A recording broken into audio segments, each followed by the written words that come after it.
Yeah. What's poppin', y'all? It's your man Mark Nash. Another great episode of Breaking the Beats. You already know what we do. You already know how I get down. We about to break down business, entertainment, art, technology, social injustice, sports, and more, man. We're gonna have a good show tonight. Got a packed panel tonight. Not too packed, but enough where we're gonna keep you guys entertained and we're gonna talk that talk. While I'm waiting for them, let's run the intro.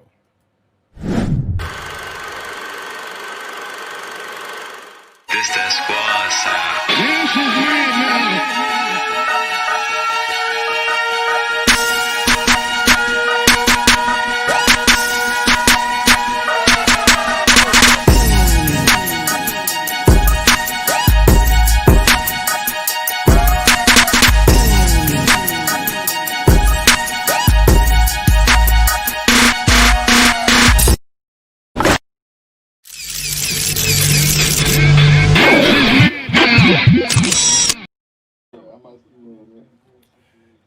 Yeah. What's poppin', y'all? It's your boy Mark Nash. We back.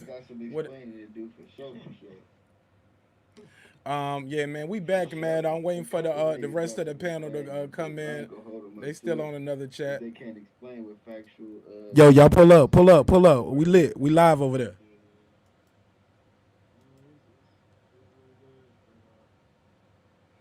But I guess they can't hear me over there. But all right, man, we're gonna keep this thing going, man. We're gonna have a good time tonight, and we ain't gonna hold y'all too long. We're gonna talk some boxing and gonna talk some music, some hip hop, and things like that. So with that said, let's get this shit going, man. How do y'all feel about the election coverage? Y'all been watching that shit, man? That shit crazy, right? This shit is crazy. Like, why is it even this close? What y'all think? Why is it? Why should it even be this close? Everybody say they hate Donald Trump, but it ain't even that close, bro.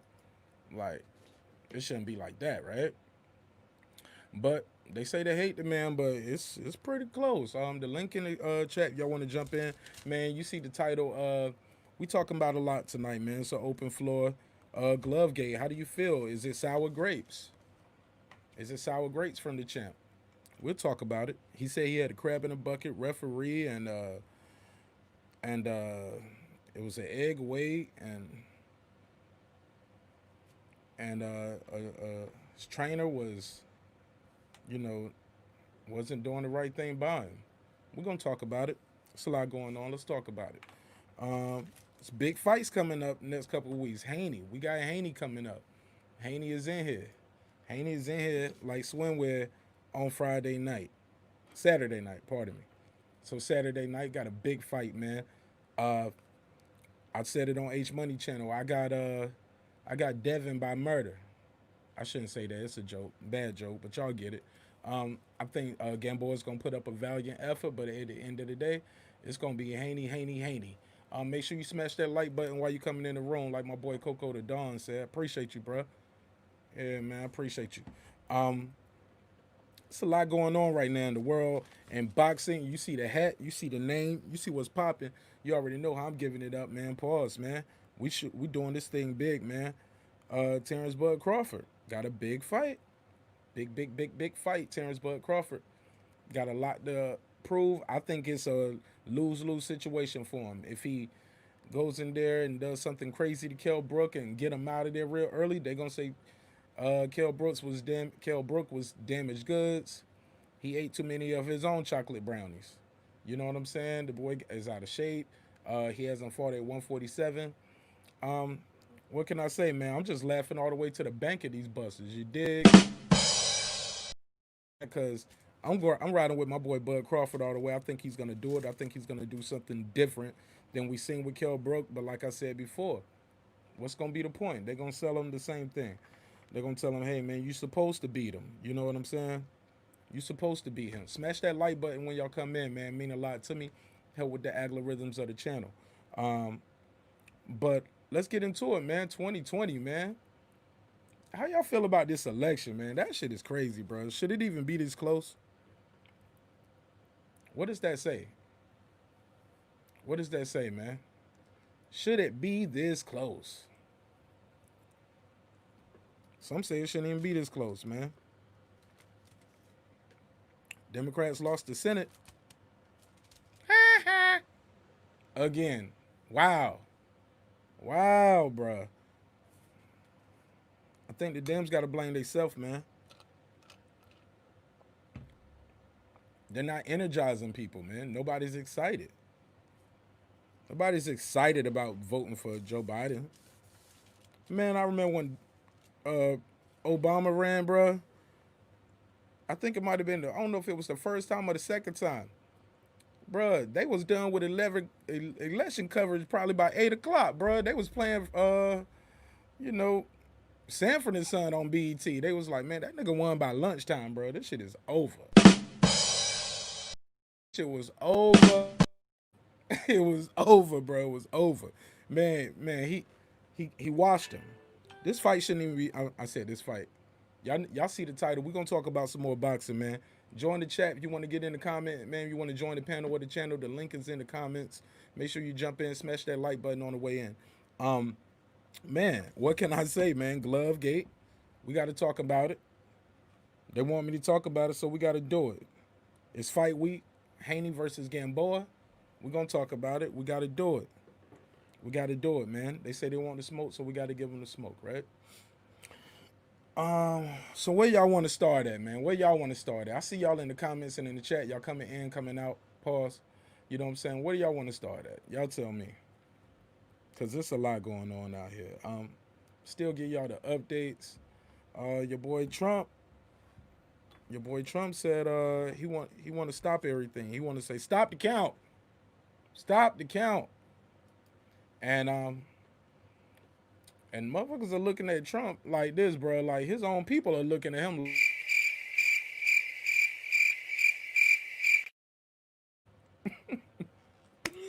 Hey man, it's not looking that good. So we're gonna break it down. Of course, you are watching Breaking the Beats. I don't know, man.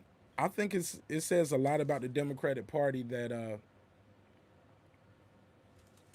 it looks like this. It shouldn't even be this close.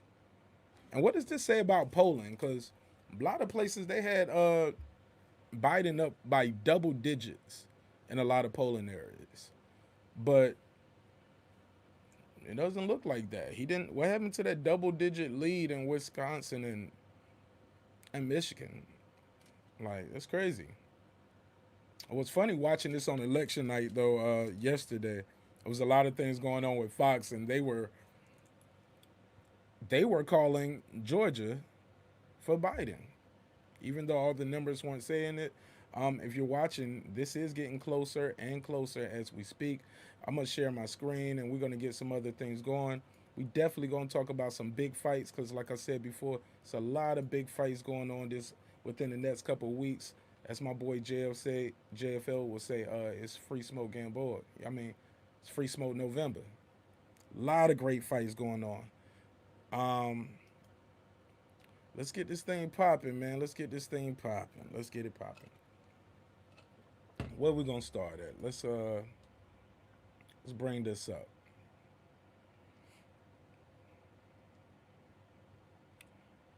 Let's bring this up.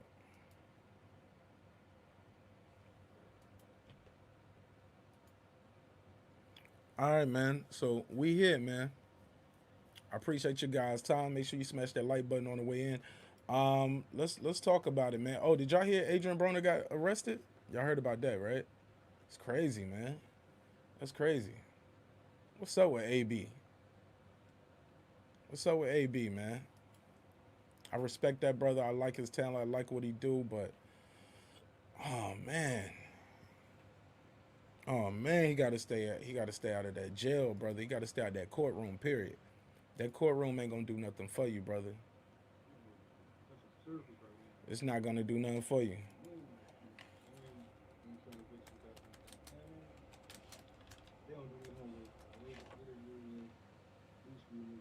Hey, and JFL, you can't do their homework for them. Shit, let Yeah, man. keep debunking it. So it's a lot going on. It's a lot going on. It's a lot. To the channel, you know, it's a lot going on. Talking about this, and that. Let me get up out of here on that one. So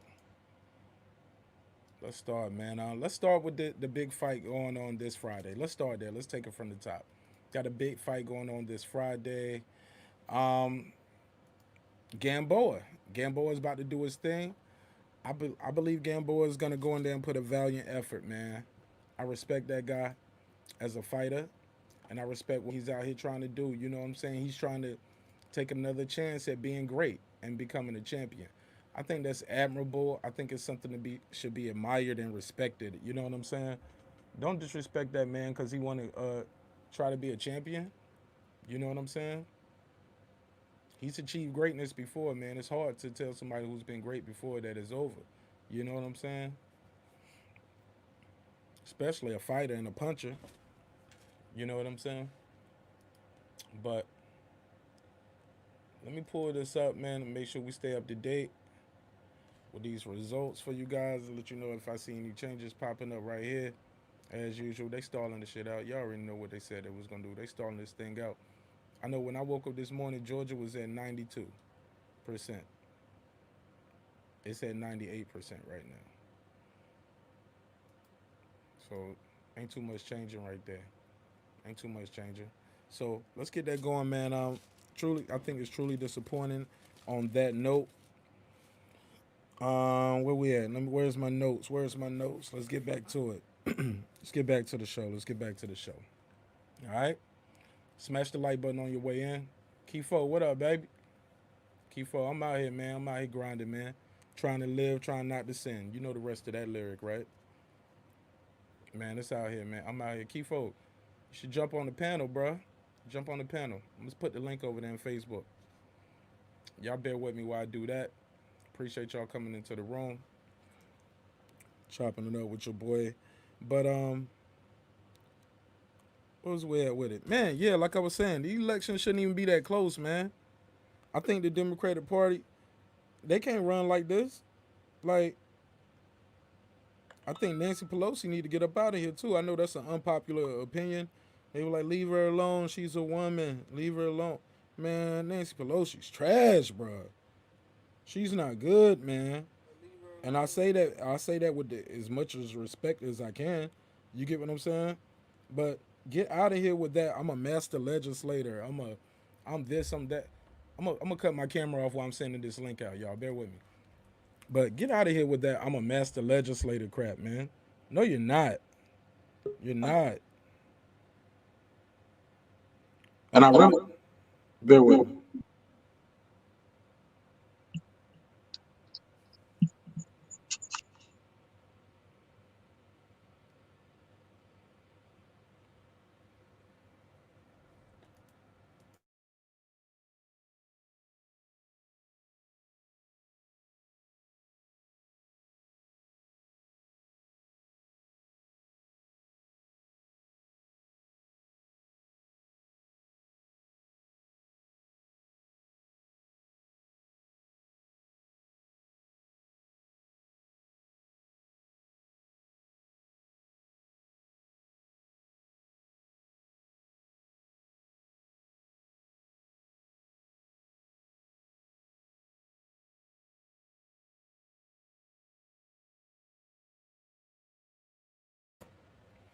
Yeah, I appreciate y'all, man. Appreciate y'all. So basically, no, man, the Democratic Party did not energize its base.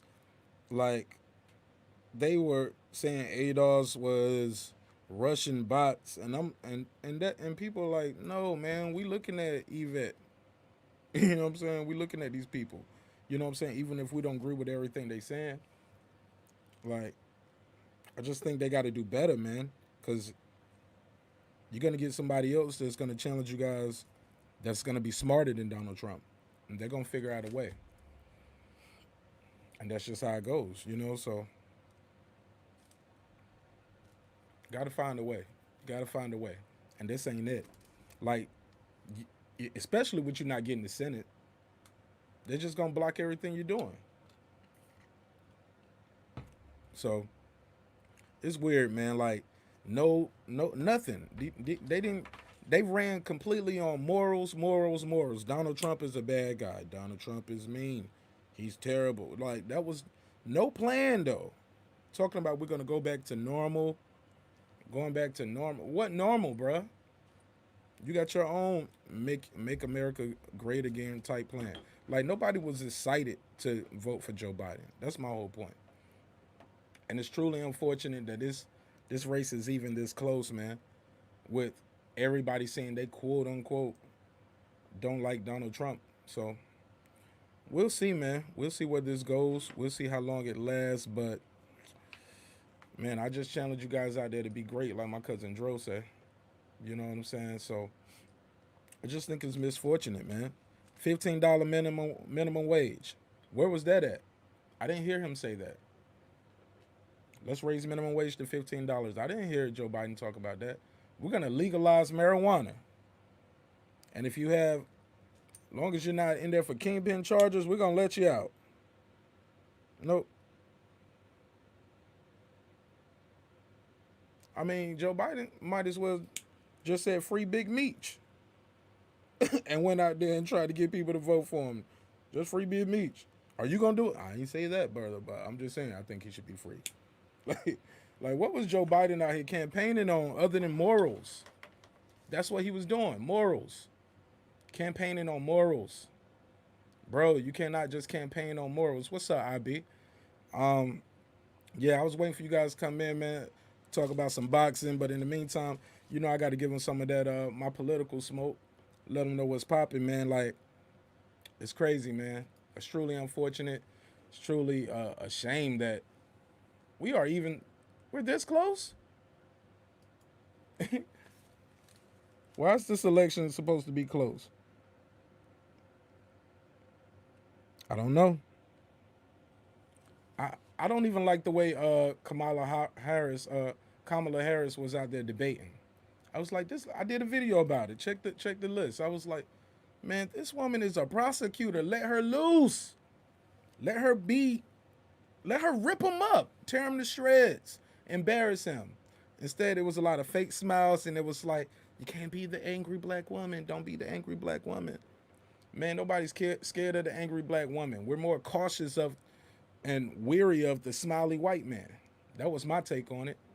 And I don't want to get racial. And you already know Coco the Don. I ain't on no racial stuff, man. But I'm just saying, bruh. Get out of here with that angry black woman stuff. Nah, man. You was a prosecutor. You put motherfuckers in jail, lady. Rip them up. Show us what you got. You know what I'm saying? But I think it's unfortunate. I think it's when you say like the narrative that is being pushed, America's socialist country, like they're gonna make us a socialist. That's the same thing they said about Bernie. So we didn't get Bernie in, we put Biden in, and they still said the same thing. Socialists. I think the Dems got to blame themselves for this election being this close. It's because they spent more time appealing to black voters and catering. And I am a black voter, so don't get that twisted. But I don't think they tried to get the Latin vote as much as they could. That's my take on it. I think they should have spent more time trying to ingratiate themselves with the Latin voter. Talk about Donald Trump putting kids in cages. If you want the fight, I keep talking about boxing. Waiting for the rest of the panel to join the conversation, man, so we can get into this boxing talk. But like I said, man, they could have just said, man, we're gonna legalize marijuana, raise minimum wage $15. They would have got people excited just off of that. Just off of that alone, I think people would have got excited. But with the socialist stuff, and I agree, it kind of worked. Saying socialist this, socialist that. But let's be clear. What is socialism? Do you know when your food stamps? That's a socialist program. Nobody knows that, bruh. Medicaid. That's a socialist program. You ever heard somebody getting a WIC voucher? That's a socialist program. I'm a military veteran. I get to go to the hospital, and I don't pay nothing because I paid my debt already. That's a socialist program that allows me to do that. But we say socialism is such a bad thing because it reminds people of Cuba. That's another thing I want to add on. America destabilizes countries all over the world, then tells citizens, hey, you don't want to be like them. But we never mention what the role that they play into destabilizing a country like Haiti, a country like Cuba.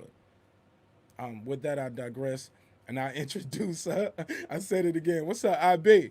You know who IB? Speak to him, King. What's going on, my brother MARQ NASH, man? I appreciate you for having me on the panel. Much love and respect always, my brother.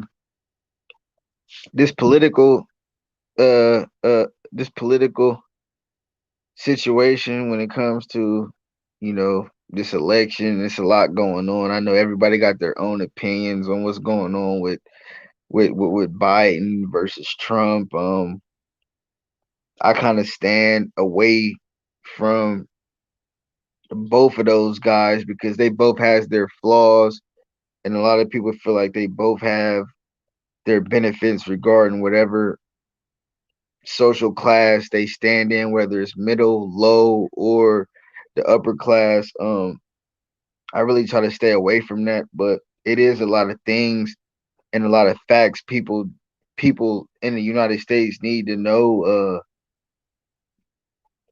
Trump, he's trying to basically win this election with a lot of red flags. It's a lot of red flags. He's red flagging and putting lawsuits against states that he feels should recount votes and other things like that for I don't know what reason he thinks, but this is a presidential election at the end of the day. Trump is winning on total votes, the majority votes. It looks like as far as uh the states, we see Biden is up on those Eastern Shore states, the East Coast. Biden is doing really good. Um, it's a lot of undecided states. They can't, you know what I mean? They're undecided on whether they voting for Trump or Biden. So we'll know in the next couple of days who will win. But Trump is definitely trying to work his wrist, and he's doing a lot of things a lot of presidents in the past didn't have to do to win a presidential election. Trump is definitely trying to use his power to his advantage in this election more so than a lot of presidents in the past, in my opinion. That's just, Trump is using a lot of different tactics. Like I said, such as lawsuits. He's calling out different states. We should recount these number of ballots in this state. We should recount these ballots. I don't know what's going on, but I do know that when it comes to power and money, I've seen it happen in different countries. Mexico being one of them, man.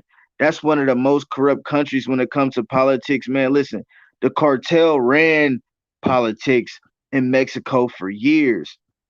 The cartel could basically come to your front doorstep, tie you up, and put a zero at the end of your ballot for the person they want to become president of that, uh, and that'll happen. They can manipulate votes. They can computerize different certain type of numbers too. So I can't sit up here and say the United States is any different when I've seen it happen. I've seen it happen numerous times, man. The government could definitely be manipulated, and this government in the United States has always been corrupt to me. Whether it's Biden or Trump, it's still corrupt to me. Our people are I still going to be agree. in the I same agree. position. I only vote because I know what my ancestors went through to give us the right to vote. And with that, I'm gonna just let you go ahead and have it, man. That's just my opinion. I agree with you, bro. Like, I don't like Trump. I don't like Biden. I despise Trump though, and I just think he's a crook.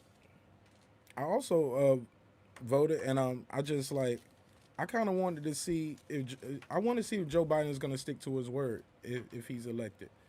And he said wherever the evidence goes, I'm going to let it go. You guys have that commitment. I will not give him a presidential pardon.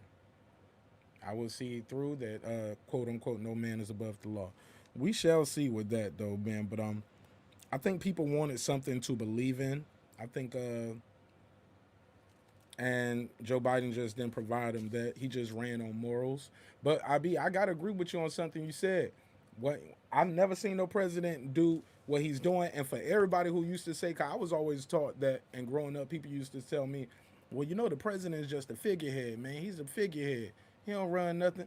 Bro, Donald Trump is showing us how much power the president really got, and he's been showing us that for a long time.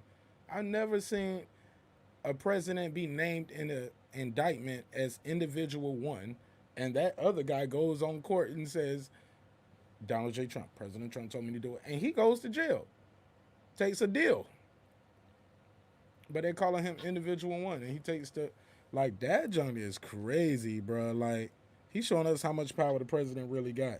Shuts the country down. You know, I can sign a stimulus bill or I can't.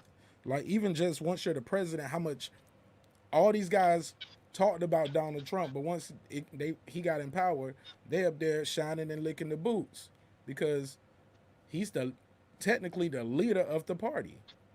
He ran for president and won. I ran for president and lost to him. I don't want to talk bad about him. I might not even get my Senate job back. Oh no, most definitely. And that just kind of goes to show, you know, how small minded a lot of Americans is. A $1,200 stimulus check Trump gave to the people during this pandemic, and they seem like Obama never gave me nothing but Obamacare. They'll run with that. They'll vote for Trump to feel like they'll get a two, three more of those type of $1,200 checks. When our reality is, man, Trump wants to get you up and moving. You know what I mean? It's a lot of jobs where I'm at. It's a lot of warehouse jobs. It's a lot of jobs for people to take advantage of and just get up and work. And you can get off of Section 8. You can get off of welfare if you just get up and apply yourself. He's definitely given a lot of opportunities in the work field to a lot of people, but they have to take it. I can't say that. Biden, I can say he said a lot of racist statements, man. A lot of people that support Biden, I can say are racist, but most people that I feel like are racist support Trump too. So it works both ways. That's why I say, man, it's still going to be the same situation whether you vote for Biden or Trump, man. It's a lot of racist people out there under the same corrupt government, man. My people never got their just dues at all. We still struggle to this day, but y'all still spoon feed us certain shit to make us feel like, well, okay, at least they gave us this. I'll vote for you. That $1,200 is nothing, my people. We got to stand together and make a difference, man. We got to work harder towards our goals, man. We got to get somebody in office that's really for us and not just for this corrupt government that been, you know what I mean, taking advantage of us for all these years, man. We know they need this, so let's do this so we can get their vote. We know they need that, so let's do that so we can get their vote. We don't want that, man. We really want benefits from the government so we can have a better life and get off and get out of the struggle, man. That's what we really want. We want to And, get and out when of you the say, slums, man. and hey, look, but when you say benefits from the government, people say socialist, you're a socialist. But I agree with you, I believe our tax dollars should go to more than just war. Okay? Our tax dollars should go to more than just war, aid to other countries, weapons, and things of that nature. I do think you need social programs. Our tax dollars should go to social programs. When you look at countries like Germany, like they live longer than us. The UK, their dollar, that euro is worth more than the American dollar. If you don't believe me, just look at the price of your PS4. Okay? Look at or your PS5 when you look at the price. They're gonna pay less because their money means more. Your money so obviously they're doing something right with their social programs. You get what I'm saying? Where college is part of your taxes. Your health care is part of your taxes. That's your right. That's not only your right. We owe you that as a citizen. Like Social Security is a social program. It's in the name. But people be like, no, you're a socialist. You want to make this like Cuba. Man, Cubans live longer than Americans. Did you know that? Because when they get sick, they can just go to the doctor. When you feel that pain in your side, you can't just go to the doctor because you ain't got insurance. You don't got what it takes to. I mean, or your insurance don't cover you getting blood work or getting plasma treatment. I got an uncle with kidney problems, man, in Germany, bro. If he was in America, he would have been dead over 10 Yeah, years ago, dealing with those same problems, having to get dialysis. yeah, for sure. And that's deeper than what I feel like a lot of people would understand. But I understand that, and I agree with a brother in the chat saying people don't want to work. Black people don't want to work. They are lazy because the government is giving all this welfare out, social security out, you know what I mean? Not saying that the people don't deserve it, but a lot of these people are living off of food stamps. They're living off of social security. They're living off of unemployment. They don't want to get up and work. You're right about that. The government is giving that, but that's tearing down our community when it comes to us trying to build something. You can't sit out here and freeload when you're trying to build. But listen, brother, can we agree some people start with more of a head start than others? That's true. Now, the government is aware of that. If you're aware of it, right? I'm sure all these guys who went to college all these years, the historians, they built all this shit. They know what's going on. I think it's by design, bro. I think it's by design because other countries are fixing their issue. They are applying that to the youth, like as far as education. That's part of your tax. It's like once you have education, you have more value to society and your community as a whole. And I think, and not just when I say education, everybody is not going to be a doctor. Everybody's not going to be a lawyer. Everybody don't want to do it. So and but it's other things out there that people are good at and they like to do. They just don't know the steps to do it or to get involved, and also they not getting help from their government. Your tax dollars only go to this. Fuck what you want to do. You better flip burgers until you do it. Or it's no we like, bruh, it's 2020. Waitresses minimum wage been the same since I was a kid, bruh. Like what they doing? $7.25. That's minimum wage. If you're a waitress, you're still getting 213 pretty much in America. They say if you give them more money as a waitress, it would cripple the restaurant industry. That's bull. That's bull, bro. And I think it's shame. It's a shame and it's a disgrace that America is such a developed country, but we still hustle the hospital. We hustling at the hospital, bro. Getting the bag out the hospital. America is one of the few developed countries in the world where you leave the hospital with a baby and a bill, whether the baby live or die, too. We can mess up and you still Yeah, get a no, bill. We might kill your baby I'm and definitely you get a bill. Take us to court. yeah, I'm in a category of that, man. I haven't had health insurance since I'm 27 now. I fell off my father's health insurance when I turned 26, and I've been shot in 2011, and I'm still, you know what I mean. I got a lot of procedures I need done, but I still can't even qualify for the Obama cares and stuff like that, which I try to because I'm on it. I'm into work. I'm out of work. I'm in and out of work. I'm out of work because I always work temp services, So I've never really had a stable job. I mean, that's my fault. Doing making the decisions I made, but if I But was to some of get it a too is if I the was system too, if I was to bro. go to try to get a surgery, which I need, I would get an outstanding bill. I tried to apply for Obamacare through the welfare office. They denied it. I'm pretty sure I could probably because I've always made sure I work, but I guess I make too much to apply for the Obamacare. So I'm stuck in that position where I'm just basically waiting and reapplying. And and that's not good because I really need this health care, but I can't really afford it at this time because I still gotta live. I still two vehicles, rent, my family, my daughter. It's a lot of expenses that need to be paid. I can't be paying an extra $300 for no type of health insurance. I can't. I just can't. That's just facts. It's sad, man. And it's stories like that all over the country, man. And I think your tax dollars should go because regardless, every job you get, they're gonna take out a federal tax. Some would say, "Hey, well, you would pay $2,000 more a year in taxes." Right, I'll pay that, but you know what's gonna happen? I'm gonna pay. If I get hurt, I can go to the doctor.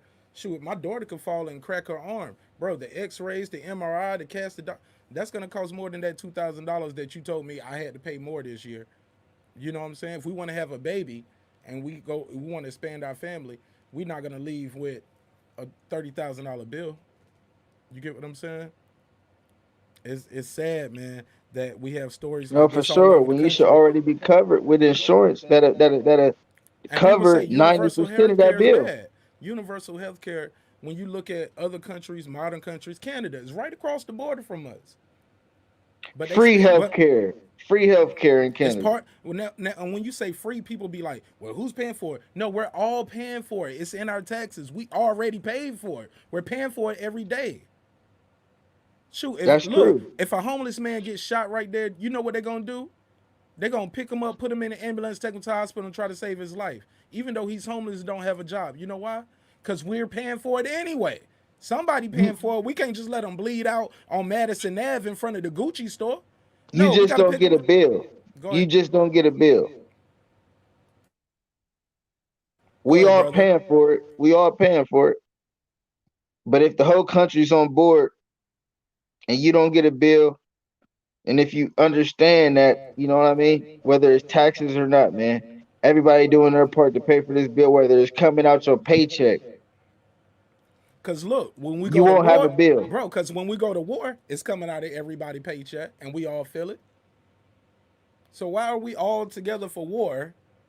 We're all together for evidently we're all together for food stamps, right? We're all together for WIC vouchers. We're all together for Medicaid. We're all together for Medicare. We're all together for Social Security. We're all together for student loans. That's a government loan. Let's be clear. You get what I'm saying?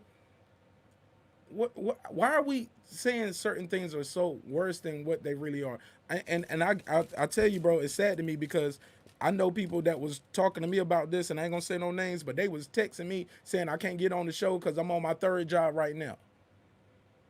And I was like, but he was talking to me about how bad Bernie Sanders is, and he's talking about socialism, and we're gonna look. I was like, bro, you sound like Fox News.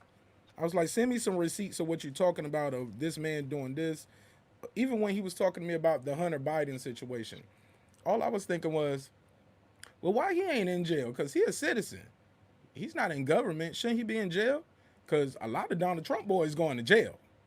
And he the boss of bosses. He the president. But he got a lot of his people that was with him at the beginning got mug shots, bruh. I've never seen this before in my life other than Nixon. You get what I'm saying? Where this many people of a presidential team have went to jail, bro. Y'all give me the thumb down when I stop telling the truth. These are facts, bro. You can pull up the mugshot. I'm gonna pull up the mugshots. Yo, this is crazy, man. This is crazy. Like Germany, Canada, UK, London, Brazil, Cuba, Dominican Republic. These are all places. Oh, my back hurt. I need to go to the doctor. Oh, we found a little lump right here. It looked like it might be cancer. Let's go and do the surgery, take that out. Boop, boop, boop. Put you back to work, get you back going with your family. The government has already paid me a very nice salary because I'm a doctor. You know what I'm saying? You can be independent. You can pay more. Shoot, the government to pay, bro. They have it. They have doctors. They spend billions and trillions of dollars in advertisement over the last 10, 20 years, telling us how bad universal health care is. Even by that term, we calling it universal health care. It used to be just called free health care, and people was like, free. You need to pull yourself up by the bootstraps, son. But you didn't give me bootstraps. I started off with sandals. I don't have boots. Or I don't even have shoes. That's how you started me. I think it's a shame and a disgrace. Um, Tilly Wink. What up, Wink? Peace, Queen. How you doing? It's my girl Wink out there in NC, man. Yeah, Wink. Yes, Yeah, Wink. salute our Salute. sister Wink, man, for Yeah, sure. Wink is an educator, man. Glad you can make it through, And Wink. she's an artist. Shoot, yeah, she sings too, man. Has a beautiful voice. She does live performances and things like that. I don't know if she's still performing. Wink, you still out there performing? But yeah, Wink, man, we talking about some real stuff, man. I got a talented brother on the panel with me tonight, my brother IB. And we're gonna get into some boxing talk. IB, you ready to get into some boxing talk too? Oh We yeah, for gotta talk. sure, We man. gotta Yeah, talk about that. I'm always down for some boxing talk, man, for sure. Absolutely, absolutely. Let's get into that, man, because we can talk about this stuff right here, because this is never in the story. Like I told people before on the other panel, I believe, and I'll close with this, and I'll let you add to it. It takes a She's singing at church. That's what's up. That's what's up, Wink. Well, Wink, go to my YouTube channel. I'm gonna put it on the screen. Click that subscribe button and make sure you click that bell so you can be the first one to get the notification every time I go live. But also every time we do a video, I got a lot of content on the channel. We do music. The show is called Breaking the Beats, and we break down business, entertainment, arts, technology, sports, and social injustice, man, and things of that nature. So I always try to keep somebody on the panel with me. But shoot, I would love for you to come up here one day and tell people about what you're doing, and that'd be great. It'd be totally awesome. It'd mean a lot to me and my audience. With that said, I be, I feel we got to take money out of politics. It's going to take a constitutional amendment for something of that nature to happen, but taking money out of politics is the answer. And also, we need to start putting, and we need a constitutional amendment to put term limits on senators and congressmen. I believe when someone is in office and you can be in office for 36 years, like that breeds corruption. You're asking for corruption. At some point, you have to move on. You have to move on, and you got to give that seat up. Like as a senator, like I think Mitch McConnell just got voted on to his seventh term or his sixth term, regardless, man. He's a senator, bro. Those are 6 year terms, bro. 36 years? He's been. Get out of here, man. Get your turkey neck ass out of here, bro. No, bro. It's over. You should not be in power that long. That breeds corruption. They talking about you can't corrupt. They give lifetime appointments to the Supreme Court so they can't be corrupted. What? And the president has a term limit. Oh my goodness, no term limit on the Senate, which gives the bill to the president. Man, come on. Electoral college, we got to get rid of that, man. I think it's gonna get rid of if we the first time we have a Republican win the popular vote and lose the election, because that's only happened to Democrats where they get the most votes but they lose the election and they just say, well, there's nothing we can do. We just got to go home, man. We tried, man. We tried. No, man. Democrats are weak. They're bought off by the same people that buy off the Republicans. We all know that. It's 2020. It's out here. It's records. You can look it up. But with that, we're gonna close this one out for now. If somebody want to join the panel later, talk about it, that'd be dope. But in the meantime, we're gonna run the outro. We're gonna be back with IB, and we're gonna talk more about boxing. IB, you got anything you want to add to this, brother, before we run the outro? I know, man. You definitely right, man. The government, man, and the governments are not just only the U.S., but like I said, man, plenty other places. Mexico being the main one, man. This government could definitely be manipulated when it comes to these votes in these presidential elections. Well, whether we're voting for a president, a senator, or whatever the case may be, man, these people have money to back them, and money can definitely make a lot of moves. Whether those moves is for the positive or the negative effects of the population of that specific place where the people live, that specific country, I should say. So Absolutely. we can never count out the fact that corruption is always going to be a part of these presidential elections. Don't be I that small minded. Don't be that small minded, man. I ain't mean to cut you off. Go ahead. Go ahead. Money and make people do things you would never expect them to do. So don't think for 1 second, man, that a lot of these people don't have behind the scenes people that's corrupting these elections because that could definitely happen, man. If I put a gun to your head and tell you put a zero at the end of that vote and put it in that ballot box, you're gonna do it. And that happened numerous times.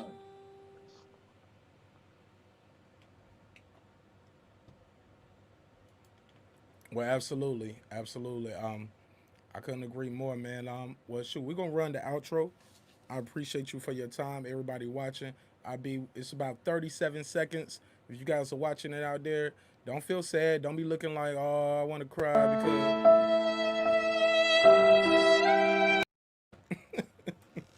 man, we'll be right back after this, man. It's 37 seconds. That means you got time to do number one. You ain't got time to do number two. It's your boy MARQ NASH, my homeboy IB here, special guest tonight for this conversation. Be right back. This that squad sound.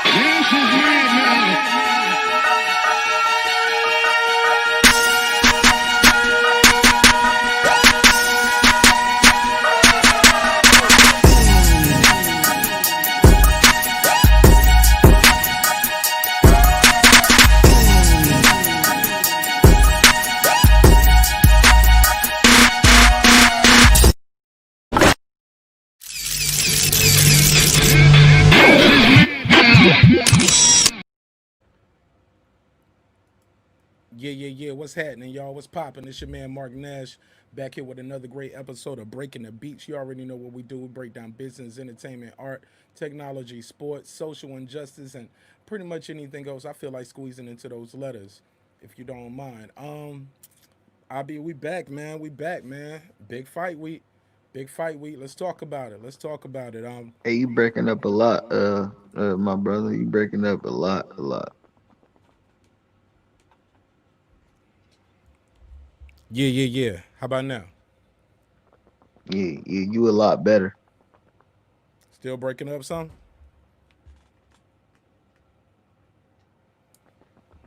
Check one, check two. Yeah, man. Go ahead.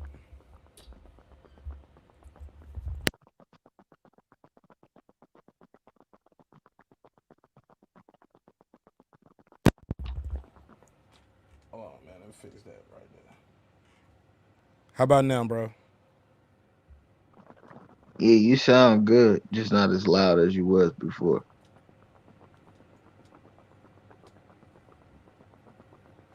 All right, let's turn it up then. How about now? Let's Yeah, get this you shit all right. popping. You all right. All Keep right. keep Can talking. can the mic be louder? Or is it too loud? You said what? I'm gonna turn the mic up just a little bit more. Yeah, that might work because you are kind of low, but you clear, but you just low. And that's probably because I sound super loud in my headphones. Let me turn my headphones down. How about now? Damn, I sound real loud, right? Yeah, man. That's one of the the downfalls of doing a live show, right?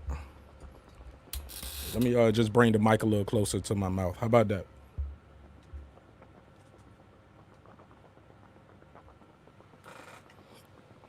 How it sound out there, IB? Yeah, you good. You good, bro. I can hear you. Appreciate it, man. I remember I did a live one time, bro. I was up here for about 5 minutes, man, and then Coco called and Coco the Don. Bossy Jenner was like, "Hey, bro, I just called to tell you been on mute for the last 5 minutes, and we ain't hearing nothing you saying, but you look like you cooking though." I was like, "Oh nah." So where we at, man? Where we at with it, man? I'm about to pull this up, man. The screenshot of the fight. Let's throw that on the screen in the background and on the side for the people. Haney, man. This is a big fight, right?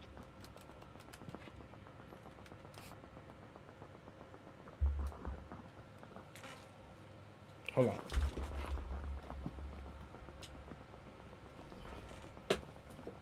IB. Can you hear me? Yeah, I can hear you now. Haney Gamboa, man. This a big fight, man. No, that's definitely one of the biggest fights to make. I mean, we see what Gary Russell did. We seen what Lomachenko did. We hear what Teofimo is trying to do. So Gamboa was the next best option. Talk, Tank talk. fought at 130. Ryan Garcia is obviously fighting tomato cans. They're not about to put him in there. So Gamboa was the next best option, man. Talk to people how we got here, cause for the people who've been watching my channel, my last video, speaking of Haney, was You when he breaking was. you How about now? Can you hear me? Yeah, I can hear you. You was just breaking up a little bit. What Yeah, what, talk what to you say? talk to people about how we got here. Because on my channel, the last time they heard about this fight, it was supposed to be Gary Russell versus Devin Haney. So talk to people about the lead up to that and how we got here. About the Gary Russell conversation with Devin Haney? Absolutely. Well, Gary Russell was he was feeling himself. I mean, he was calling out all type of fighters, the Leo Santa Cruzes, the Tank Davises, the Devin Haneys, the Terrence Crawfords at 147. He was just calling out everybody. I mean, but the person that actually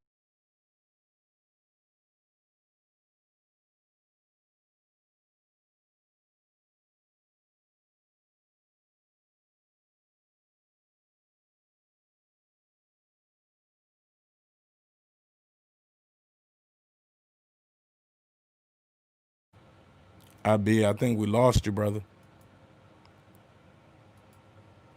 Hello?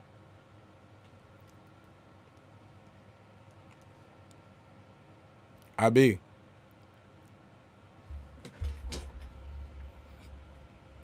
Hey, can y'all hear me out there or can y'all hear IB? Because I don't hear him anymore.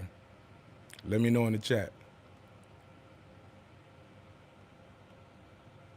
Yeah, I think we lost IB. We're gonna try to get him back. But while we're doing that, we're gonna pull this up on the screen. How y'all doing out there, man? Let me see something. There we go. Clear this thing up a little bit.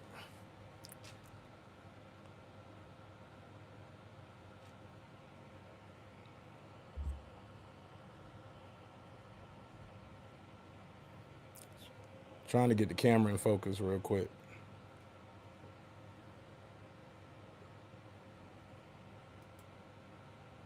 There we go. Got you back, man. Okay, so they said they could only hear me. You blanked out on us a little bit. Can you hear me now? yeah, I can hear you. My fault, bro. Nah, man, you was cooking though, bro. I was like, oh no, we lost him.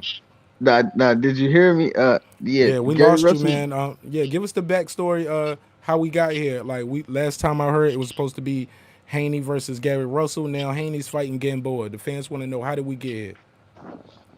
Well, Gary Russell was calling out a lot of fighters. Gary Russell's what, 32, 33 years old. He's had the 126-pound championship WBC for years on end. He's been fighting once a year his whole career. His biggest fight was a Lomachenko, which he lost. The biggest fight he's won was against a Jojo Diaz, who recently beat, a Tevin Farmer. But Gary Russell Jr. being 30, 32 plus years old, I say I don't really know his age. I don't really care about age. I know his resume though. He only has one credible win, and I would give him another credible win, but he had 8 losses, which was Johnny Gonzalez. So that's up in the air. That's just to, you know what I mean, give him the benefit of the doubt.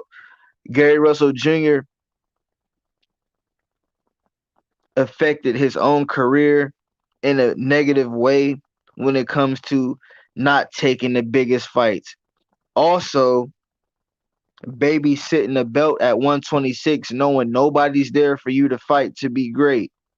He never tried to move up at all, MARQ NASH, to 130, to 135 at all. But he realizes I'm getting up in age. I'm only fighting once a year. I'm wasting time in my boxing career and I'm not making that much money. But I have skills. I have some of the fastest hands in boxing. I'm one of the longest reigning WBC champions in the game right now, but I haven't fought nobody. And when I did Man, fight somebody, I lost. So now let me he's ask you a trying. question about that though, Abi. But why would he do that though? And why, in your opinion, why would somebody like? Because he already has a loss at this point, right? So it's not like he's scared to take a L, like for his career, or is he like? Um, when the L he took was against a Lomachenko. Lomachenko only had 2 fights at that point, so you couldn't be scared of somebody that only had 2 fights. If anything, you was confident that you would beat him. But Lomachenko was obviously the skill fighter, and he won hands down. And that was his biggest name. Lomachenko was Gary Russell Jr.'s biggest name, and he lost. MARQ NASH. Gary Russell Jr. is responsible for his own career being ineffective, uh, not beneficial when it comes to a lot of these bigger fighters. He see Tanks eating. Devin Haney is eating. Terrence Crawford, he might not make the best decisions at top rank. He might not get the big fights, but he's still eating. Hey, big dog. Shakur Stevenson is doing his thing. Gary Russell Jr. is basically at the end of the line. So he has no choice but to call out these fights all of a sudden because he's wasted a lot of time with fighting once a year. That's not fan friendly. Hey, big dog. Hey, look, I'm gonna bring something back to you. We're gonna finish that up. I just want to introduce the next person on the panel. Just popped up, King Dro, Big Dro. But hey, look, Mike. Some would say Mikey Garcia. His biggest fight of his career was against Errol Spence, and he lost. You Hey, know what but I'm saying? listen A though, lot of people Mikey, lose their hey, hey, biggest fights, man. hey, MARQ NASH, Mikey Garcia still never said what he's seen against Spence. That was a great, because Marketing. he never saw nothing. He never saw nothing. But that was a great tactic I to know what he make a saw. fight with He the saw Errol Spence. he saw That was dollar a great signs. tactic to make a fight with an Errol Spence. That was great for Mikey Garcia to fake it out and say, I see something in Errol Spence to make a big fight with this cat. And it sold. It sold. So I salute Mikey Garcia for lying, but still making a great fight. But he got his ass beat all 12 rounds. I didn't give him one round. With that said, King Dro, Big Dro, introduce yourself to the channel and the panel. Thank you again for your time, and I give you the floor. What's good? What's good? I'm in and out, but I Yeah, was, I it's a was, loaded conversation tonight, as you can see in the yeah. headlines. What you want to touch on? On like I told you before, on YouTube and Facebook, they're like 5 minutes behind. So I thought you were still talking about the politics. I came in, y'all was talking about boxing already. But no, I just wanted to speak my piece on the election. Um, You got the floor, sir. Go ahead. all right, so I agree with you on get rid of the electoral college and take money out of politics. Um, Also, we the United States, but yo, we the most divided country. Like this is crazy. Like even when you look at the ballot measures, every like every state got different um shit that they voting for. That's of course. So of course you're going. So when you asking like you like, damn, all these people hate Trump, but so many people voted for Trump. Of course, because he got policies to work out in their favor, depending on where they live at. You feel what I'm saying? Like we so divided. Like every state got something different. Some states legalizing marijuana. Some states not. Some states minimum wage going up to $15. Some states not. You feel what I'm saying? Like there's a bunch of different shit going on, and it's not. That's not unity. That's not a union. Like you feel what I'm saying? So you got all these laws and policies, all this stuff in different states, yo. Nothing is united. So of course, it's always gonna be. That's why politics is like a game show, yo. Like all what we watching right now is like a game show. We might as well be watching the Wheel of Fortune. The Price is Right.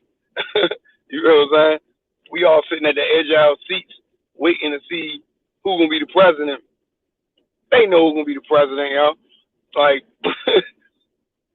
come on now. The Democrats can be in the lead every year. I mean, not every year, but every election. You know what I'm saying? So I'm just enjoying the show. It's funny to me. But yeah, I just want how divided, and we not only divided with race and religion, and stuff like that. We divided with politics. Like, that's why I put all that stuff in the same category: sports, politics, race, religion, all that stuff in the same category. Division. That's all I wanted to say. Yo, it's King Dro. You can follow me at BigDro_TAGMG. I appreciate you, Mark Nash, for letting me say whatever I want to say. Whether y'all agree or not, that's just how I feel. You know what I'm saying? The king, crown me, don't down me.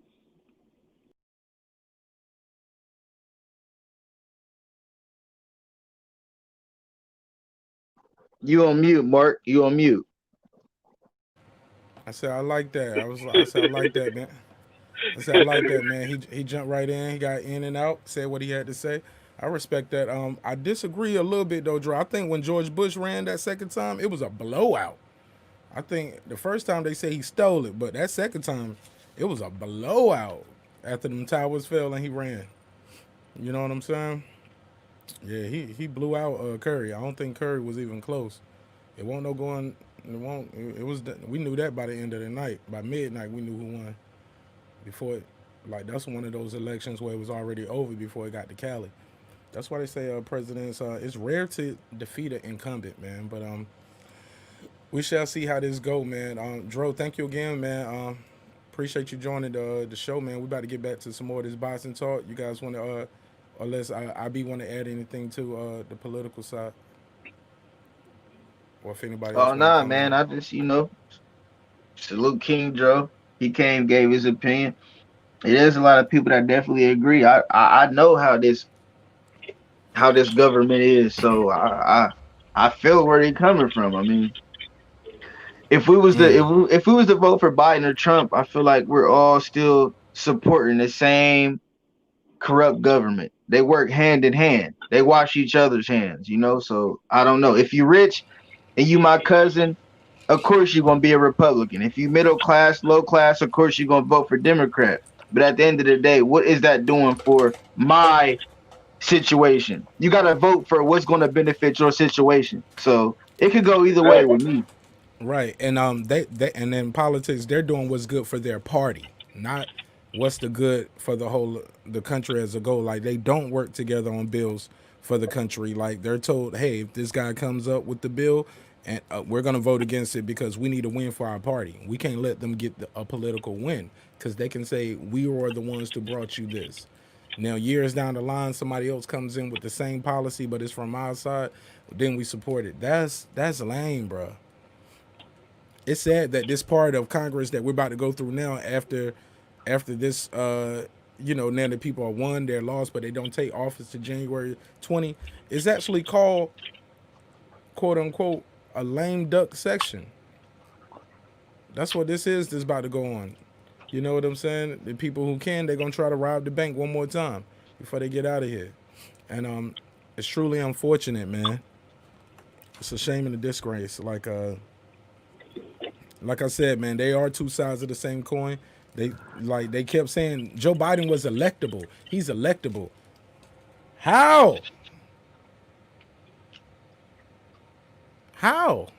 I mean, if he was so electable, why they didn't put him up right after Barack Obama when the striking was good? If he was so electable, y'all brought Hillary Clinton up because y'all thought the fix was in for y'all, but it wasn't. And it was people who was like, man, they didn't run out of options. They picked who they wanted for their establishment. Hillary was sitting around, you owe me. I'm joking. I'm paraphrasing. I don't know what the woman said, but I know she wasn't a candidate. A lot of people wanted. She wasn't light. I thought during this whole process building up, she was out here doing interviews when they was out here running, talking about, I know how to defeat Donald Trump. How? You lost. You got washed. You know what I'm saying? She trash. Bro, and it was more like people. I think the vote for Donald Trump the first time was people just wanted to. First of all, they either sat the vote out or they went in there and said, "Man, I want to upset the apple cart," because Donald Trump was out here telling people, "Hey, man, the fix is in. It's fixed. It's rigged. It's fixed." You know what I'm But a saying? lot of people know too. Hillary Clinton supported that fluky campaign when everybody was fighting a war on drugs. Everybody knew Hillary Clinton was basically one of those type of persons that was they needed Hillary Clinton to support that narrative when it came to that whole epidemic with the war on drugs and that narrative. She was basically the main face. Say no to drugs, Ronald Reagan, all them, and she shitted on the black people. She shitted on the low class. Why would we vote for you now when you basically called us crackheads back in the day? Let that Because man talk. now she got hot sauce in her purse and listened to Beyonce. She changed. Yo, These are that's jokes. what the black community got to understand. The people always say like the president is a puppet. No, these celebrities, they use all black celebrities as puppets, yo.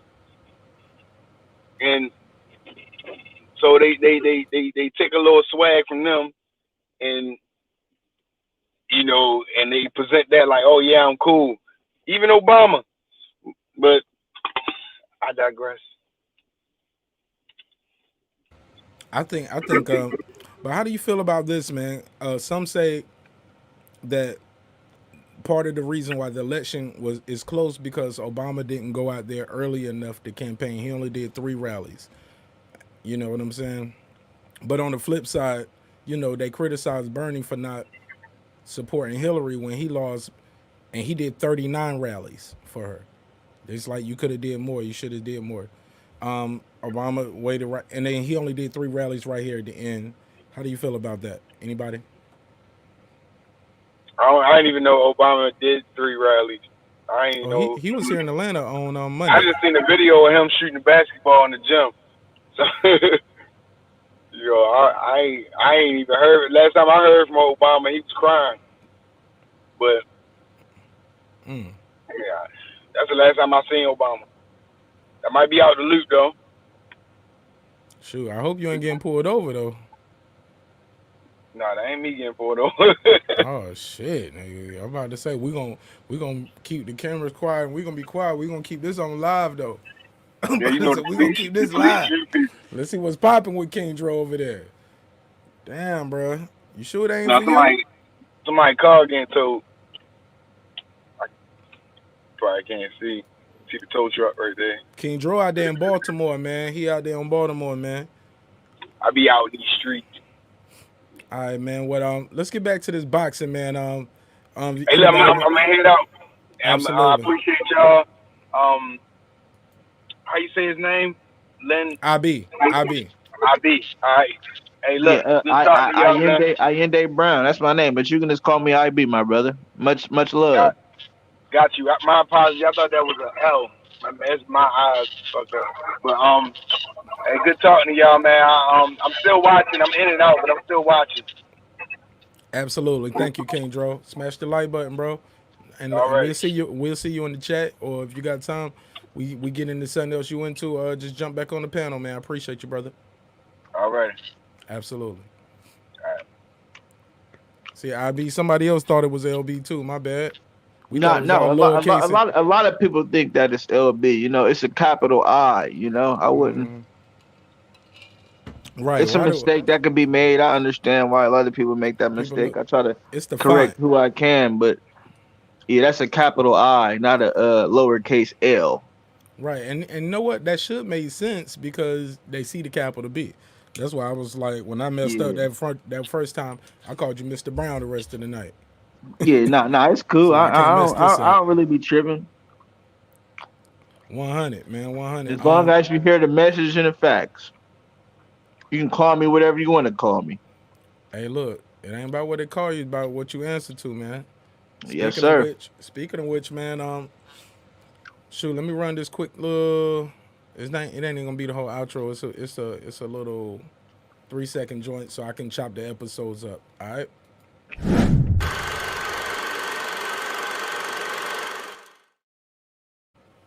All right. This what y'all wanted. This what y'all came to see. Your boy IB Mark Nash. Let's talk about it. Glovegate, baby. Glovegate. Oh man. You heard about the WBC. Let me ask you something.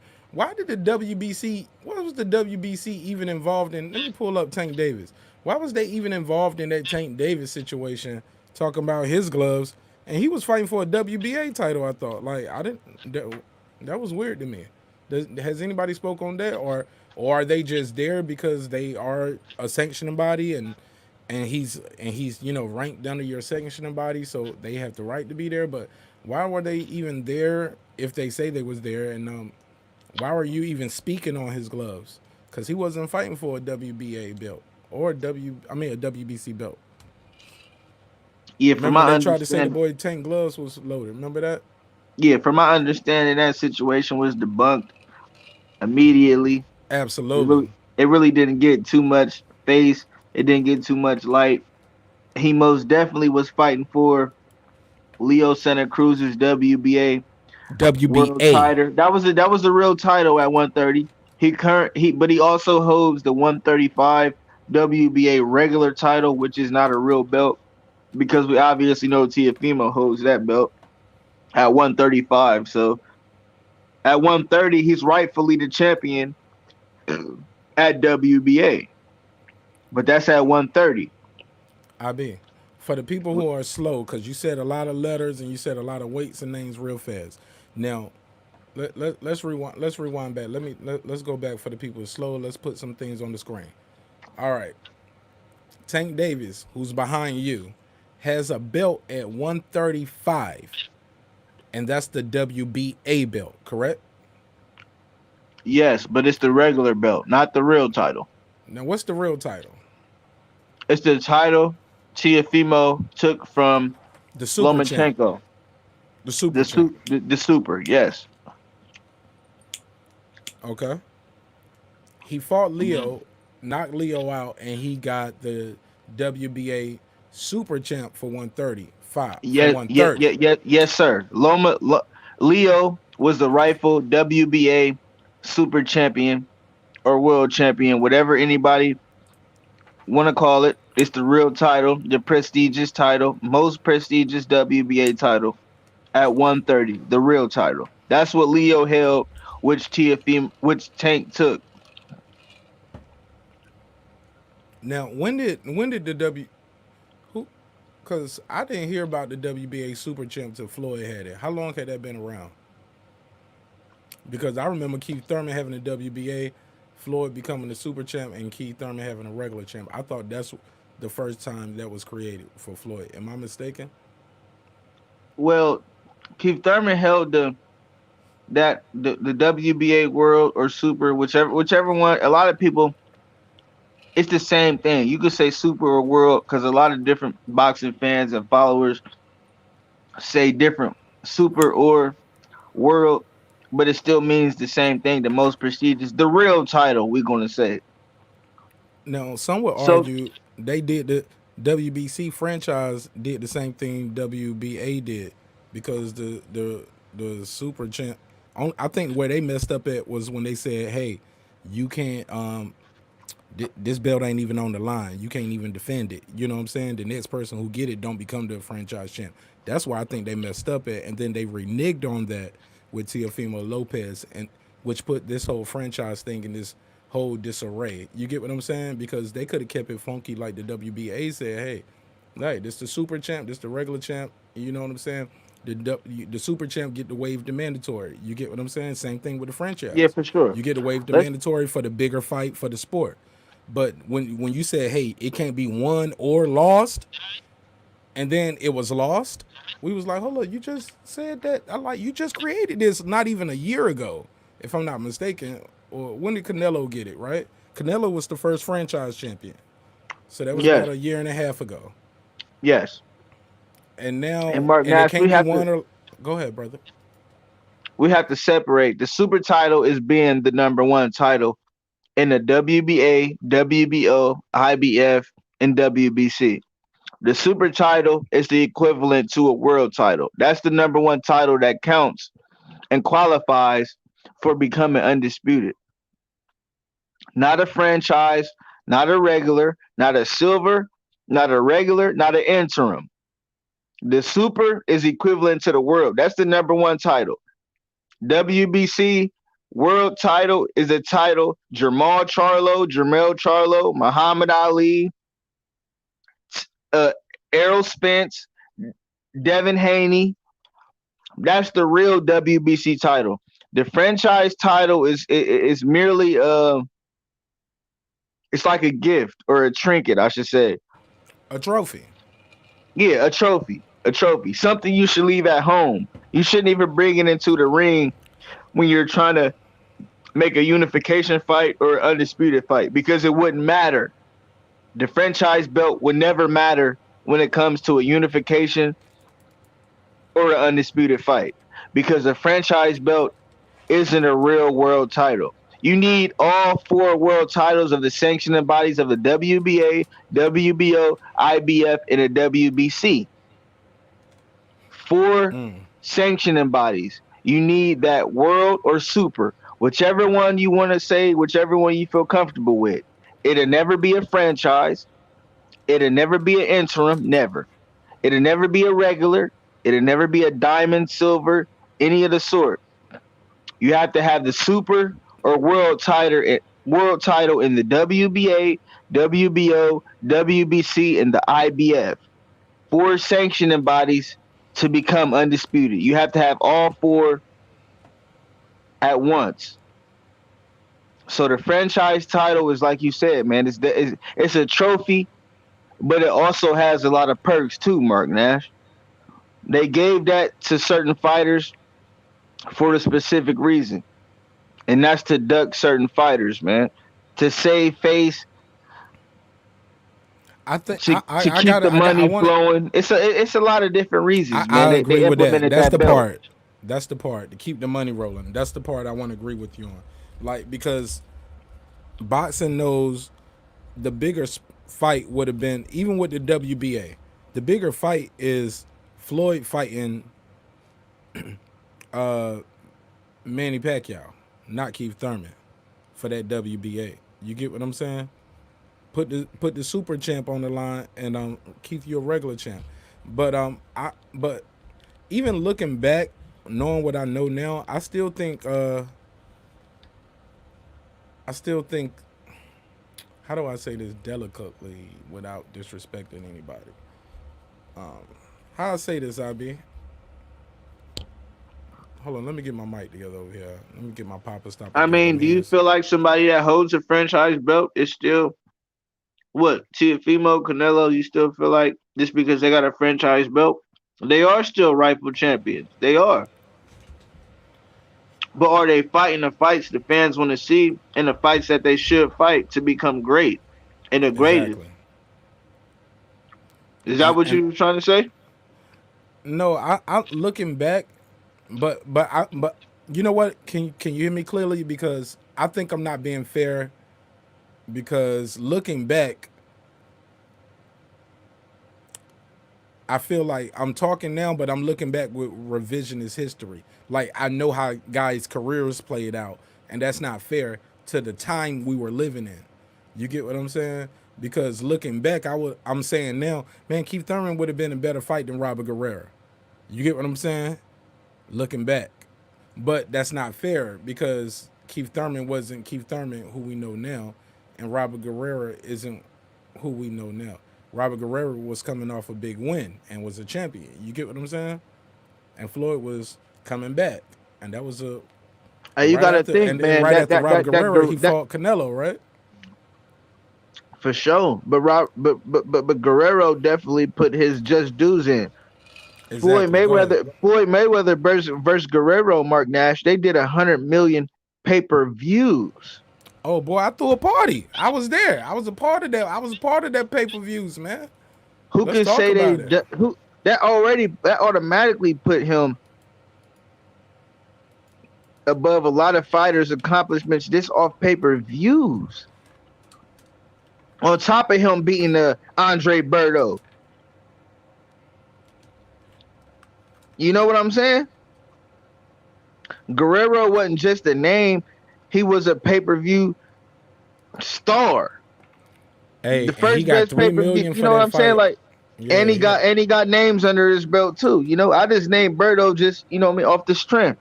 But I'm glad you named him because we was just recently talking about a Guerrero. 100 million pay-per-views. That says a lot. And that should really be, you know what I mean? Man, that should be enough said right there. Hold on. Let me pull this up. You hold on. Let me say that again. You said he did how many buys? You said that the fight made $100 million. Guerrero versus Mayweather. Mayweather. A You said hundred, it. 100 million pay-per-view buys, Mark Nash. I gotta pull that up. I gotta Google Go, that. go ahead, my brother. Go ahead. I see 1 million buys at $99.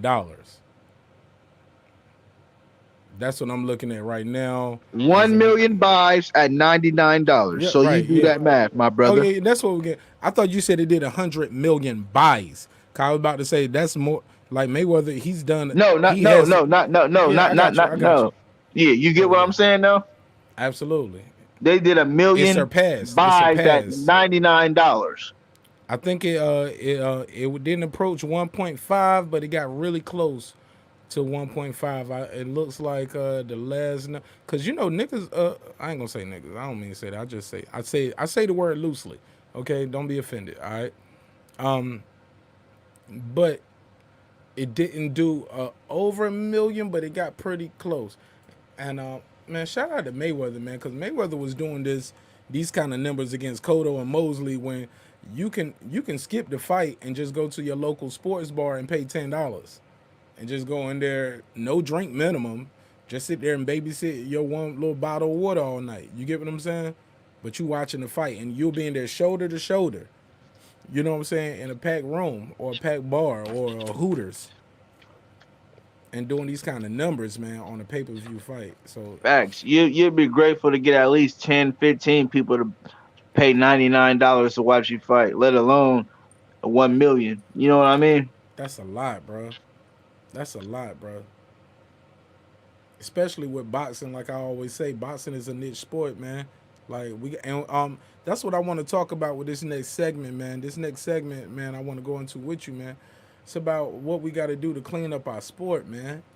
Because the WBC, obviously, they was a lie. I ain't gonna say they were lying, but maybe they was misinformed, or maybe they took bad information. But they definitely deleted the tweet and said our account got hacked and apologized to Tank and all of that. You get what I'm saying? But let's talk about cleaning up our sport, IB. What are some things you think we need to do in the boxing game to clean up our sport? Because a lot of people say boxing is like the Wild Wild West. We're the most corrupt sport. We're the most more people die in our sport than UFC, bro. We still have boxers dying in the ring and after fights. You get what I'm saying? Versus a UFC and these guys are kneeing and kicking and elbow and choke holding. You know what I'm saying? They're not dying in the octagon, bro. Yeah, for sure. And this is honestly, I'm not even going to hold you up. This is one of the most important questions I've ever heard regarding the sport of boxing.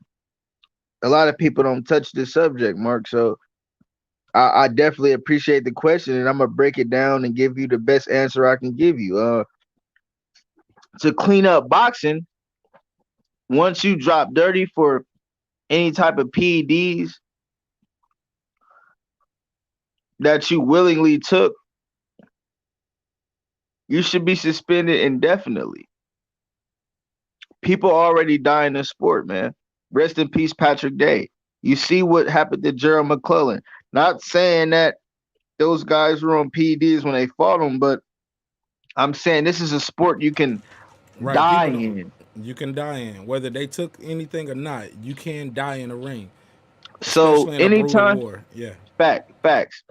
So anytime you do something to give you an unfair advantage, which is taking a PD or whatever the case may be, I don't care what it is, nasal spray, Billy Joe Saunders,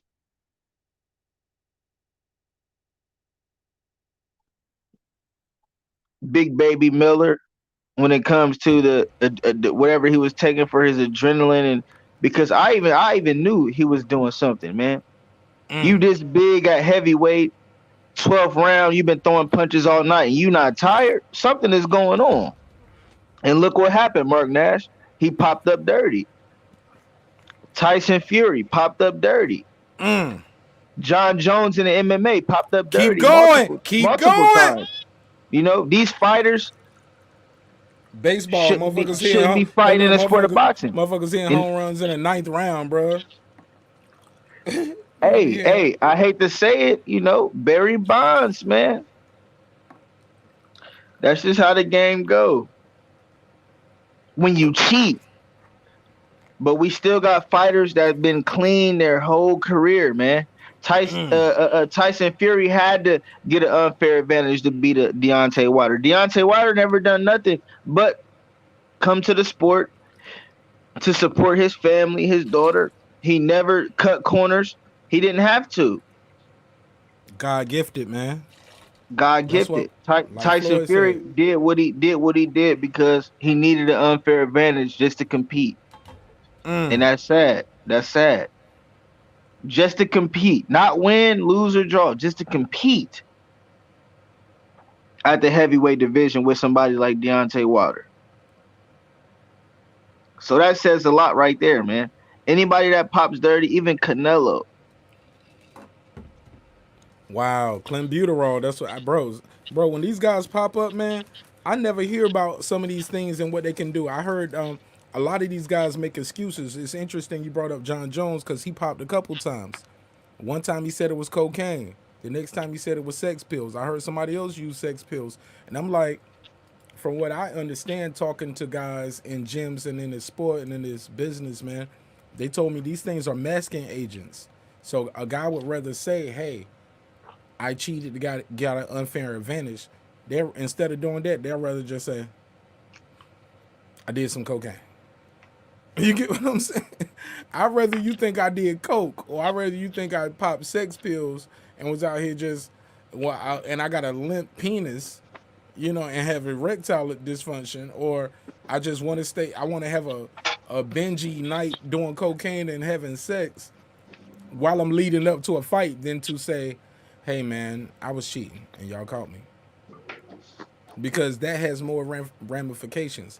I agree with you that the punishment should be stiffer, but I do think you should only get one chance, bro. And if it's proven without a reasonable doubt, that's it, man. You know what I'm saying? But also, how do we extend that to the trainer or the training camp? Like, to make sure everybody's held accountable. Because the trainer could be like, "I didn't know what he was doing," or sometimes the fighter don't know. You get what I'm saying? They trust in the trainer. "Hey, take these multivitamins, take this." You trust in the strength and conditioning coach. Like, you're hiring the best people, or you think you're hiring the best people. Yeah, that could be true too, but It's nine times out of 10, I feel like the trainer, the team, they don't have no idea of what the fighter is actually doing behind the scenes, what he's taking, what he's snorting, what he's smoking, or nothing. So they look bad. They get backlash. You don't All the think the strength fans and is the like, condition coach knows what's in the drink that he giving the fighter? "Are you Like, referring to this? Are you referring to the Mark Breland Deontay Wilder situation?" no, I wasn't with that. I was thinking more of like the Balco situation, like when guys was like, "Man, I thought they was just giving me a protein drink," or like with Shane Mosley. Shane Mosley said, I think or was it Marion Jones? Like, these guys were saying, and these women and these athletes who got caught up with the Balco situation, they were just saying, "Hey, I thought they was just giving me some good lotion and cream." They said it was muscle relaxers, well, before the fight or after the fights or doing training. Or, hey, they was just giving me protein drinks, or I was just eating snacks. It was gummy bears. I didn't get no injections. I wouldn't have did that. I would have thought something was nefarious if I was getting injections, but hey, it was just some cream or some lotion to rub on me. Thought it was okay. Yeah, well, a lot of these people like Marion Jones, they of course they would look at all she's accomplished, but who's to say she's telling the truth about the results that came out with her PED test? Nobody say you haven't used unless you've tested positive, Mark Nash. Regardless who gave anything to you, you should know and you should be in control of your career enough to know that you're drinking only nothing but water. You're not putting no type of supplements in your body at all, unless you know they're clean, natural vitamins or whatever the case may be. You're the one that should control that. You shouldn't even put nothing in your system that's questionable at all. That's why they took everything Marion Jones, all her accomplishments, they stripped her from it, man. They stripped her from it because she was clearly a person that used, man. When you come into She the sport pled of guilty. boxing to She fight, pled you guilty. can drink She nothing but water, Mark Nash. You can't even drink Gatorade, Mark Nash. You can't even drink Powerade. You can only drink water when you come to fight in that ring. Nothing else. Nothing else. Even Gatorade is considered not a PD, but it's still a considered. ban is banned. Yeah, it's It's a a bad. ban. Yeah, it's a bad. It's Yeah, a you're banned right. It's a fluid bad. that you cannot take during fight. You can't take Yes, sir. Pedialyte or Gatorade in the fight. With that said, how do you feel about Yes, that sir. Charlo situation when Charlo Yep. did not had a Gatorade bottle over there? Do you feel like my boy over in Detroit, um, Harrison, had a case with that? And the WBC just they realized they dropped the ball, but they didn't want to admit they made a mistake. Mark Nash. It's no way to prove what was in that Gatorade bottle, my brother. But it should have been a clear bottle of water, right? Like Harrison said, that's what he got. Yeah, it should have been. It should have been most definitely, and I believe it was. But who's to say it wasn't water? Who's to say it wasn't? It was Gatorade. Who's to say? Why And make right, Why make this accusation after you lose the fight? What if you would have won the fight? Would you blow this situation up to the point I where think when you you got lose the a fight, fans in controversy? I agree with you, and I think when you lose a fight, you look at the tape more than if you won a fight, and that's probably why he know when you lose a fight, you notice everything, and you I'm used to watching it seeing more than a water win. bottles, plain water bottles. I've seen Gatorade bottles and stuff like that, but I'm really used to seeing spring water in a corner, water bottles you can see through. Regular water bottles, Me too, regular bro. regular bottles of water. Give them a few sips, whether it's Fiji, Dasani, or But I spring seen water, Deer squirt Creek, bottles whatever. too. But But I have seen yeah, yeah, squirt I seen. bottles and they Yeah, squirt. yeah, for sure. You're gonna always see the squirt bottles clear, but that Gatorade bottle, you couldn't And then see he through said that. You he said couldn't they see through switched that. between that and something else. He said, and if it's just water, why you giving them that one this round? Then you giving them this one. Then you go back to this one. He said they. I'm just playing devil's advocate. I should call the show devil's advocate and do a whole segment No, about that one no, day. no, no. I feel you. I feel you. You should try to get down to the bottom of it, but that's you know we just got to call a spade a spade. Speculation, man. And You don't know regardless, for a man, fact. Tony clowned around in that fight and paid the price. Yeah, he lost that fight hands down. The first fight was questionable. It was arguable. I felt like Tony Harrison did win that fight. He played Matador. You know, Jermell Charlo played the bull. He didn't. He wasn't effective. Tony Harrison was the more composed, clean, landed the more clean punches in that whole fight. I gave that fight to Tony Harrison, but that I, second fight was, hands down. He got stopped. watching that But fight, don't bro. but don't Go blame ahead. it on the huh. Go ahead. I didn't mean to cut you off. Go ahead. But don't blame it on a water bottle and water now. When you was talking all this crap before that, he definitely shouldn't have blamed it on no water. Now, come on, man. We don't know what was in those bottles. That's true because he had a green Gatorade bottle, but man, that was definitely a excuse in my opinion, man. You lost, you lost. You knew you lost. Why even try to, you know, say anything about a water bottle or make false accusations and you don't have proof of what went on or what was in that water bottle? It could have been straight water with ice, Mark Nash. We don't know. Do you know what was in that water bottle for sure? No, it could have been white Gatorade though too. They would have gave him electrolytes and things like that. I'm just I saying, I mean, like no, replacing no, you're those right. things that you We lose in the don't fight. know. You're right. We don't know. But We do not know. I think Jamel Charlo could fight him again. Jermel, And you mean? I said I said Jamel, right? No, I you think said Jamal, but I said Jamel, yeah, Maul. Okay, we're gonna yeah. put that. We're gonna do a mark on this one so I can remember this one. But Jamal at 160, Jamel at 154. I hate when everybody else do that. That's why I'm like, I'm shocked if I did that. But I think Mr. Charlo, I can't mess up God by saying that, right? I think Mr. Charlo could beat him again, and I think he could beat him again in Tony's hometown, in his backyard, and Tony could, and I think he could have a couple sips of Henny and beat him off of it. I think he got him figured out. This guy can't take my power. If I walk through his jab, press him enough, and beat him up enough, you know what I'm saying, and clench him up inside, I'm gonna stop him again, and probably stop him sooner. Cause Tony won't fighting good inside. He was tying up, and Jamel was wasting a lot of energy inside. Jamel wasted a lot of time with those big looping shots too. I think he just got to get a little more control, man. He got to control that a little bit more because it looks frustrating, and it was times in that first fight where you can see where he was doing something and he got popped with a jab, his head snapped back. You could hear the crowd saying "ooh," and even in the replay, he got his arms up like, "What? That won't nothing." Man, that shows frustration to the judges, and you probably lost that round. You know what I'm saying?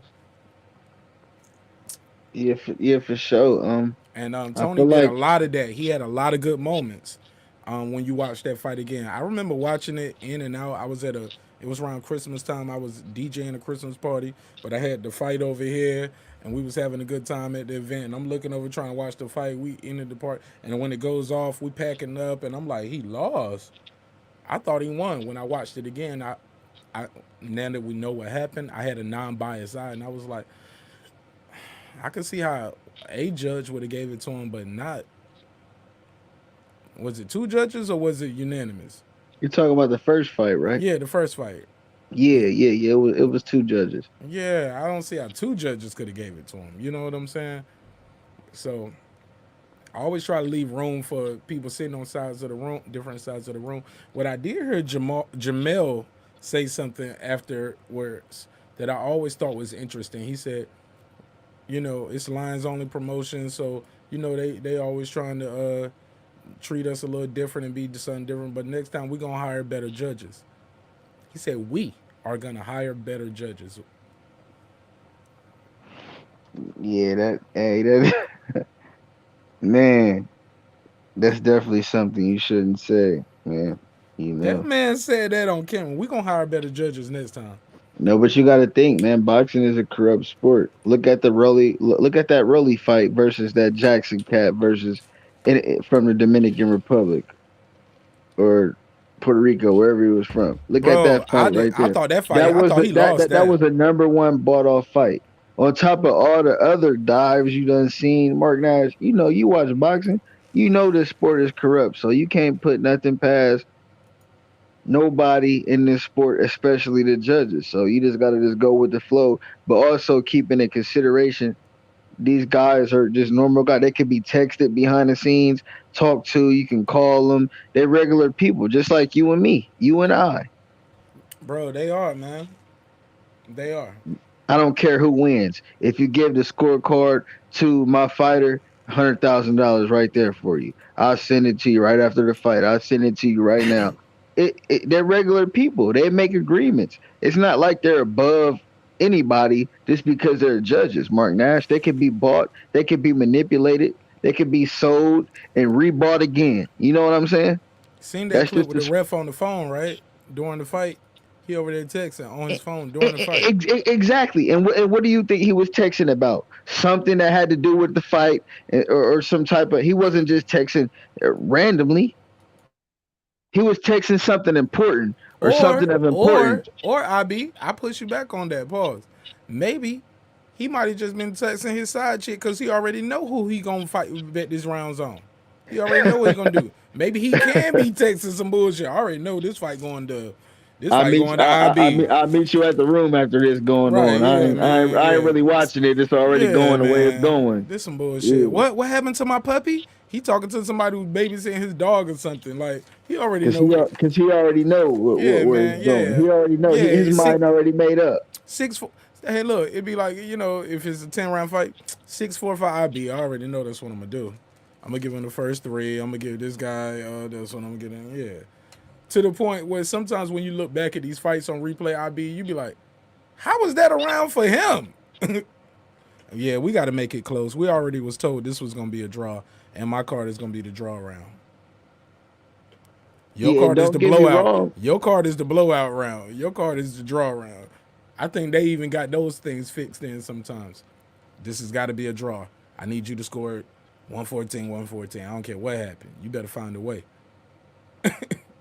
Yeah, for sure. I mean, some Am I rounds wrong for do saying be this? close like that. Can I be sued for this? I didn't say nobody's name. Can I be sued for that? I mean, this your channel, this your platform. I don't think you could be sued for it, but why would you? You know what I mean? If you speaking fact, I mean, fact is fact. You ain't played nothing copyrighted. You ain't stole nobody's videos or content. So how could you be flagged for this on your channel? So it's Oh, I ain't say basically, flagged. I said it's yeah. sued. I'm talking about. I Hell think. no, hell Hey, no, look. hell Hey, no, look. hell. Teddy We Atlas speaking got this facts great right now. video. I wish I could play it. I'm gonna put the link in the comments, man. In the description and in the comments. He said, man, if you go to the right restaurant on the right night before a fight, you'll see the judges, the promoters sitting there with the restaurant. They having the best food in a nice fancy restaurant, all private, of course. The biggest steaks, the biggest shrimps, the biggest bottles of champagne. You get what I'm saying? That's deep. That's deep And right then there. he was like, Coming from Teddy Atlas, how that's can super you deep. expect these guys to be non-partial to the promoter who's paying for all of their drinks and foods? Yeah, I'm there with my wife. Yeah, I flew my wife out here. You got everybody here, and and when it's all said and done, the bill gets handed to the promoter of the fight. Here you go. Yeah, I wouldn't be And surprised if you if your don't, live and you don't get hired again if you don't kind of, participate. or if you don't, yeah, you get what I'm saying. I ain't gonna say Yeah, participate, but you get it, man. nah, for sure. I wouldn't be Speak on it, King. surprised. I wouldn't be surprised if you did do it live and you tried to expose that type of content to the viewers. I wouldn't be surprised if YouTube wouldn't shut down your live for displaying that type of content to the fans and the viewers. I wouldn't be surprised at all because I've seen it happen numerous times. And you do have to be careful with what you say regarding those type of, you know what I mean, narratives. But it is true. It's definitely true. Teddy Atlas didn't have to keep it that funky, but why not keep it that funky? You know, Teddy Atlas has a good channel on YouTube, so to keep the fans informed, and he's probably had fighters that lost due to the same type of circumstances. These bought out judges, these people that already went into the fight knowing that it was a setup or another fighter was going, you know what I mean, basically take a dive or whatever the case may be. It is corrupt. So for Teddy Atlas to say that, coming from Teddy Atlas alone, I'm believing that. But you just got to think with your own 2 eyes. Like I've said, these judges is humans too. They can be contacted, text message, bought, meet me here, meet me there. They ain't locked up. They ain't, you know, they don't got no loyalty to nobody but themselves, their family, and their pockets. So if somebody like a Floyd Mayweather offers the judges of that Rolly fight $1.2 million when they only ever made $100,000 in a year or 2 years in their lifetime, and they've been judging boxings for their whole life, of course they're gonna take that money to give the decision to Rolly. Of course. And that'd be nothing for a Mayweather to give him that to make his fighter, you know what I mean, win that fight so it could benefit the whole camp and the whole promotional company. Of course they're gonna take that money. Who wouldn't take that money? Shit, I'd take it. Shit, I'd get a fight to Rayleigh. I don't give a shit if he won, if he lost every round. But I love boxing enough, so I really wouldn't get into all of that. But I would take that money too. and that's just keeping it as real as possible with you, Mark Nash. If Floyd, if I, hey, I'm not gonna lie to you, bro. If Floyd offered me that type of money, man, to get a decision to Rolly, win, lose, or draw, $1.5 million, I'm gonna be Mm. corrupt. I'm gonna be corrupt. Cause, don't cause don't I say love boxing. that, I IB. love boxing. I love boxing. But my daughter and my family means more than boxing to me. And we got to get out the mud. We got to get out the mud, Mark. Hey, look, just to I think I could play a little bit of this for news. I can say it's fair, right? It's news purposes because it's a direct quote. We just can't play too much of it, but I want to play this short clip. It's a clip of, and I think Joe Rogan a real one. As long as I title it right, he'll let this shit fly. But probably won't monetize it. But it's all love. I just want to be accurate with the information for the people watching. Let's play this short clip. It's incredible. But if you know where restaurant to go to the night before big fight, you will walk in the restaurant. I've been there. You will walk in the restaurant. Put I'm yourself not on going the to say screen if you something can't, if I IB, so can't stand behind it. we can And show we was on screen with it. You will see at the restaurant, it's a big table, kind of like not the Last Supper, but it's a big Let's table. fast forward, so And you will see all the officials at that table that are going to work the fight the next night. And you will see the organizational heads, the heads of that sanctioning body and the guys that are in charge, the presidents, vice presidents, supervisors, judges, referees. And guess who the host of the dinner is? The promoter. wow. Did you hear that? Yeah, for sure. The say it, promoter, And you will the see at the man with the restaurant, it's a plan. big table. Listen to everybody at the table real quick. Kind of like not the Last Supper, but it's a big table. And you will see all the officials at that table that are going All the officials at the table. to work the fight the next night. And you The next night. will see the organizational heads. So that's Suleiman or whoever's in charge of the belts, right? The heads of that sanctioning body and the guys that are in charge, the presidents, vice presidents. Everybody there. Yeah, Not just yeah, Suleiman, the whole squad. Yeah, Unifications or that's why unifications get presidents, man. This is gonna be great. Remember last time, man, we had a blast, man. We ain't did this in a long time. Bring your wife. Bring Katie. Supervisors, judges. The supervisors, the head of the committee, the Nevada State Commission guy, everybody. That's why they want these fights in their state. You still with me, right? Yeah, for sure. And I Referees. understand why everybody has to be there for this certain type of situation to go on, man. You know. Like he said, like the Last Supper, not like the last. He said not like the Last Supper, but oh yeah, somebody gonna get the Judas kiss tonight. And guess who the host of the dinner is? The promoter. Something wrong with that.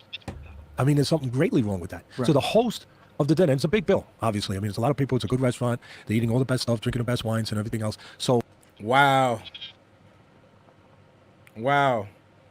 They're drinking the best wines, eating the best foods, man. We think we doing it big when we go to Benihana's. You went to Kiko's, got you some good stir fry. We thought we was doing it big. And salute to Teddy Atlas, because look at the date on this video, man. He's been already trying to tell us what's been going on. How many robberies and how many fights we thought was fighters took a dive and judges was paid off from the time he made this video until now, current in 2020, Mark Nash. it's a big bill. So nobody listened to my man. They obviously didn't watch this video. So this is a great video to show the fans, and I hope they watch this video Watch the right full here. interview. Watch the full interview. It's a hell of a video. It's a hell of a clip. I'm giving credit where credit is due, and I appreciate This you. is on IB, Joe Rogan's channel, right? Absolutely. And you can see the clip, but right here, when you scroll down, they got the full video right here. It's taken from this video right here. And they talk about it a lot. Talk about him with Mike Tyson and about Mike Tyson apologizing to him and things of that nature. But hell of a matter of fact, no, it wasn't there. I don't think Mike Tyson had did that yet. But yeah, man, it's been another good one, man. Like, we still cooking, IB. I don't know how much time you got, bro, but I appreciate you on this, because a lot of people don't want to go there with me when I talk about cleaning up our sport. And I think it's on us as fans and the consumer. We have to put the onus on ourselves first and foremost with what fights we're gonna buy, what fights we're not gonna buy, and then also we have to gotta press them, and we gotta press the mainstream media too. Like, why does ESPN not talk about this Wilder Fury thing? They talk about everything else. They can do the latest dance on TV, so I know they know what's popping with the internet. I Oh always yeah, tell, like I told, I'm gonna give you the floor, and I just want to ask you one question. How do you feel about this? This is a question I asked to BH the Great. I actually asked the brother. I was like, man, do you feel like ESPN sometimes take advantage? And we want to answer this question on the camera too. You see this up here. Jermaine Tyson said, "Why do we have so many belts?" So that was a question he had for you. But do you feel like ESPN takes advantage of boxing being a niche sport, and they paint their own narratives because they're such a powerhouse in media? But also, after you answer that, answer the question that's on the screen for the chat. You got the floor. oh yeah, for sure, man. I've always said, ESPN, when it comes to the corruption in boxing, like Tyson Fury versus Wilder. Tyson Fury is their man. That's their fighter. That's the person that they back. That's the person that they're trying to build up. That's the reason why Tyson Fury has the name he has now, off of everything he's done in the past regarding boxing. Tyson Fury has done a lot of corrupt things in boxing, whether it was tampering with gloves, whether it was doing drugs, or whether it was testing positive for PDs. This is stuff a lot of Tyson Fury fans can't debunk. And this is stuff ESPN would never broadcast on televised television at all. You would be lucky if you read it in an article. You would be lucky if Dan Raphael writes about it. But if you do hear about it coming from ESPN, it'll be in an article. It'll never be televised because they have to save face for somebody that brings so much money to their network. Why would they talk bad about that's negative? That they wouldn't get any views. They're worried about viewership. They're worried about saving face for their big boxer at Top Rank, their big name. It's only been Lomachenko and Tyson Fury at Top Rank. Now we got a Tiafimo now. But Tyson Fury, they built this man up, man. They brought him from nothing. They gave this man a second chance. After he beat Klitschko, man, from 2016, he was on a 3-year drug binge, man. So all of a sudden, you gonna tell me he has everything it takes to become a world champion this quick, beating a come on, man, come on. They've been cutting corners since he came back. And before he even became undisputed champ or unified champion against a Klitschko.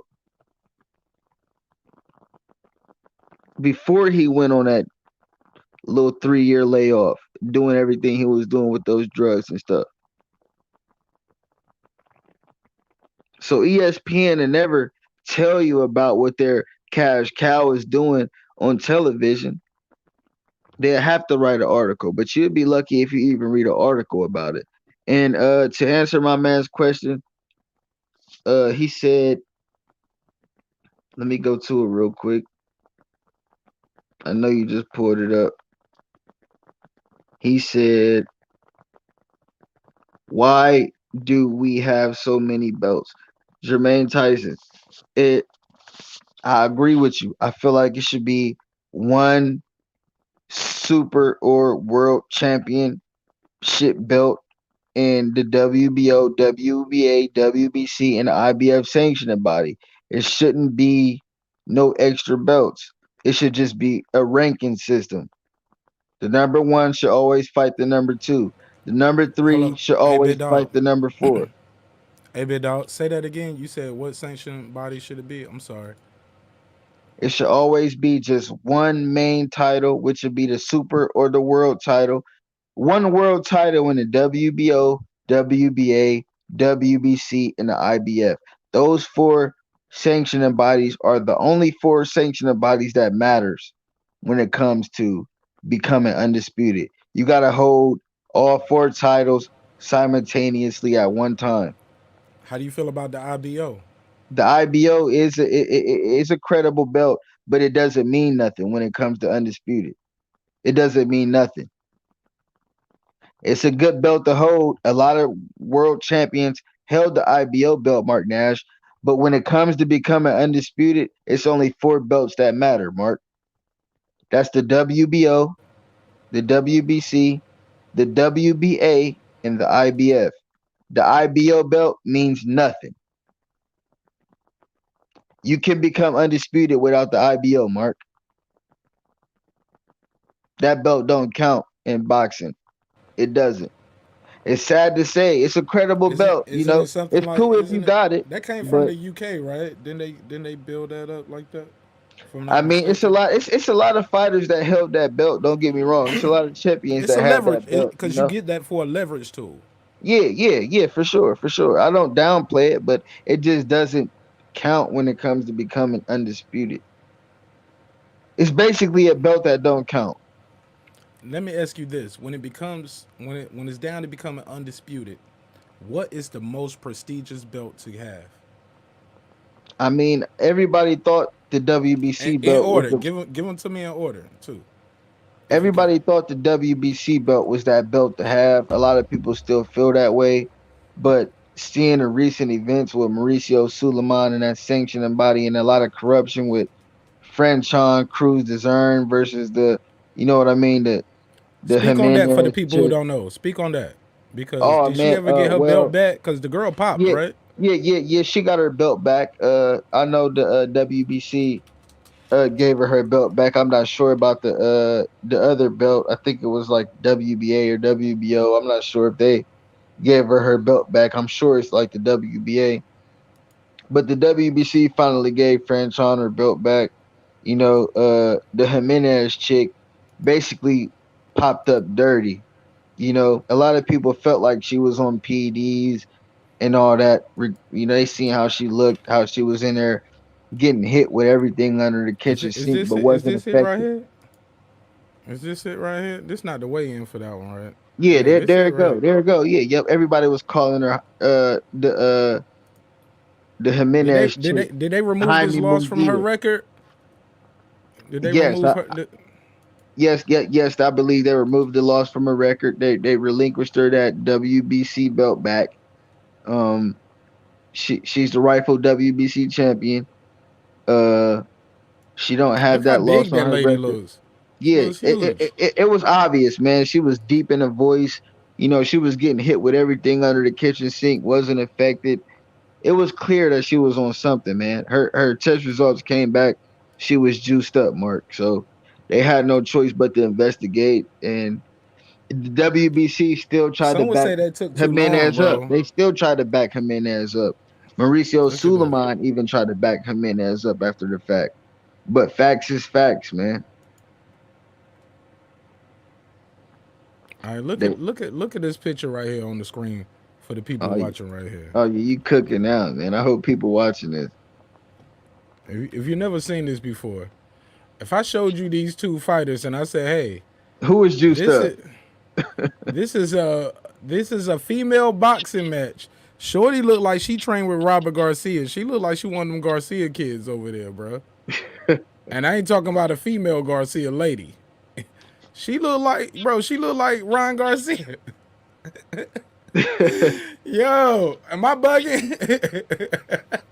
I would Yo, say Franchon Cruz. I would say more of a Jaime Munguia. That's what everybody been saying. Right. Yeah, most definitely Yo, my Jaime God. Munguia right there. That's Jaime Munguia. Yo, yeah, I remember this fight too, cause this that fight they was cutting my girl Franchon, they was cutting her weave out in the fight. Yeah, her wig And we fell was off. all clowning her on World Star talking about, oh my Oh God. man, yeah, And her wig they definitely was fell like, off, he was like, man. you want to win the fight or you want to keep the head? She was like, Yeah, cut that yep, shit off then. Fuck it. Cut it, yep. nigga. Cut it, coach. I think her coach is her husband too, right? That was her husband, Oh right? man, that's Bro, hilarious. that's messed up, bro. Cause she was, bro, She could have won that fight if it was a fair fight, I think. And that's why she took the fight. She was like, I can box, and these bitches can't box with me. But man, Yeah, you fighting a woman and a man right here. Look at this picture, y'all. Y'all see what we talking about right here? This is what we talking about when we say clean up our sport. That's what this segment is about. We got to clean up our sport, bro. This is ridiculous, bro. Look at this picture, man.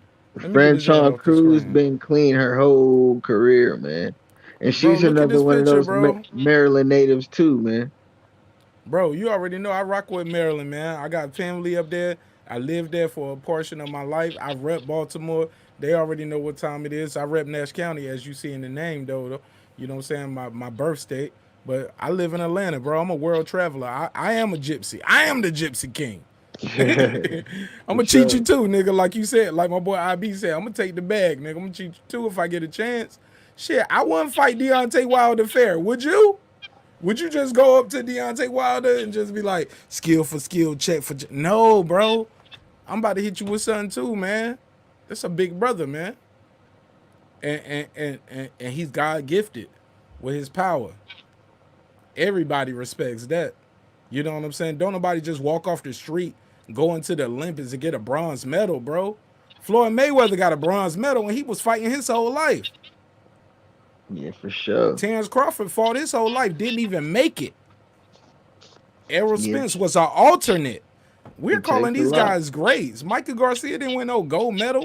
Pacquiao didn't win no gold medal. Errol got the silver, but you know he still, you know what I'm saying, he was an Olympic champion. It was just silver. No, it was silver. Pardon me. No disrespect. I thought no. Sean Porter was the alternate. Errol Spence got the slot on the team. Yeah, but I didn't know Errol medal though. I didn't know Errol got a medal. Yeah, I did not know that. I believe I never heard Errol Spence got a medal though. This is the first time I heard that. Yeah, I think it was the silver, if I'm not mistaken. You know I'm gonna fact check that while we online, but man, you go ahead and fact check it. I want you to fact check it real quick. Let me fact check you real quick. But what's up with this, man? While we do that, I'm gonna mute my mic, mute my camera, bruh. Talk to me about this right here. What are we looking at on screen right here? This is what we talk about when we say clean our sport up. And it took the WBC after the fight, and bruh, we can look at the weigh-in and say we need to talk about some things, man, bro. Even in the press conferences, man, Jimenez's voice was so deep. Her voice deeper than mine, bro. She could have sung Barry White's parts on Secret Garden with Quincy Jones now. I don't know if it was the testosterone. I'm sorry. I had to do it. I'm sorry. I don't know if it was the testosterone pills or whatever the case may have been, but I do know she factually tested positive after the fact of this fight, and we did what we had to do, man. Salute to Champside, his channel, a few other channels, but I know Champside was one of the main channels that was pushing and emailing the WBC to have Franchon Cruz's belts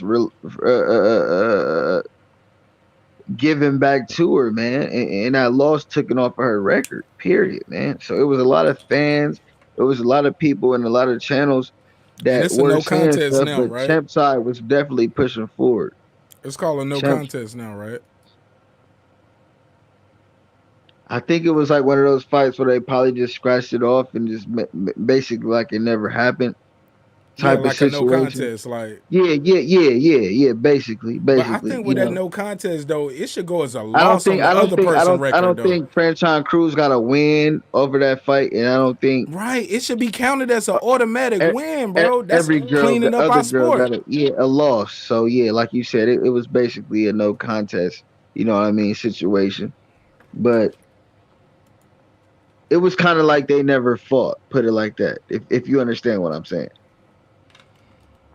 How do you feel about this, man? Do you think it should be an automatic loss and an automatic win for the other person when we find out you pop for PEDs, especially after a fight? The fight was so close with them, even No. It's no close no more. We found out you were cheating. You were on drugs. We can prove it and we can prove it enough to some way in the record books to approve a no contest and to change the decision. We should change these decisions You got an automatic win and you got an automatic loss because you cheated, you didn't. Like the Collins and Resto situation. You get what I'm saying? When it's Yeah, proven that you cheated, you get what I'm saying? yeah, for Like sure. I would definitely give the loss to the PED you users. gotta get that loss, But man. You gotta yeah, get that yeah, automatic. Ain't no yeah, hands contest. down. Yeah, hands down, I would definitely give the loss to the person that popped dirty for the PEDs. But Or if you throw a fight, no disrespect to the legend, but Mike Tyson should have got a loss, a disqualification loss, not a no contest. Like if he did like in the with the ear biting thing, I think that was ruled a no contest, not a loss. the Holyfield fight, I mean, Or like or I could be wrong with that. I think it but was a disqualify. Holyfield beat I him think it was factually, you disqualified. know? Yeah, I think it was a Yeah, disqualification loss. No, I meant to yeah. say with Mike Tyson versus what's the dude name the not the white guy He lost a few with fights. the The low white cat, blows. The white guy with the low blows yeah. with Lennox Lewis I want to call him about not Gotti, Arturo Gotti. He's an overseas brother, man. He's a good guy, man. He's a tough heavyweight competitor, but he pretty much just like, hey, man, I quit. But they ruled that fight as a no contest, and Mike Tyson to Do get you that know as a what knockout at a round it win. was? Do you know what Um, round it was? I'm pulling. Because if it was after the fourth, I'm pretty sure it should have went to the scorecards. But No, remember he just look. He was trying to quit, and his corner kept making him go out there. His corner, he was like, "You're gonna wake up in the morning. No, get your ass out there. Get out there. Check my YouTube channel, bro. I got a whole video. It's like boxing top 10 shocking moments. It's on my Nash vlogs, and it's a dope video. But I'm about to pull that up. But real quick, I'm pulling up Errol Spence, and I do not see a.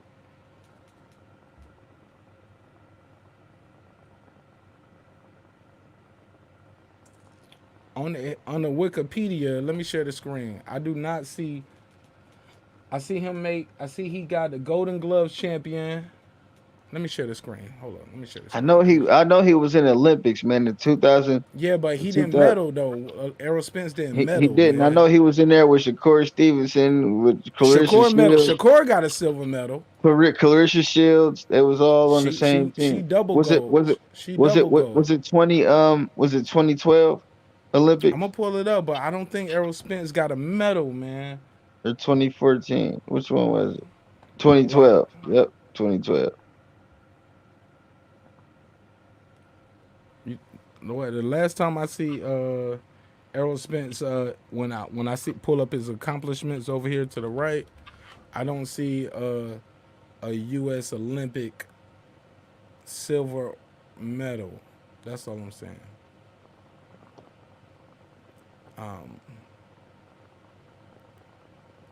But I like Errol Spence and I respect Errol Spence, but the boxing community is trying to force me to go against Errol Spence because of my support for Terrence Bud Crawford.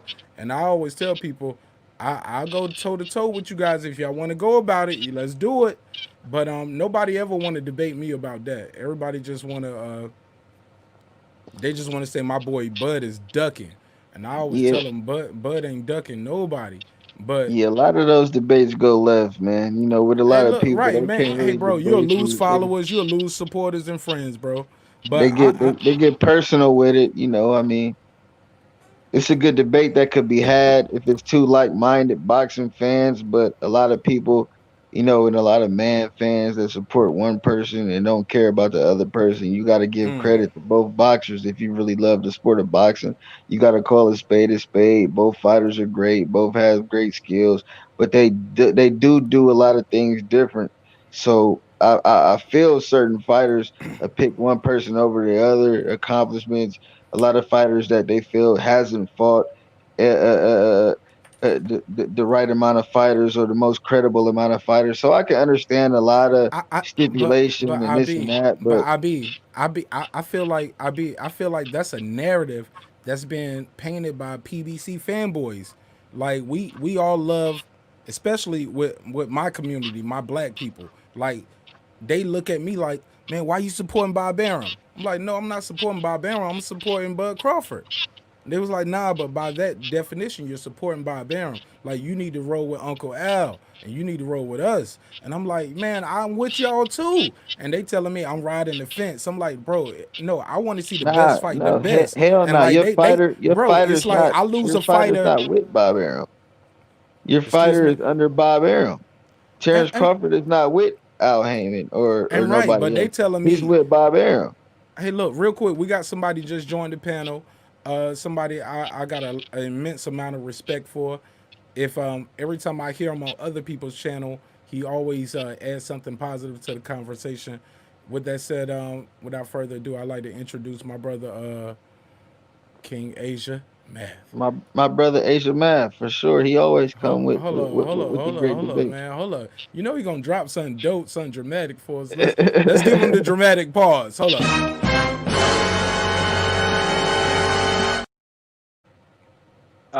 I'm not with it tonight, y'all. Everybody's safe. I only when I'm in that kind of mode is usually I'm just matching the energy of the panel. I'm a like-minded person. I'm logical. I'm reasonable. Asia Mav, you be cooking on other channels, boy. Oh, I be hearing you so passionate, and I'm like, damn, he ain't gonna never be like that on my show because I kind of agree with him, but you know what I'm Well, saying no, sometimes. But I love your point of view, and I appreciate your time being on my channel and my panel for my audience. It means a lot to me, and it means a lot to my audience. Before you get started, tell the people who you are, tell them what you do, tell them where you're from, and then you have the floor, sir. one thing you gotta know about me, Mark. I'm gonna say all that. Redundancy is kind of like a pet peeve of mine. I be know me, you've known me. We've been spoke, and people know me. You know I'm from the Midwest. You know I'm 55, sitting on 55 mil, as we all should feel.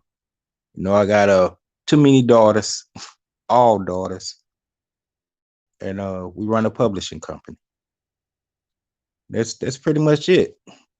You know, and big fan of boxing since since I first laced them up, and just like coming on platforms, when the topic is being discussed and give my points of views. But piggybacking on what y'all saying as far as the people that's passionate about certain fighters, yes, sometimes I feel like it goes overboard. So especially when the points of view starts going beyond what the actual narrative is. You know what I'm saying? They bring in the triangle theory that doesn't work with all scenarios. Styles make fights, not scenarios.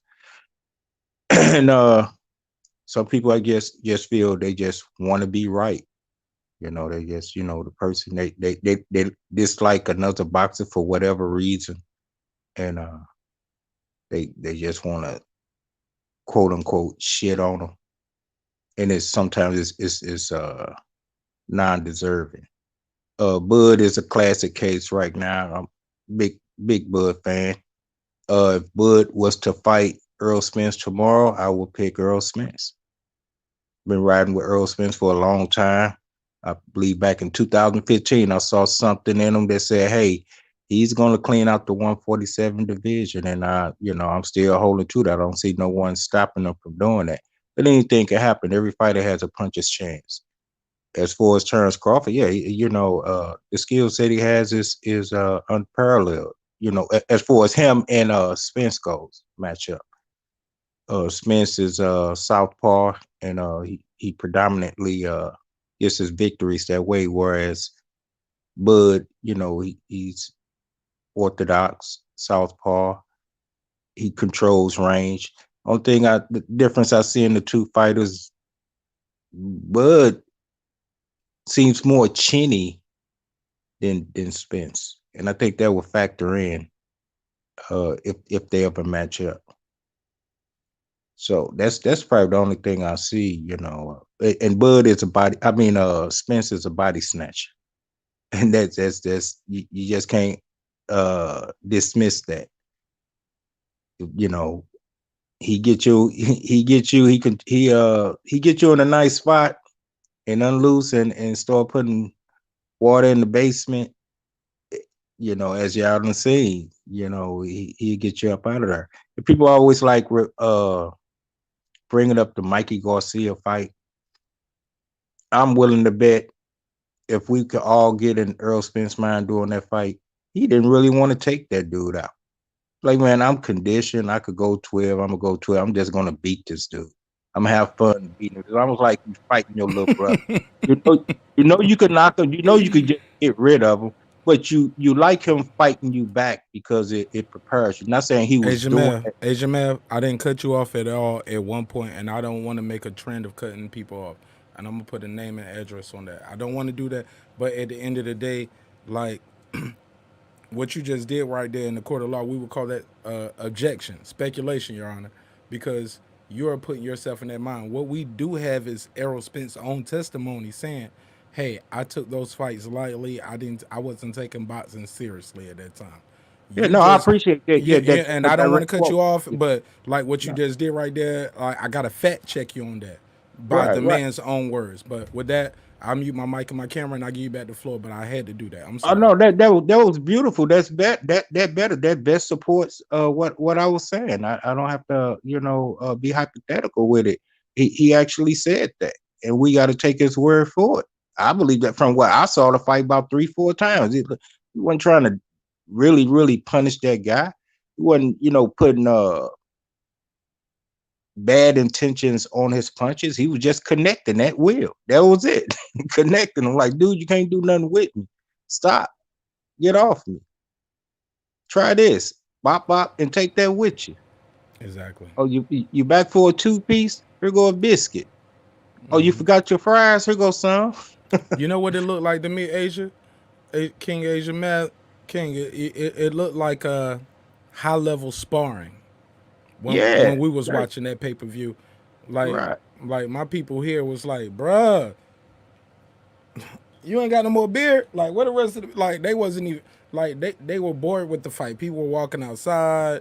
People were like going to the other part, you know, outside in the patio, watching on the fence. Like, everybody was taking smoke breaks during the fight. Like, And you know you know what why? I'm saying? Like, you can still watch the fight on the fence outside because of Right. the ambiance, but they was like, but when I know when the fight is hype and then when we got a good fight, because nobody even want to be outside. I don't care what the weather like. Everybody want to be like right here over each other. Like, it's like, I'm like, man, we need a bigger house, baby. You know what But I'm you know saying? what, And we got a Mark? big house, but You know what, Mark? speak, You King. know what would have kept them attentive to the fight if they knew that at some point Earl was really trying to get him up out of there, because they would have been on it like in a tank fight. We knew he was gonna get that dude up out of there. He He was throwing showed it. punches. I mean, Right, look, exactly. Spence wasn't even showing. He was like, man, like you say, it was high level boxing. Man, let's see if I could go 12 without breathing hard with this cat. And that's all it was. But or without getting hurt. Like, if I get him, I get him, but I'm not taking no risk. I'm not about to overcommit. That's what I saw with Arrow. I'm not about to overcommit. it, Like, if he overcommit, I'll backpedal, jab on jab. I never seen a exhibition with a I'm sorry, with a right jab like I saw what that night. exactly. And I saw And he's a times where southpaw. Remember and that. and then there's times where I saw him press Mikey, and I'm gonna pass to IB. IB, you still with us? I just want to keep you involved in the conversation. It's times where I saw him Nah, go press. ahead, cook. Nah, I'm letting Yeah, your it was times. Asia know his shit. I'm listening to my Yeah, brother. man. I just want to keep everybody involved. I don't want nobody to feel like they're isolated, man. Man, you guys are the show. Without you guys, it wouldn't be a show. The panel, the channel, all of you guys. You get what I'm saying? Without you guys, I'm just a guy sitting in the room talking to myself, looking at a camera. How about that? That's real facts, right? Well, people watch the playback. Yeah, but even with the playback, you get what I'm saying? It's just me, man. I'm just a guy giving my thoughts and my opinions. Even if you're watching the playback, you are a part of it now. And I appreciate that. And it means a lot to the show. And I appreciate all you guys, whether you're watching the playback, whether you're watching it live, smash the likes, leave a comment, man. But Damn, I lost my spot just trying to be so humble. We was talking about the reason why Earl, people got disinterested in the fight. Because they knew what he ain't even trying to take this dude Oh, out. oh, A lot of we people. talking about the Mikey fight, Errol and Mikey. Errol and Mhm. Mikey. Um, Oh, go Go ahead. ahead. No, no, no. I'll let you Well, go. Go ahead. a lot of people, just keeping it real. This is a combat sport, a pugilistic sport. So people are looking for the worst outcome, almost like what Leo Santa Cruz got, what Tyson used to do, and all that. Is just people want to see the train wreck, and when they see that, okay, for the a little bit above casuals know that, okay, this is an outmatch fight.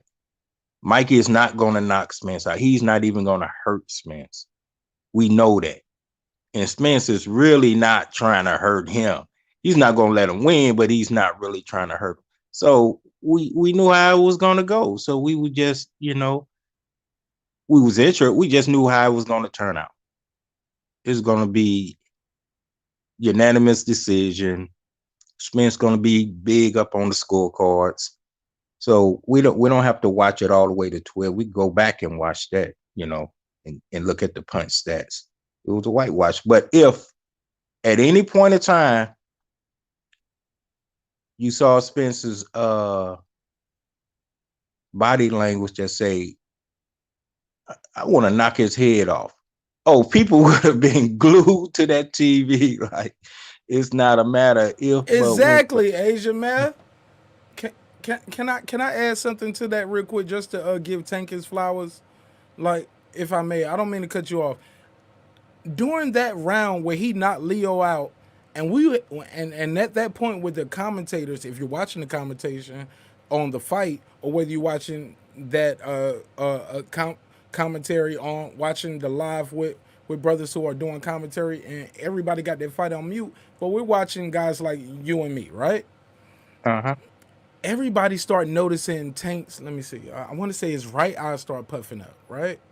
You Right. know what I'm saying?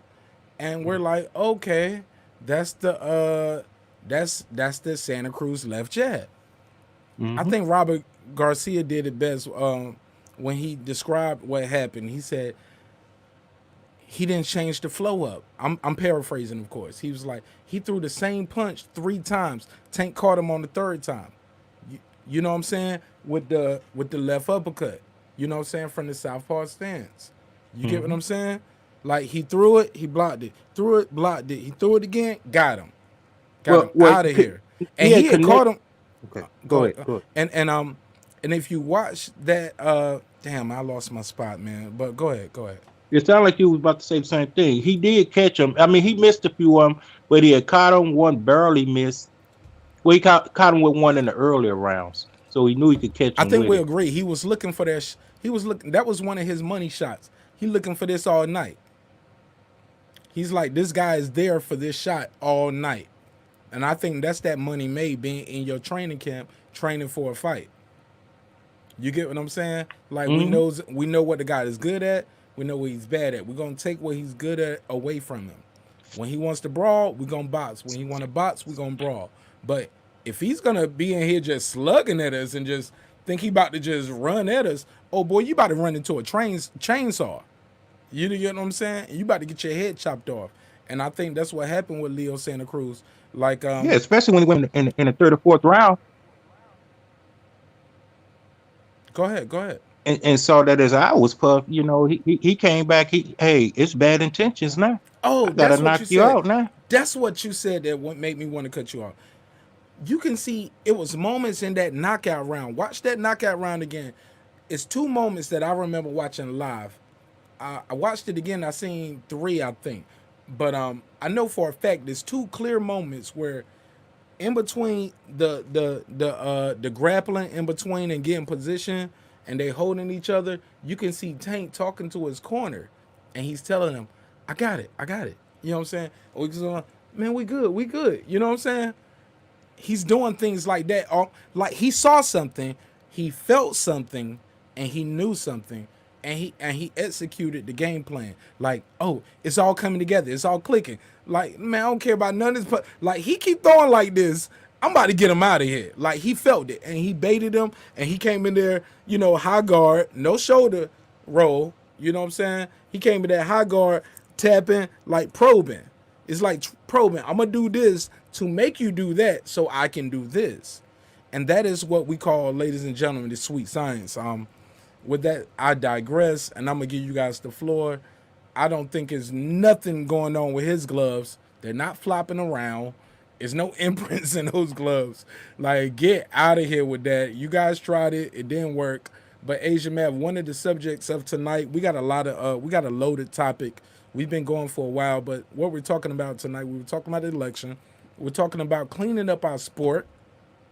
With that, the topic kind of led into talking about Wilder and Fury and quote unquote Glovegate. From there, we're talking about big fights that are coming up within the next 2 weeks. I said heaven. You already know what I mean. I mean, it's heaven every time he touched them gloves, boy. You know what I'm saying? He put him to sleep, man. I just pray to God he don't do lifetime damage to these guys, man, whether their career or their safety, because Devin Haney is the future of boxing, man. The boy is amazing, man. I'm sorry, them young man is amazing. Let me put some respect on it. You know what I'm saying? So we're talking about his big fight coming up. Also, you see the hat. You already know where I'm at with it. I got the TBC logo up here. Terrence Bud Crawford. I think he's pound for pound the number one. I know my boy H Money would disagree, but I respect the guy on all levels. But I got Terrence Bud Crawford still number one to me, and ain't nobody ever put me to the test about it, man. You know what I'm saying? But with that, I digress. I give you guys the floor. But that's the panel. Those are all the topics we talk about tonight. Which one you more comfortable with? I mean, the election, Oh, from what I heard, is pretty much over with. Biden looks like he's going to be our new president. Did they click 270 yet? Because last time I heard, he ain't got 270. Well, he don't have 270, but they've been counting the counties votes that's been coming in, and he has such a marginal lead on Trump that they don't see, him catching up with the amount of votes. They're going by the percentage of votes that's left uncounted. It's almost like if they stop right now and say, okay, it's 100,000 votes left to count, but Trump would need 150,000 to win. But still, to keep it fair and safe, we still got to count these 100,000 votes. So that's how they looking at it now. That's why, they can't say I think they are saying he's the projected winner, but they can't say he is the official one. It's not official till every ballot is counted. Trump said But stop counting, though. Trump said right, he don't want right. He everything wants to counted. How because you he feel don't want about the that? bad. Right. He don't want the bad news. I'm not going to play with the hypothesis. I know as if I'm in his head. He don't want the bad news. It's almost like when you got a fact on someone and they steady trying to divert something and take it over her. Well, yeah, but what about last night when the moon was half? What the fuck that got the shit to do with, you know that shit. You get it all the time, I know. So that's all he doing now. Stop the vote, stop counting and delay the shit so his team could figure out something to come up with and all that shit. But if he get it off, he get it off. You know what I'm saying? Wow. I'm just saying if he do, I'm not rooting for him to get it off, but all the motherfuckers play with their hands Nah, man. dirty. Look, only thing I got to say about this whole thing, Asian man, I think it's a shame and a disgrace. I just want to start right here. That we still have money in politics. We still have situations where in America, okay, you turn 18, you can vote, right? Everybody Right, with me there, right? right. But once you vote, your vote goes into a pool, and from that pool, you have a certain amount of electorates depending on what state you live in. Correct. Okay, everybody still with me, right? No, and one more thing you got to add on to that. Go add to it. Go the, ahead. the electorates doesn't stay the same in every state. Every election, they switch them around. They switch them around and they change, and they can go against the will of the people. Nobody reads that fine print, right? And stop me when I start telling a lie, right? No, you speaking facts. All right. So my question is, we have had since 1988, right? That was when George Herbert Bush won the election. Since Yeah, then, Democrats have lost they have lost elections and won the popular vote. I think what would change with that electoral system was if we ever have a Republican win the popular vote and lose the election, oh, they'll change that whole shit. Cause one thing I do like about Republicans, they fighting, bro. They tough. Like Democrats seem weak. Like who came up with these terms? Like when they go low, we go high. Okay, let's keep our powder dry. I ain't wearing no powder. I'm not wearing powder. And if you go low, I'm gonna kick you in your face while you going low. I'm gonna give you a knee. I'm gonna do a sprawl move and try to flip you and choke you out. Like, what are we doing here, man? Like, what is going on? Like this, I'm just trying to impassionate and rejuvenate people and give people something to believe in, bro. With my channel, my platform, because I believe that I have a voice, and I got people that rock with me and they respect me and they like what I'm doing. But at the meantime and in between time, like I gotta let other people, you know, get their shit off too. You know what I'm saying? You know what I'm saying? Because you can't just go out there and just silence everybody with violence, bro. That's not gonna work.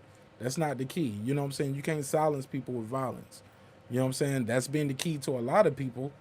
I don't believe nonviolence is always the key, though. I believe in those Malcolm X principles. Like somebody touch you, you know what I'm saying? You got fair right to put them in the cemetery. With that, I digress. I'm doing too much right well, here. I forgot speaking we live.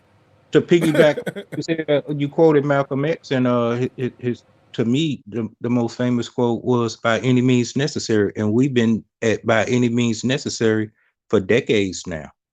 Now, once again, I choose not to condone violence, but I'm also a believer in fight fire with fire. Now, I don't know all the tricks and gimmicks that they play because this is a system designed by them. So I'm not going to get on here and act like I know all the rules and the politics and the science of a system that they created. As something I just pointed out, they switched the electoral votes. So that's almost like you come to my house and we playing a video game and I have a broke joystick, but you don't know it. And so every time we play, I give you the broke joystick and I'm winning. Now, a tactic that I guess you could call him a partner of mine, just for the sake of the conversation. You know, I don't know if y'all gamers. Do y'all, 2K, Madden, whatever, Mortal Kombat? Yeah, I game a little bit, but I don't broadcast the games though. But somebody told me I Yeah, should rock with it. but in our day before the whole internet thing playing online was, we'd just go, meet up at a house, almost like going watching the game or something like that. Absolutely, you're right, right. We Play had the two TVs set up side by side, game. game. I Exactly, was in the army, exactly. bro, and I remember being upstairs. We'd have a barracks party, bro, and we'd be having game nights. You know what I'm saying? Tournament And stuff. Yeah. yeah, man, we'd be But this one guy, game day. you already know when you go to his house, he's gonna give you the broke joystick, and the policy is you keep the joystick as long as you win. You ain't got to get off of it. As long as you win, you hold the joystick. And so it was hard to get him off of it. So I got smart Hold on, and hold on, hold started. on, hold on. No, you said that backwards, right? Like he give you the broke joystick as long as you losing. No, long as he's winning, whoever's Oh, okay. winning, Long as he's winning. Okay. whoever is winning, which Long. No, I'm mainly is going. saying, but the Yeah. person with the broke joystick, if you figure out a way to win with that broke joystick, they give you a different joystick. Oh yeah, yeah. You get to choose to, but you're not gonna win with it. Trust me, you're not gonna win with that broke joystick. Two of the buttons not working, joystick only go left. you're not gonna, Stuff like you're that. not I gonna you're not understand it. gonna win. The wires taped all up and all that stuff. I be where you at, man? You want to add something to this right here? Like what we got to do to clean up our sport, man? We'll come back to IB. But Asian Math, I had this I had a plan, right? And you tell me if I'm thinking too radical, if this is not possible, right? Cleaning up our sport. The sport of boxing. Absolutely. Absolutely. Like, hold on. I'm trying to get my camera in focus. Bear with me real quick. What points some people out? I mean, it's kind of vague when you say cleaning it up. I mean, I have What? Oh, okay. Go ahead. I'm trying to get my camera in focus. Bear with me. Like, I gotta clean up this. I need talking about cleaning up the sport. I need to clean up my damn video settings. How about that? How about that, MARQ NASH? Clean up your damn video settings, nigga. Your video settings got you looking blurry. Like,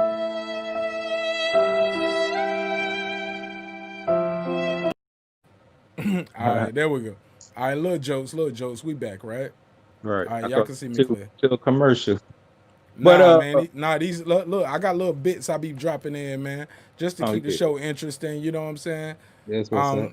And add some production level to the content. You know what I'm saying? That's what's up. You say something wild, I might be like, hold up, say it again. You know what I'm saying? I might hit you with the clock real quick. Like, say it again, Asian man. Hit Say it that again.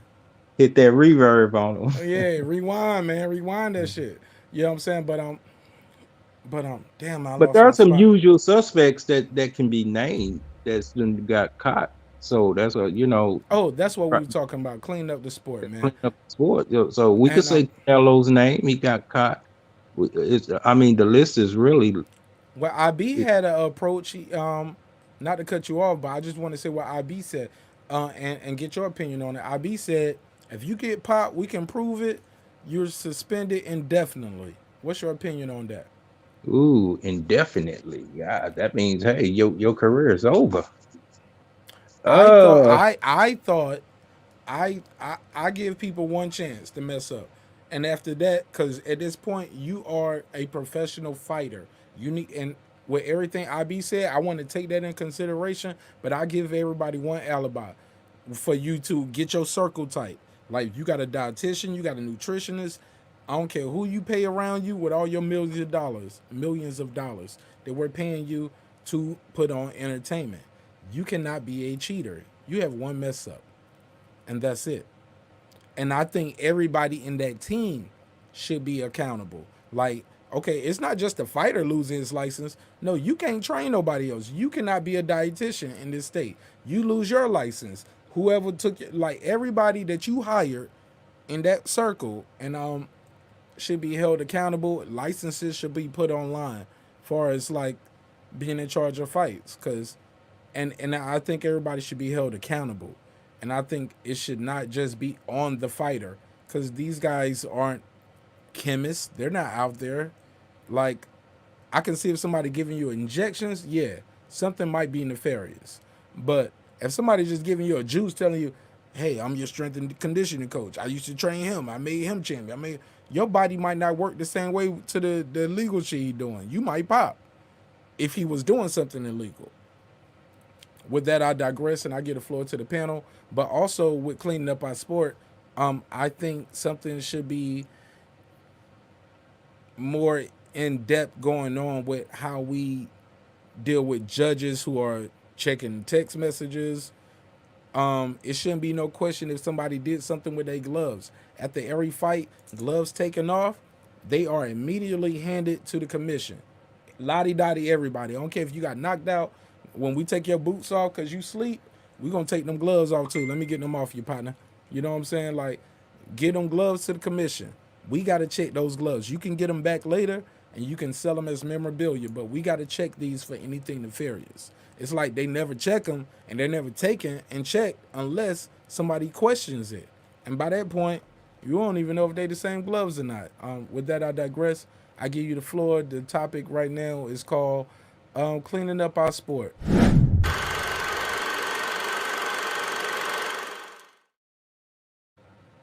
and go back.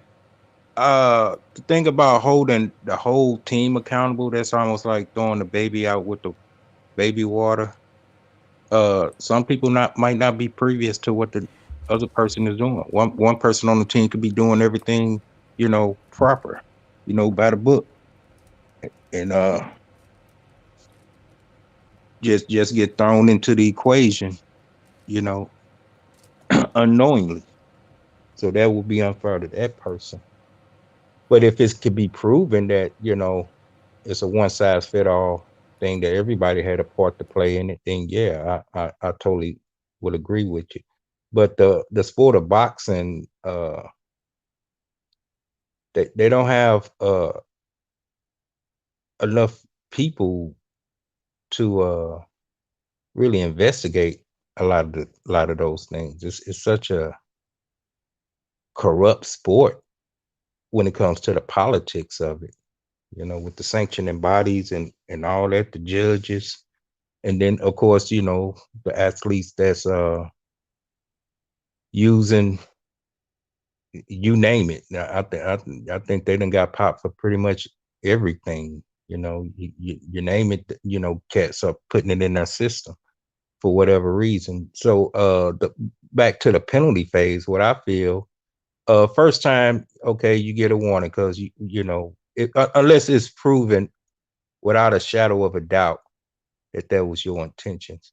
So I would say the first thing, you get stripped of if you have a title, you stripped of your title, and then of course a suspension. And when you come back, you could fight, but you won't be able to contend for a title till after another period of time. And then everything, after a few fights, everything checked out, then okay, you could get back on par with the other contenders in the sport.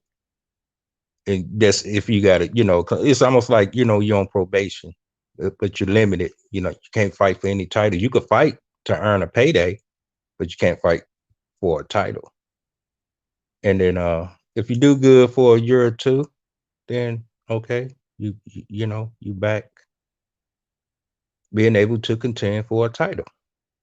Now, if you get caught again, and it should be stiffer penalties. You got to hit the pockets or something, and then if there's a third time, 3 strikes, you're out. You just you got to go to another country and fight or something I like that. Asia King Asia Math, I gotta disagree with you on that. That 3 strikes you out. We're not talking about baseball, man. Like that sounds No, good I for. Hold feel on, you. let me get that off. Like, let me get this off just for clarity. We're talking about in the sport where you can kill a man legally in a ring.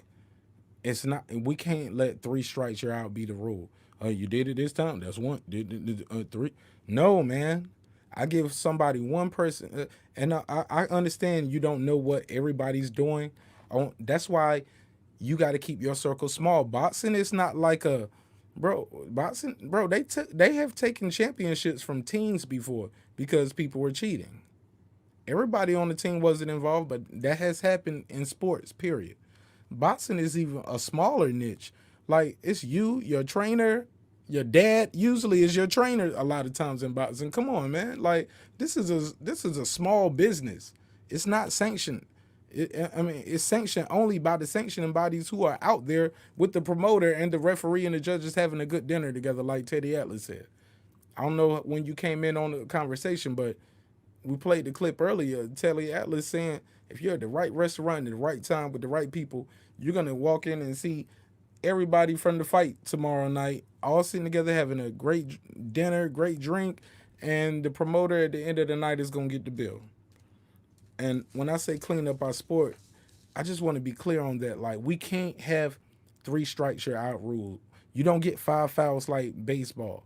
Like, these guys are out there fighting, and it's a shame and a disgrace that we have more deaths in boxing, even now, than we're having in UFC, where these guys are kicking each other, choking, submission holds, like all kind of things are going on. They knee into the face, flying knee, flying kicks. They're not killing each other. But in boxing, we still have guys as few as we I think not last year. Was it last year where we had 2 guys killed in the same year? I 2 or think it was 3? about it was about 3. Come on, No, I bro. feel you. Once again, I didn't say, what I propose is a one size fit all, and it's right. Of course, it's levels to it. Once again, if you just caught flat out, then yeah, you're gone. But that's a tough task to prove Let at me ask time. you this, brother. Let me put you back on that statement.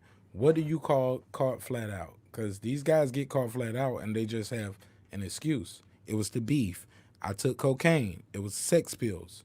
But all of these things could be masking agents.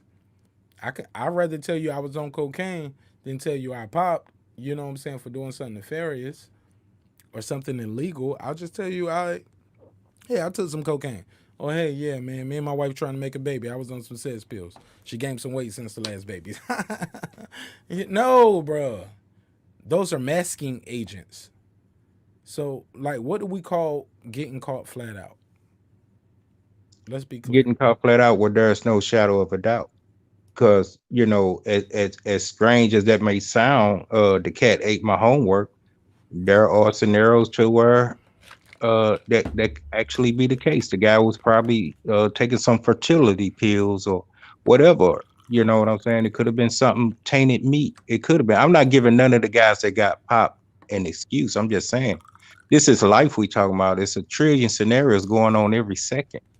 So that's why you. But when I say get caught flat out, where it's proven you knew what you was doing, you knew why you was doing it, you knew what you was hoping to gain by doing it, and you put another person's life at risk, male or female, in that ring. You put that, you know, their life at risk. You get caught flat out, then yeah, you know, that could be a one and done. But if it's as they call it, mitigated circumstances involved, to where, you know, someone could have gave you some, or you didn't know, wasn't aware or whatever. Like I say, you still get punished, but you're just not kicked out.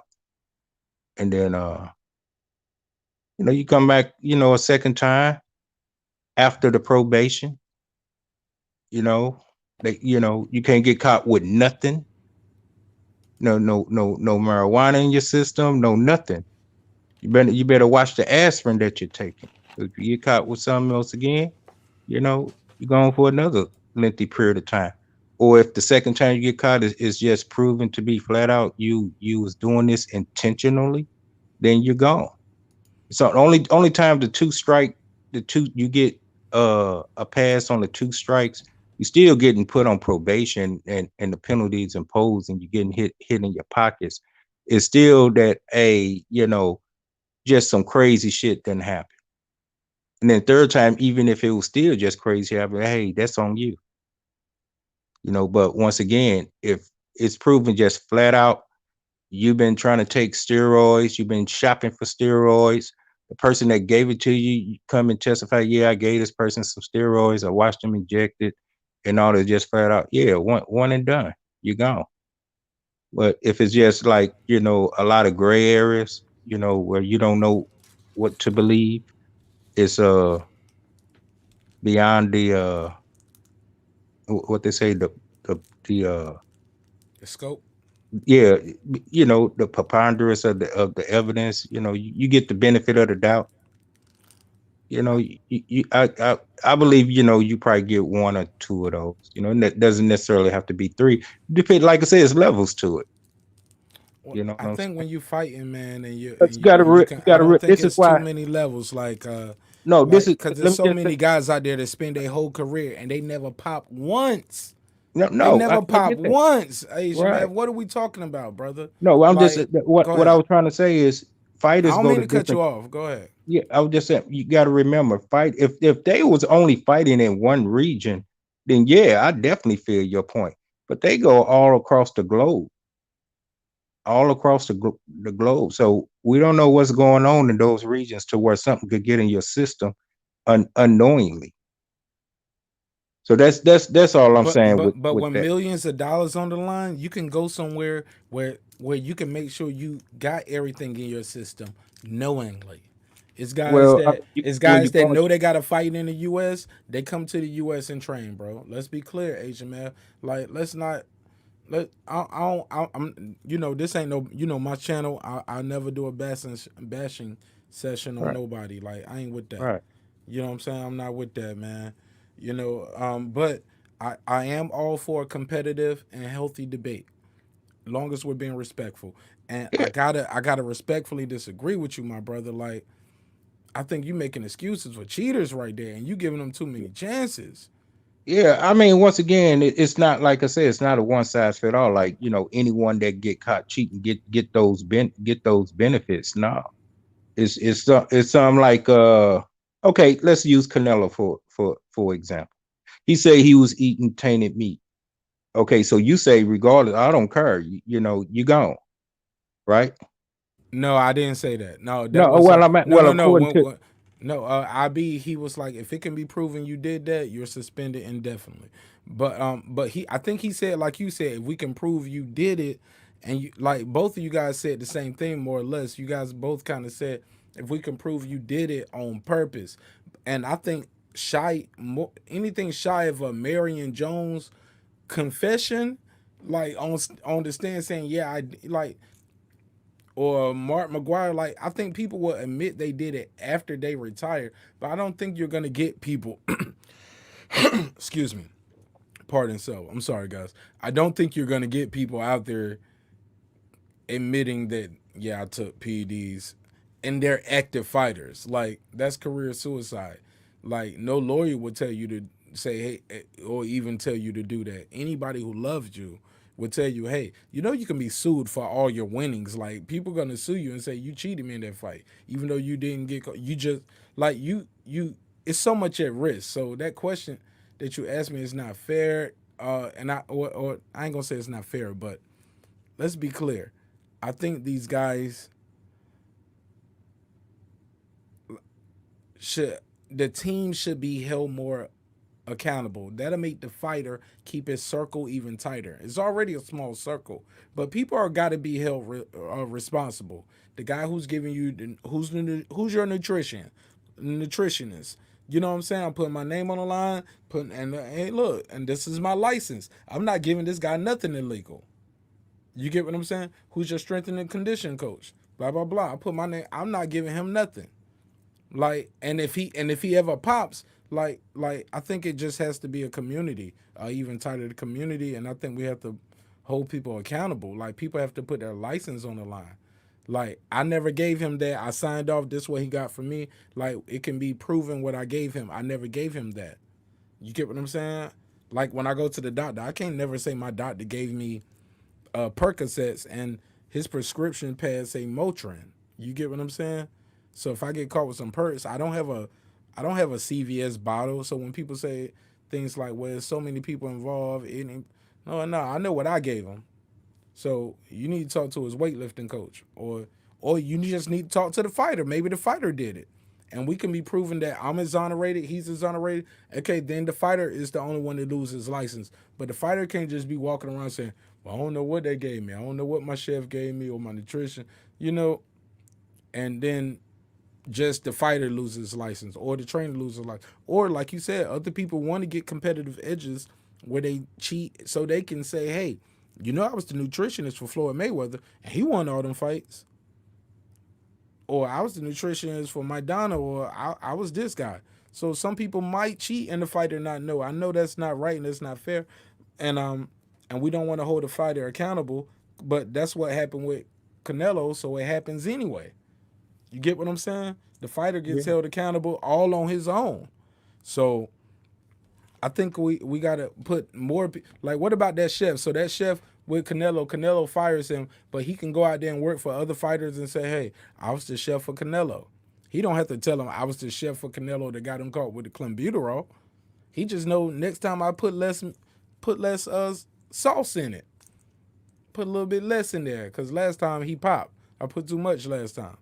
But yeah, I'm the guy who did that for him.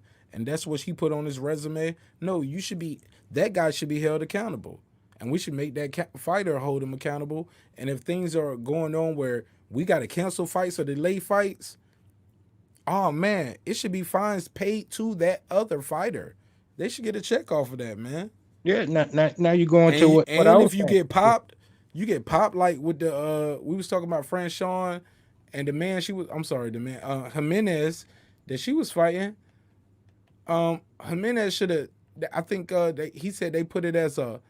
I think what you say, IB. You said it was a no contest. It's almost like the fight didn't happen.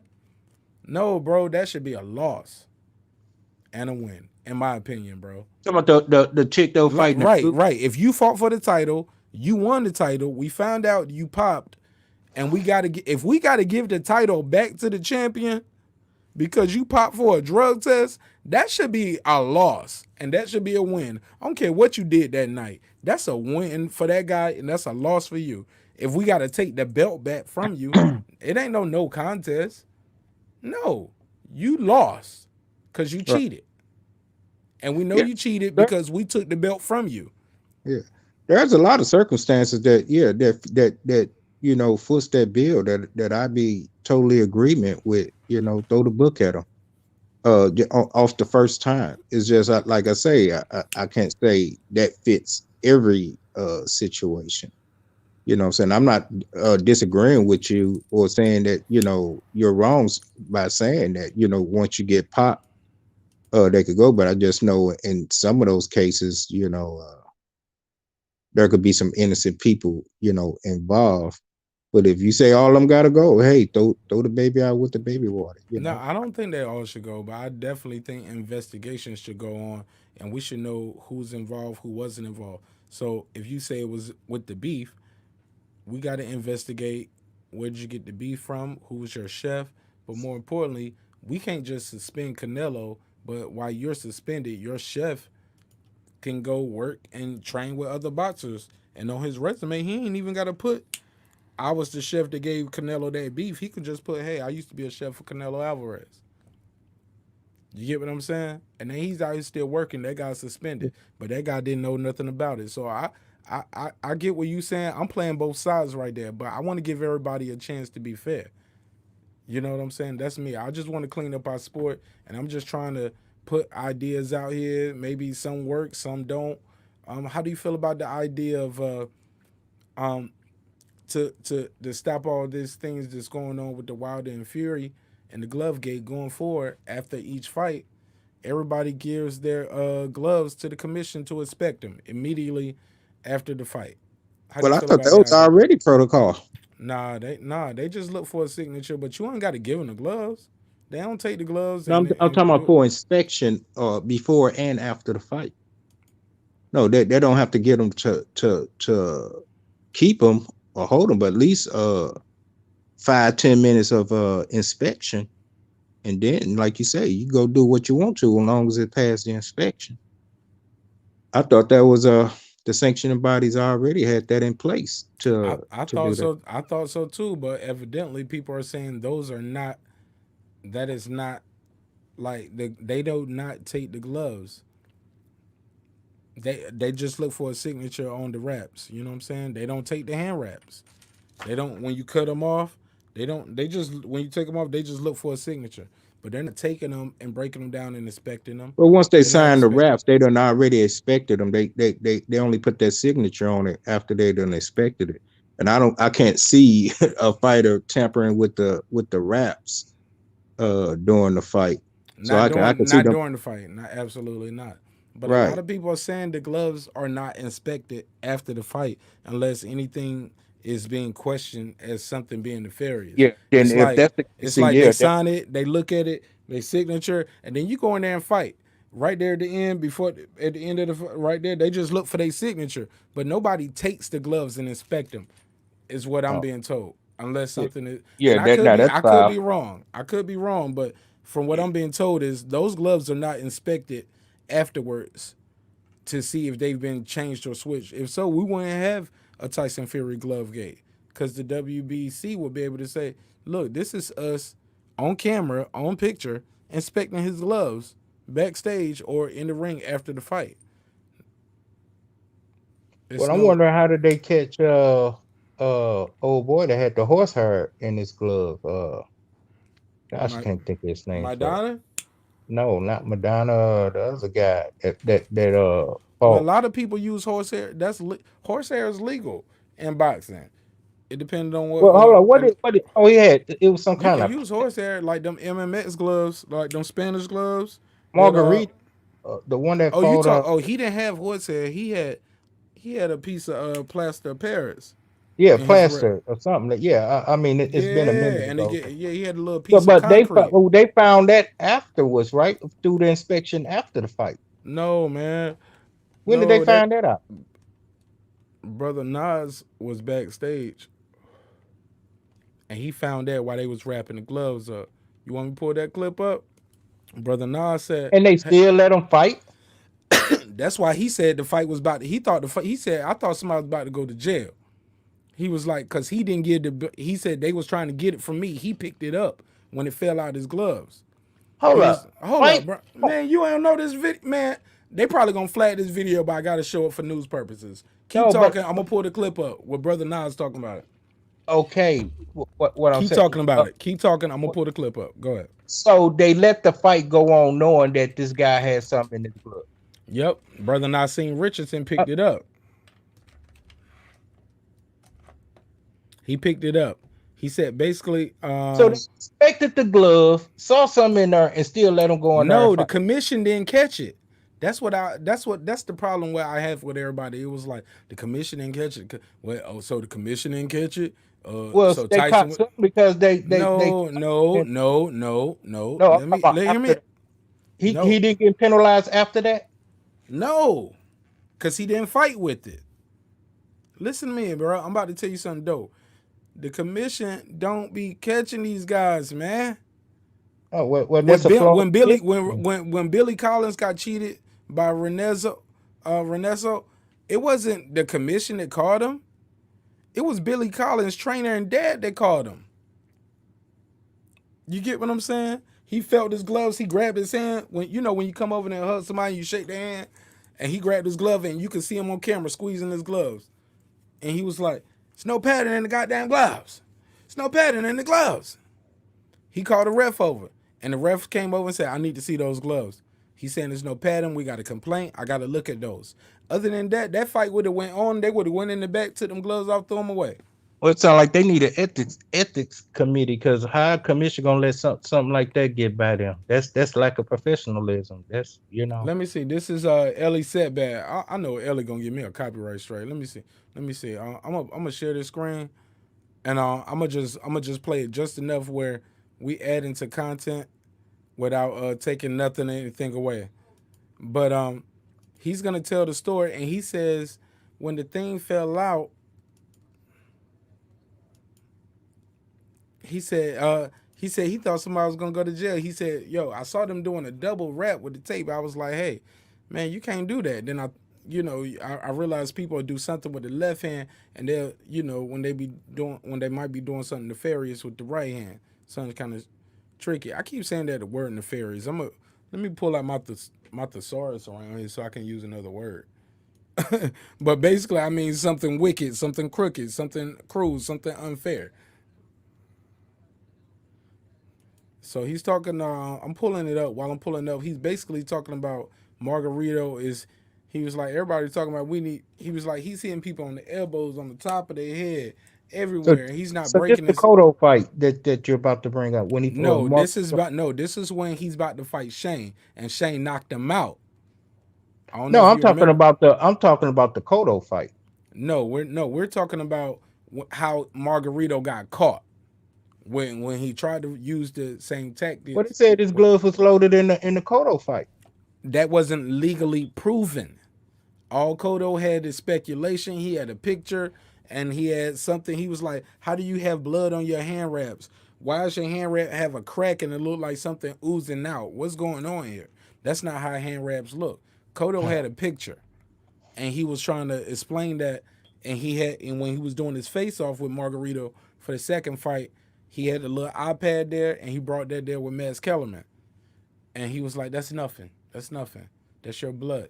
That's ink from the glove. He was like, no, the inside of the gloves don't have red on it. He said, well, it's your blood then. He said, I beat you once, I beat you again. I beat you fair and square. You know what I'm saying? He couldn't explain it. He made a joke about it. He was training with Robert Garcia, and somebody brought in a little center block, and you can see Robert Garcia laughing as they wrap it up. Margarito lost every fight after he got caught, and then he retired, bro. He lost to Mosley that night when he got caught. His next fight was Cotto. He got stopped again. And then his next fight was Pacquiao. He got stopped again. He had 3 stops in a row and retired because his face was messed up from all them beatings, because he couldn't apply any punches back because the rig was up. And the trick was this little center block. And I'm going to put this pitch on the screen. I'm going to put the pitch on the screen of where he got caught with it in his gloves, bro. I'm going to put this pitch on the screen. I'm going to share my screen. But what you think about that, though? No, that goes back to what we're saying. Something like that. No, you gone. You know, that's you know, that's no doubt involved, unless it, you know, a person just want to be dumb and stupid to the facts. You know, something like that. No, you gone. You spend it. Nothing else to be said. You gone. And So let's put this up. Let's share the screen, Agent Mav. Keep going, though. We cooking, though. you also could be financially liable for whatever damages that you done occurred. You know, in the fight or. Oh, shit, Agent Mav. I ain't never think of that. That's why they don't change it to a loss and an automatic win, because then they got to pay all them bets. The money's gone. The money's spent. We can't do that now. We can't just change it to a win to a loss. Oh, like it's paid out how it's paid out and it's on its way. But like all them people who bet on that Jimenez or bet on the Franchon, and then the fight becomes a no contest later, what do they do in Vegas? See, I don't live in Vegas on the West Coast. How does that work when betting? Or is it just a loss? Is that how it works? I don't deal with Vegas like that. You know, so I don't know. They got their own politics as well. The honorable thing would be to refund the people their money, but once again, I don't know what waivers they sign when they making the bets or how it go. You know, so these the Cotto hand wraps we was talking about. Let me blow the screen up. Not that one. Let me minimize that. Bring this one up. So this is the Cotto. This is the gloves on Cotto, not Cotto. Margarito. When we talking about cleaning up our sport, Asian man, this is what we talking about.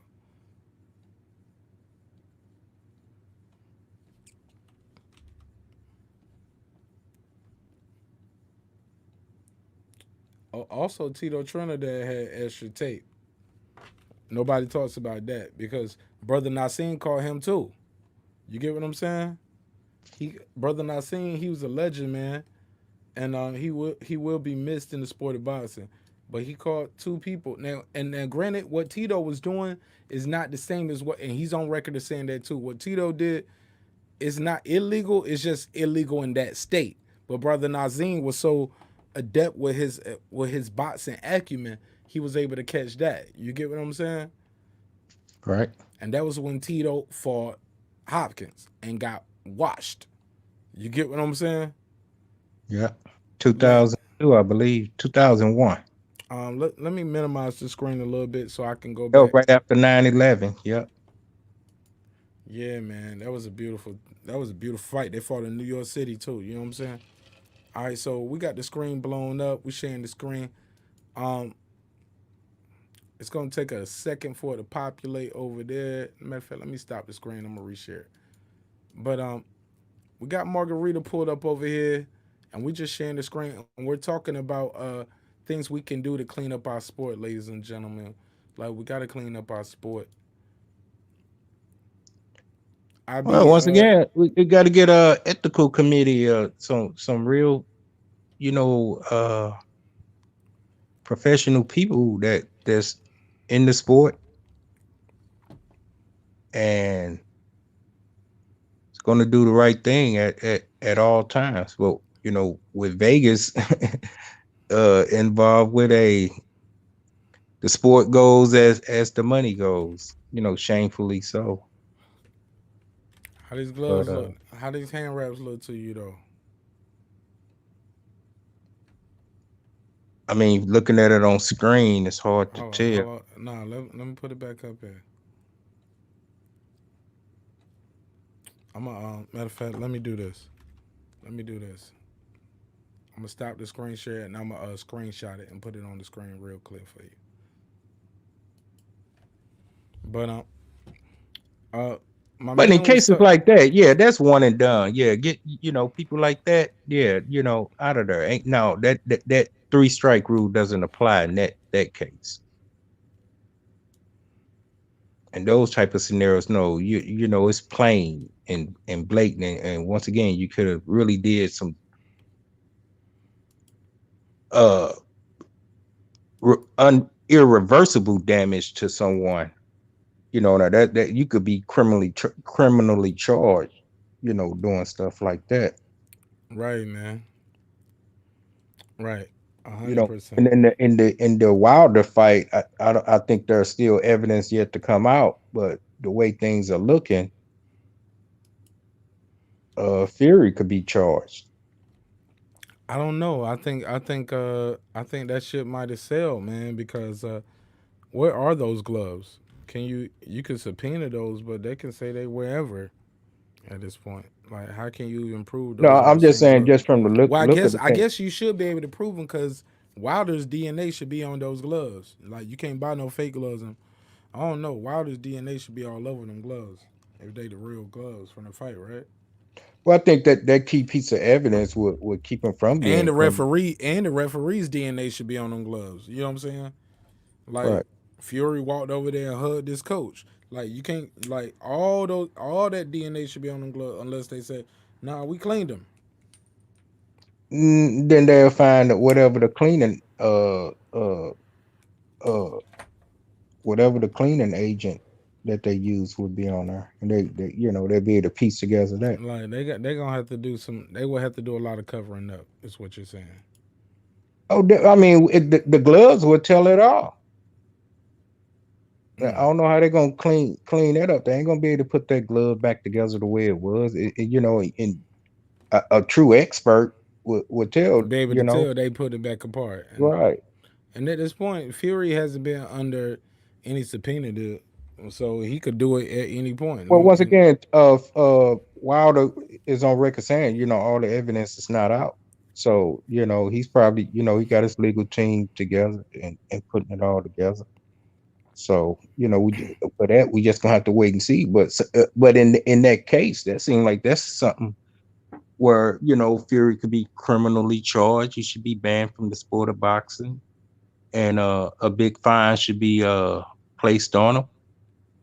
What Vegas going to do as far as the people that put wagers on that, that's another topic. That's another conversation. That's a whole nother beast right there. But yeah, that's going to open up a floodgate of people that lost money on that to, drag Vegas to court. What do you think we can do to clean up our sport, Asian man? Once again, fam, it goes down to ethics. I mean, it's just as simple as that. I mean, are you going to find enough people that's willing to do the right thing at the right time? Every time? No, that's just a simple equation. Qualified people that's going to do the right thing at the right time. We got enough doctors that knows if drugs are in your system or PEDs or whatever the case during the match. If you're dirty, we got enough inspectors to know how to inspect the equipment and all that. People taking money under the tables to turn a blind eye or whatever. Corruption. So those are the things that can easily. So you think the government needs to get involved in boxing? Well, the government is corrupt. Yeah, I definitely would say that. You know what I'm saying? They knew about all the PD stuff in baseball, even when didn't they go to Congress or whatever? They got involved. The government got involved. And They say they cleaned up baseball. That's what they and did. was They cleaned corruption it up. within that. Yeah, you truly believe that some of those congressmen didn't take something under the table? You think every baseball player that was cheating in that sport got penalized or whatever? No, those that can afford to keep the slide on the way slid away. Nothing really happened to Mark McGwire. If you remember, he was coaching for the Cardinals right here in my hometown. after that. Then he was coaching somewhere else. He was still in the sport making a payday. And he probably still is. I don't know. But I know, after that congressional hearing on it, it was he was still able to make money in the sport. And that's due to negligence of the why did you have that hearing if everything's still going to be status quo with it? So once again, man, you just gotta have people willing to do the right things at the right time. Within the sport, it definitely needs to be cleaned up. Because I like seeing the the person with the real talent, not the person with an unfair advantage. Like going back to what we were saying, with the broke joystick. Are you really good at this game, or you got the unfair advantage because my joystick don't work as good as yours, or are you really that skilled at playing this game? But we pretty much know who the skilled boxers out there. I mean, we could go from 1 through 10, tell who are the true talented fighters out there that's in there. Most of them got titles. You know what I'm saying? Yeah. Some of them don't, man, and they don't get that shot because they so talented, man. Yeah, regardless if Like they get the almost shot or like not, we get like Bruce Ennis. We know he's talented. He super doesn't have the talented. title. We know Yeah, we know he the truth. right. On any given Saturday night, he could show up and show out. So I'm not saying some people got titles don't even deserve their titles. Speak on that, King. Well, that's my personal opinion, but what can put it to the test? They get in the ring with somebody that I feel, uh it has a better natural skill set than them. A good example with that would be who got a title that I feel Canelo. Shit, put him in there with the Charlos. What you think gonna happen?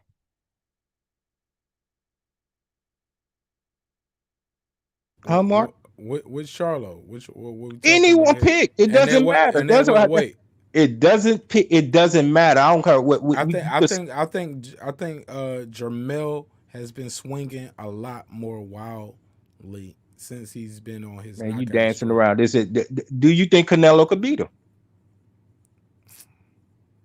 Not at If you do, just say 154. yeah. Not at 154. But I've never seen. I don't think he's gonna beat Jamal at 160. I don't I feel don't he could think he. beat I don't think any he of beat them at Jamal at any one of those 165. weights. I don't. Mm. Yeah, that's me. I know people who watching the playback I think I and how think we I think prove that Jamel I is. think Jamel will beat him at 154 because Canelo will be drained. But man, Canelo is a hell of a boxer, man. And Okay. he got a lot of chin, Once bro. again, if he ever get the But I kahunas don't to see get, him beating Jamal Charlo at 160. I I don't don't. see him beating Jamal Charlo at 168. Okay, that's my point. But when we start talking And about I've been saying, and I've been 175, and I'm like no. shit, We ain't gonna get I'm like, outrageous with and this I'm now. like, because that's what he fought Kovalev at, right? He fought Kovalev at Well, I 175, mean, if he and I'm want like, to, but and he did that to. I was like, Go ahead. low key, low key, shit. When now we talking about it for real, and you put me on the spot, and I'm thinking about it, man. Charlo would still be bigger than him at 175. But we know You why get he did that, man. He was running. He was playing the weight game. Both like that double entendre, the weight and the weight game. No, he don't want speak to on see it. them dudes. That goes back to the narrative that we was just at. Guys that got titles that really don't deserve. I'm not saying at once upon a time he did, but and I'm not saying he's not a good boxer, but he ain't. It's been it's man. You know who Dante Boxing is, right? Absolutely, salute to Okay. Dante, Yeah, salute to you, Dante. and his You- son boxers. Remy, exactly. his son Remy. Shout out to Right. Remy. Now, if you go back and watch some of his old video, I'm talking about 5 years ago. you would hear my voice on there. Mm, Yeah, and we was having this discussion back then, absolutely. and he still haven't got in the ring with none of them guys. So that's the proof in the pudding. That's That's the new, crazy. right. We going into the 6th year. Ain't no way you supposed to be this great of a boxer and you haven't fought. None. You could even throw Andre in there. Mm. Now I feel from the eye test, no drugs involved, no PEDs, clenbuterol or whatever that junk he was taking. Take all that out the equation. Right. He can edge the victory out over Andre. That's my opinion. I know H Money. Oh, he gonna go crazy with it. Whatever. Oh no, I didn't know that. He's not a fan of Andre. I No, thought he he was is. Mr. I about to say Mr. You said I said Charlo. You said Charlo I with Edge Andre no. We talking about Canelo. I say Canelo will edge it out. The narrative is against all the people. Andre. Hey, that's that. I mean, you said you was struggling saying he with the Charlos. So No, because we was talking about that what sound weight. more Like we talking outlandish. about what weight. Like It I don't see matter. Canelo fighting at Okay, well, no, you 154, know what? We brother. do You got know to what I'm put. saying? Yeah, you're right. We got to put parameters on it. So this is what I'm saying. Speak on it, From King. 154 to 168, anywhere between that, I see him losing to both Charlos and that. Why are we even putting 154 on the table? Like when the last time Canelo fought at 154? No, I'm just saying he could make that because he did it for the fight Mayweather. Bro, how many years ago was that, man? And That was that was a 5 years different ago. bag. That was it. Like Canelo is the Mayweather in his mind You and know in his what? team No mind problem. now. Well, He's okay, not gonna let's do take that for 154. nobody Okay, no else. problem. No problem. And Take he didn't fight 154 out. Mayweather at 154. He fought Mayweather at a It was catchweight. catch weight at 152, but when he came in the Right. ring Let's be at clear. 160 Hey, something. look at it, because look, we got to be clear because you know they're gonna kill us in the comments. So let's be clear. Go ahead, brother. Okay, no problem. I mean, if I'm wrong about something, I'm wrong, But let's take 154 out off the table. So 160 to 168. I think it'll be a tough fight with either Charlo for Canelo, and I think that's why We just talking about a clear cut winner. Who's going to win? It could go down to the last punch.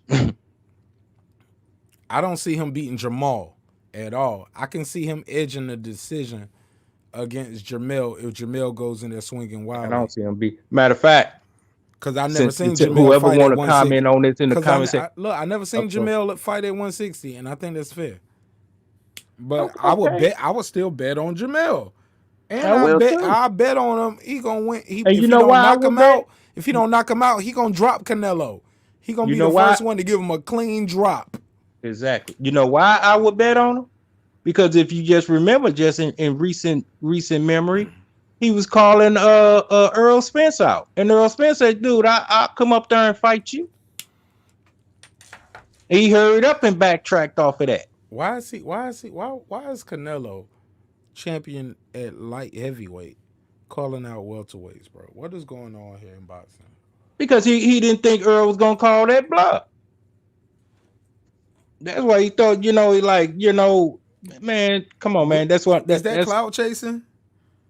Is that because when he all did right, you could that kind was of like that put it at what people saying Gary Russell Jr. was doing with everybody. I'm not saying he was just capping like that, so don't twist it like that, but people are saying, oh, he was just capping. Canelo was clearly capping. Because it's like tell your boy De La Hoya to call Al, and we get that popping right now. You don't even want to fight the cats in your division. You trying to call me out, but yeah, I'll come up there and spank you. I'll come up there and get a payday.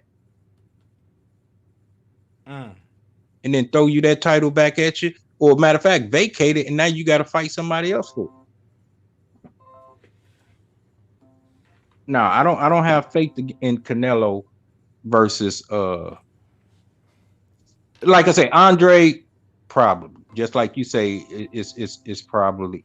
That's the fight I want to see. I want to see Andre fight Canelo or fight one of the Charlos, man. And And me and Dante was having this conversation. I don't know why I can't get that fight, man. And people people are telling me to like leave it alone, and I'm like, nah, man. I feel like I'm doing the sport, and I'm doing my audience and I wouldn't be sticking on code, man. Like I feel like, and you can ask me, tell me how you feel about this. You see the hat? It's a Terrence Bud I Crawford hat, but, man. but go ahead. I answer your question. Go ahead. What was you saying, brother? I'm sorry. Now, my question was, you saying you've been campaigning for that fight in your heart, in your truest heart of hearts. Why you feel that fight hasn't manifested yet? We talking about Spence and Crawford? No, no. Because that's what I was about to go to. What we talking about? Oh, still on Canelo, but I mean, if we're going to, Canelo don't want this smoke. I agree 1,000% because what he you're know he's saying. gonna get stressed out. Yeah, that's gonna even if he does win, man. Like like he doesn't believe in his Dog. skills. He know what he know those boys are everything they said they are, man. Lions only, and like the guys he call out, they don't call him out. He want to fight them because of a position. Canelo doesn't take tough challenges unless he's forced. Like that's how he became the first What WBC tough challenges franchise. take? You really want to count Triple G? Triple G ain't all we like. I say, you go back and look and listen to the He saw conversation. look and he saw what we all saw when Triple G fought Danny Jacobs. He was like, "Oh yeah, it's time to fight. I face him. I can beat this guy." You get what I'm saying? And what's crazy is when Canelo went in there and fought Triple G, some say he won, some say he lost. The people who say he won though, it was like, oh like he fought good at this point. He was trying to go in there and fight like Mayweather, but he started getting gassed. He couldn't do it all night. And that's when Triple G started winning all the late rounds with just the straight jab and the 1-2. You get what I'm saying? Like Okay, so riddle me this: if he feel he was that confident that he won so convincingly against Triple G, that's why he fought him the why? second time, bro. Okay, no problem. They could have did a trilogy. Why Nah, you still? I ain't gotta do a trilogy. No, I'm just throwing that in there, just extra talking. No, Okay, well, just look, them I'm two. playing devil's advocate, but Right. because in his mind, he feel like I beat him twice. Then what? Why you In still his face? mind, it's like y'all just want me to keep fighting this guy over and over again. And, you know, Nobody want. No, he want to keep fighting them over and over again. who Canelo? Yeah. Man, he shut this shit down. That's part of the beef with the zone. And Oscar, like they've been begging for him to fight Triple G again, and he like, nah. I thought it was Triple G didn't want to fight him. No, Triple G been wanting to fight again. That's why Triple G been campaigning and got belts at 160. But Triple G, look, listen, bro. I'm about to tell you. Triple G got titles right after he beat Canelo. Canelo dropped some belts. Triple G picked them back up. And his next couple fights right after that, Triple G became a champion again. But Canelo moved up and fought Rocky Feldon. Triple G, I think he might have got another belt or something. You know what I'm saying? And then Canelo moved up again and fought Kovalev. Right. So like Canelo hasn't been at 160 for at least 2 fights. So when we be talking about him fighting Charlo and talking about him fighting Triple G, I'm like, bro, his last 2 fights was at 168 and 175. This dude ain't been at 160. That's why I didn't think it was fair to put him in the mix with a Charlo at 154. I'm like, he was doing Charlo that, better beat him at 154. Somebody just been, his last 2 fights was at 168 and 175. You better beat him. Go ahead. I'm sorry. That was his duck move. I'm on record saying it. Well, whoever gonna say something in the comment, come on, say go back. I've been saying this for years. But Rocky Feldon has a following overseas, and that was for a title. Whether vacant or not, it was for a title. Look how much time still was in between for that. It was a Triple G fight in between there. He got a heel and he want to count the money and spend the money. I'm playing devil's advocate. Devil's advocate. Yes, you are. But I'm still on, like I say, not on just on your platform. I want to gain some weight. I don't gain some weight. I've been spending some money. Look, it's a belt at 168. Shoot, cool. I ain't gotta lose that much weight then, because I don't feel like making it down to 160. Shoot, I'm gonna stop at 168. He's on record saying Canelo, that is. Then we can hurry up and get to Spence and Crawford. He ain't scared of nobody. He'll face any opponent. Okay. And my cat's been calling that dude out. And then he let it fly out of his mouth. He want to get a little too cocky. And talking about you want to try to call out Spence. And Spence called his bluff. He hurried up and backpedaled off of that. Let's go and get on Spence and Crawford. That's probably what people want to hear about anyway. People know people unless people just die hard so sold on Canelo. You know, I they could don't live know. that's cool. But I ain't convinced until he get into the ring with either Andre or You got anything you want to add? You still with us, or you just listening? IB probably done left the room for a second. It's all love. Well, look, Okay, yeah, it's all love. We're gonna run a 3-second intro so I can break these down in segments and I can do the rebroadcast. All right. All right.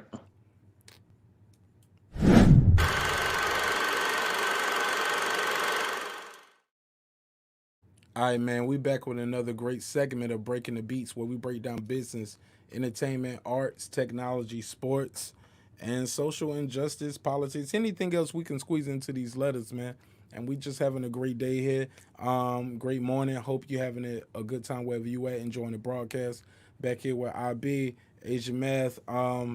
Let's get into it, man. Next Saturday, a lot of people have him as top pound for pound boxer in the world. Terrence Bud Crawford will face off against Kell Brook. Former IBF champion, has taken 2 losses. He lost to Triple G when he moved up to 160, and then he lost to Errol Spence Jr., defending his welterweight crown for the IBF championship at 147.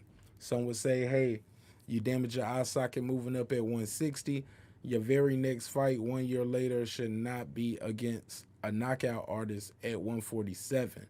It's a lot of weight you had to lose just to make that weight, and then you end up damaging your other eye socket. I know I gave you a loaded table, Asian Math, but let's get into it before we talk about that. Let's speak about the principles and who they are. Errol Spence Jr., Terrence Bud Crawford, they both have tough competition. We can't talk about them facing each other right away. We got to talk about who they are facing.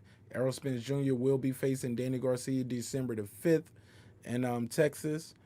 Terrence Bud Crawford will be facing Kell Brook in 2 weeks. Let's talk about it. The competition and what is it gonna take for them to face each other, because we all expect them to get past their competition. Asian Math, you have the floor, King. Okay. You ran past that speed bump. Spence had been calling Kell Brook out way before he decided to go up. He did one of those infamous duck moves just to get an excuse in. Went up there, knew he wasn't gonna be able to handle Triple G. Got served. It was a And big paycheck, though. Let's be clear. He sold his O. That's what okay, we call boxing it. is a business. We Boxing call it is a selling business. your O. He did. I agree with you, Asian Math, on that. He sold his O. I don't mean to Right. cut you off, but I definitely got to let you know I agree with you on that. It's funny. Still, that's because he could have got the fight in with Spence and then went up. You know, Triple G would have took But him on. it wouldn't have been as illustrious because he would have been defeated already. And Thank you. That's my Spence point. probably would have knocked That's him my out point. anyway. I'm good. I'm good. I wasn't even trying to get the alley hoop. It was just up in the air, and I just went I'm up just and saying, dunked it. bro. Look, I'm gonna fight Triple G, win, lose, or draw. I'm still the champ at 147, and I Yeah, can fight Spence, bro. I'm about to yeah, cash out on y'all niggas, man. right. But the point is, he knew he was gonna lose, and he knew he was gonna lose both of them. So yeah, that was smart on his end. Let me go up and lose, then come back down and lose because I'm still a champion in both fights. You know, yeah, that was strategic, but he still knew he was gonna lose both of them. You know, but well, He built the zone with that shit. Then he helped Eddie. He yeah, parted the AJ side. They're like man, I helped make you Eddie, like with those fights, because AJ hadn't right, got all of these belts yet. right. You know what I'm saying? Like that was amazing. Yeah, good business move on him. You know, uh, Spence.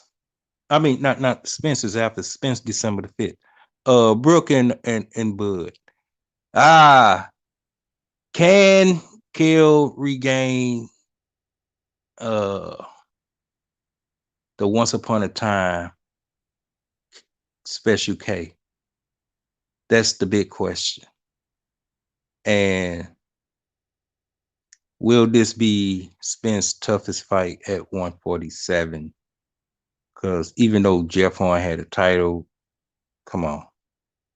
Benavidez, messed up leg. Hold up, bro. Don't do that. Don't do that. Oh, We ain't about to shit. do that. We ain't about to do that. Oh, You want? sugar. Let's get it. Oh, Let's shucks. get it. Let's get Oh, it. shucks. Bring it to me. Let's go. Hey, I'm not even gonna go all the way. I mean, what else? What more? Let's start with the first thing you said, my brother. Hey, look, I'm here for all the Terrence Bud Crawford smoke. I can't, bro. And look, I'm waiting for somebody to debate me. Nobody wants to debate me on this, but facts are facts, and we can pull up box recs. Terrence Crawford has fought more undefeated fighters, than Errol Spence Jr. Errol Spence Mark, Jr. you has fought. moving the Hold up. goalpost, man. No, You no, no. moving the goalpost. Okay. Well, I'm gonna start where you started from, where you kicked the ball at. Starting at Okay. 147. No. You started. No, hold up. I'm gonna start. Matter of fact, we all starting with 147. You started. Oh, you're right, because we started with Jeff Horn. That's the first thing you said, trying to discredit his resume. Because people always say, I ain't taking you nothing just from say, Bud. because that's what the PBC fanboys gonna say, like, who he fought. Like, you gotta Well, that's them. I'm not that. The narrative is what we're doing at 147. Let's start. Look, he just got here. His first fight, He's here for he 3 beat years now. His first fight, he beat an undefeated champion. What you can say what you want to about Jeff Horn. Jeff Horn was coming off a Pacquiao win. Am I lying? Controversial. A Pacquiao win. Yeah, a win is a win is a win, but it was controversial. Did Pacquiao decline the rematch?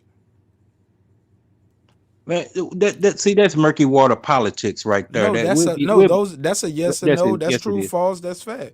Pacquiao declined the rematch. I'm not behind he the thought thing. he won. Hold on. Let me say this last thing, and I'm gonna let you go. Remember when Pacquiao lost to Tim Bradley, and he said, "Well, I thought I won, so I didn't give him a rematch. I don't want to give a rematch to him because I feel like I won." And then his next fight, he got knocked out. And then he fought. He still fought him. Okay, but all I'm saying is, like, we known Pacquiao historically to lose a fight, controversial or not, decline a rematch. You get what I'm saying? Like, he had a rematch and declined it because he felt he won with his pride. You get what I'm saying? But he lost to Jeff Horn.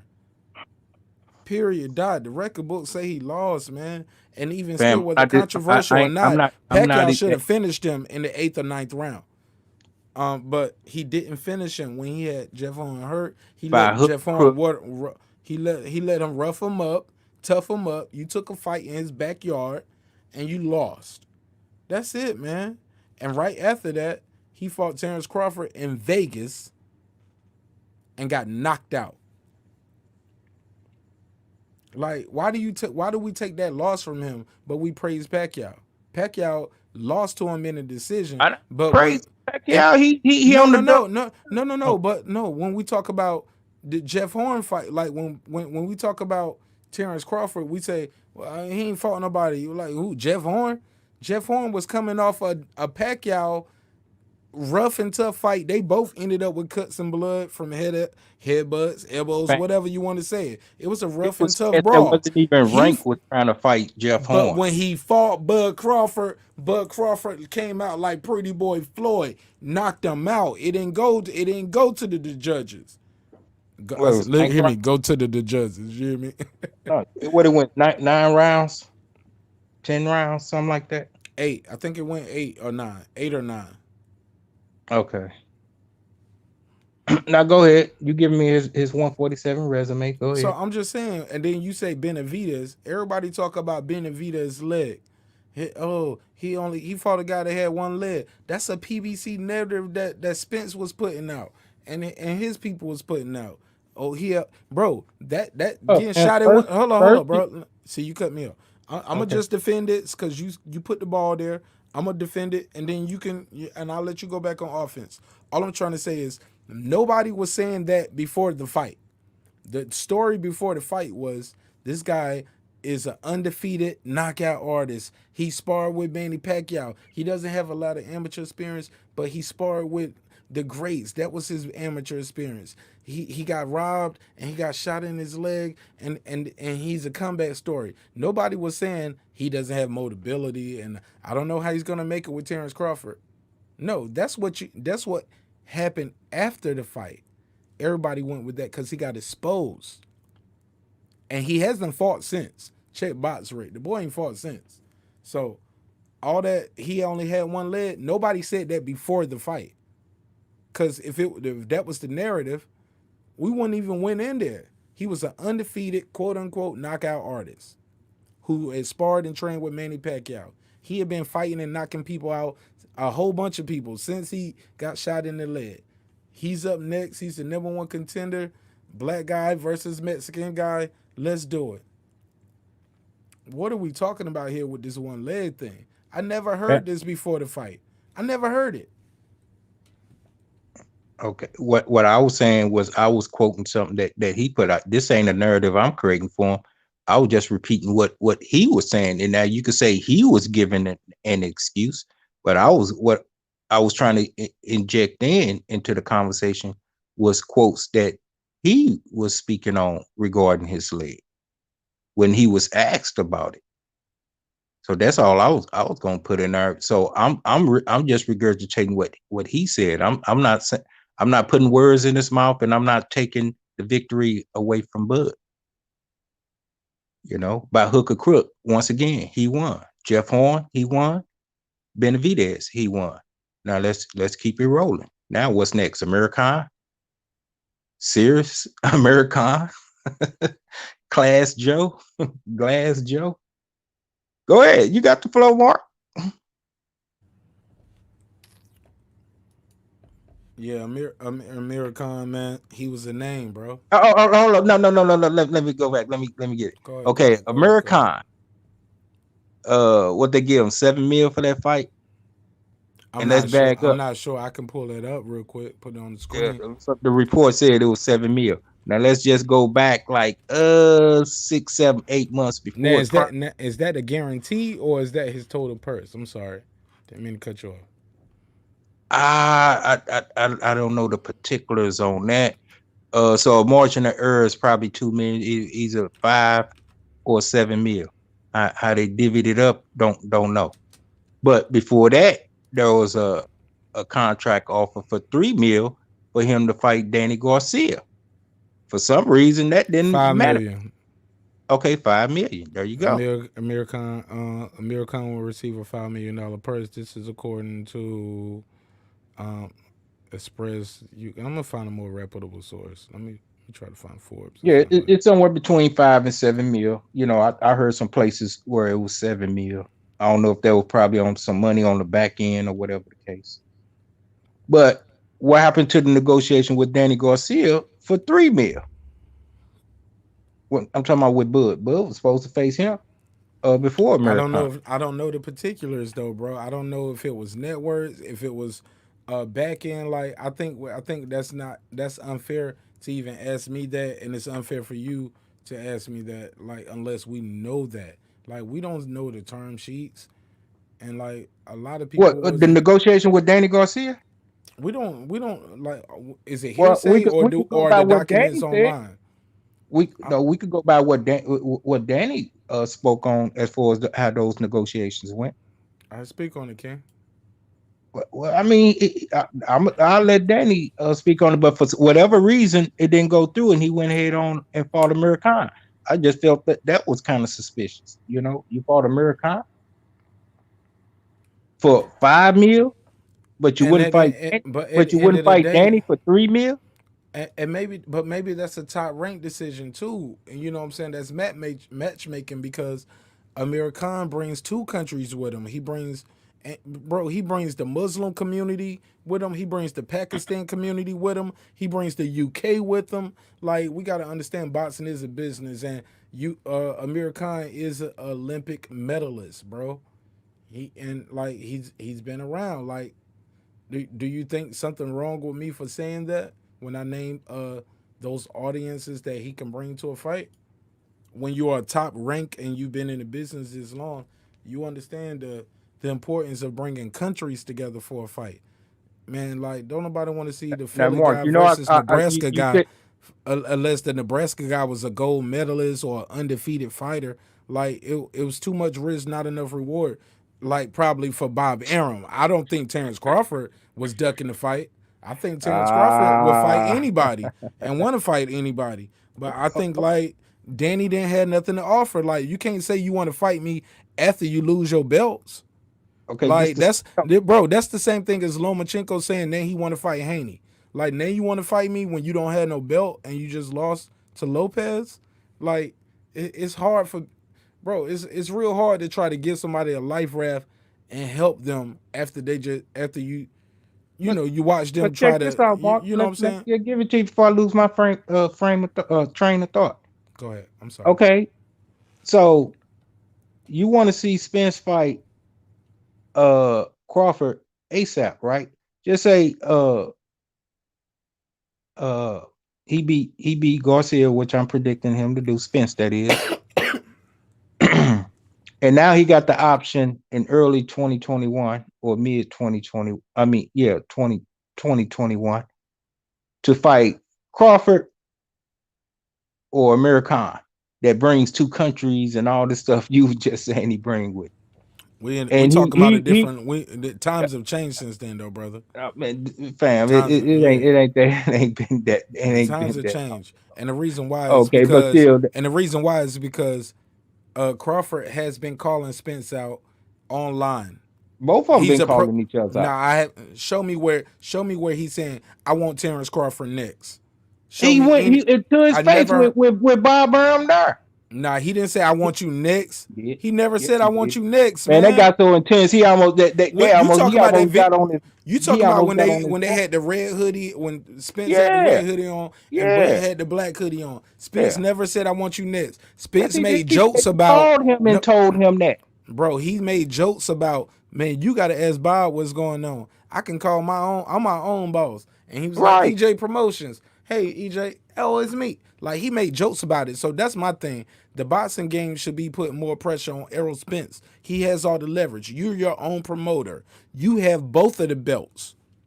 You know what I'm saying? I have one, and Pacquiao babysitting another one. Where's the pressure on the boxing community to put the pressure on Errol Spence Jr.? You your own boss. Terrence Bud Crawford, quote unquote, got to answer to Bob Arum. Nobody's putting that pressure on him. Everybody's just saying, Terrence Bud Crawford, you got to leave your promoter and go sign with Al Heyman in order to fight Errol Spence. Why do I got to leave my promoter to fight your guy? So let's just get to the point. When you feel this fight should be made, because you know you I thought the fight we should have been. have. I thought the fight should have been made, bro. I said when I you feel well I it thought his for fight should whatever. have. I thought the fight should have been made after he. I thought the next fight should have been made after he beat Jeff Horn. I wanted him to fight Spence then. Okay, he beat Benavidez. I wanted it then. He beat Khan. I wanted it then. After he beat Kavalauskas, I wanted it then. I've been asking for the fight. I'm like, how many fights do We we can't gotta wait. fight? I mean, since that time, Spence fought Lamont Peterson. He fought Sean Porter. He fought gosh, trying to think of all the He people. fought Campos. Yeah. Okay, he fought Campos, And he but he fought fought little somebody. and he fought a little Mikey Garcia. Yeah, okay, yeah. I don't know why I always forget that Little shit. Mikey. Well, he the one that came once again. Business move. He bring two countries But and we all that. Keep respect this. that though. We got to keep that same But energy. we no, We got to keep the same energy, it ain't fam. nobody He coming up bring two two weight countries. classes. I He bring respect that. I respect that. I respect the okay. That's business what move. the business about. But my thing is we're not keeping the same energy. It's no pressure on him. Nobody ain't asking him who he fought. Lamont Peterson, losses. Sean Porter already had losses. He about to fight Danny Garcia. Lamont Peterson, he went life and death with Danny Garcia. And a lot of people feel Lamont Peterson won that fight. What the judges say? Well, for whatever reason, How they many said what they losses? said. How many losses had Lamont Peterson had when he fought Errol Spence?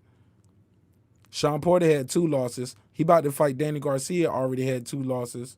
He fought Campos, who was I respect him for fighting Campos. He had to fight Campos. That was his mandatory. But bro, How many losses Mikey Garcia had? he ain't stopped Mikey, and Mikey came up Hey, in how many weight. losses he had? He was He won't undefeated. stop.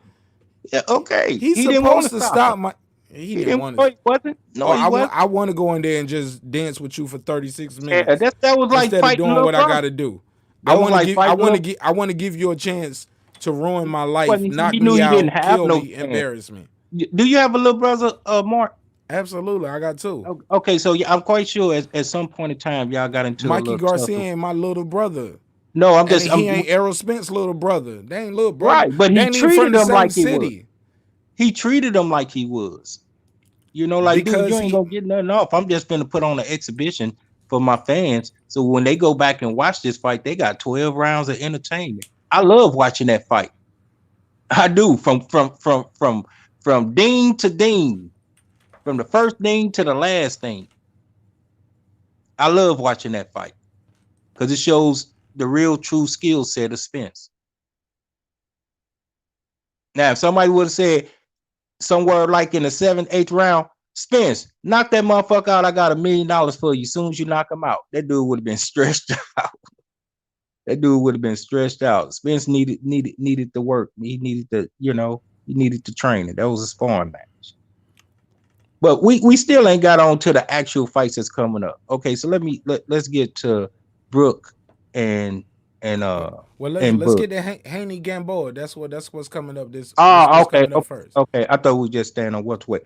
Oh man, I'm on record for saying I think you was on the panel on H Money show. You said everybody, seems scared. They say, "Hey, Haney gonna win." I was like, "Okay, how much confidence you have in him?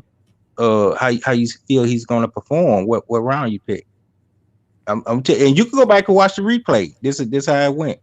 It was about 6 or 7 of us on the panel, and I asked the question, and it got just like this. Now it's a bunch of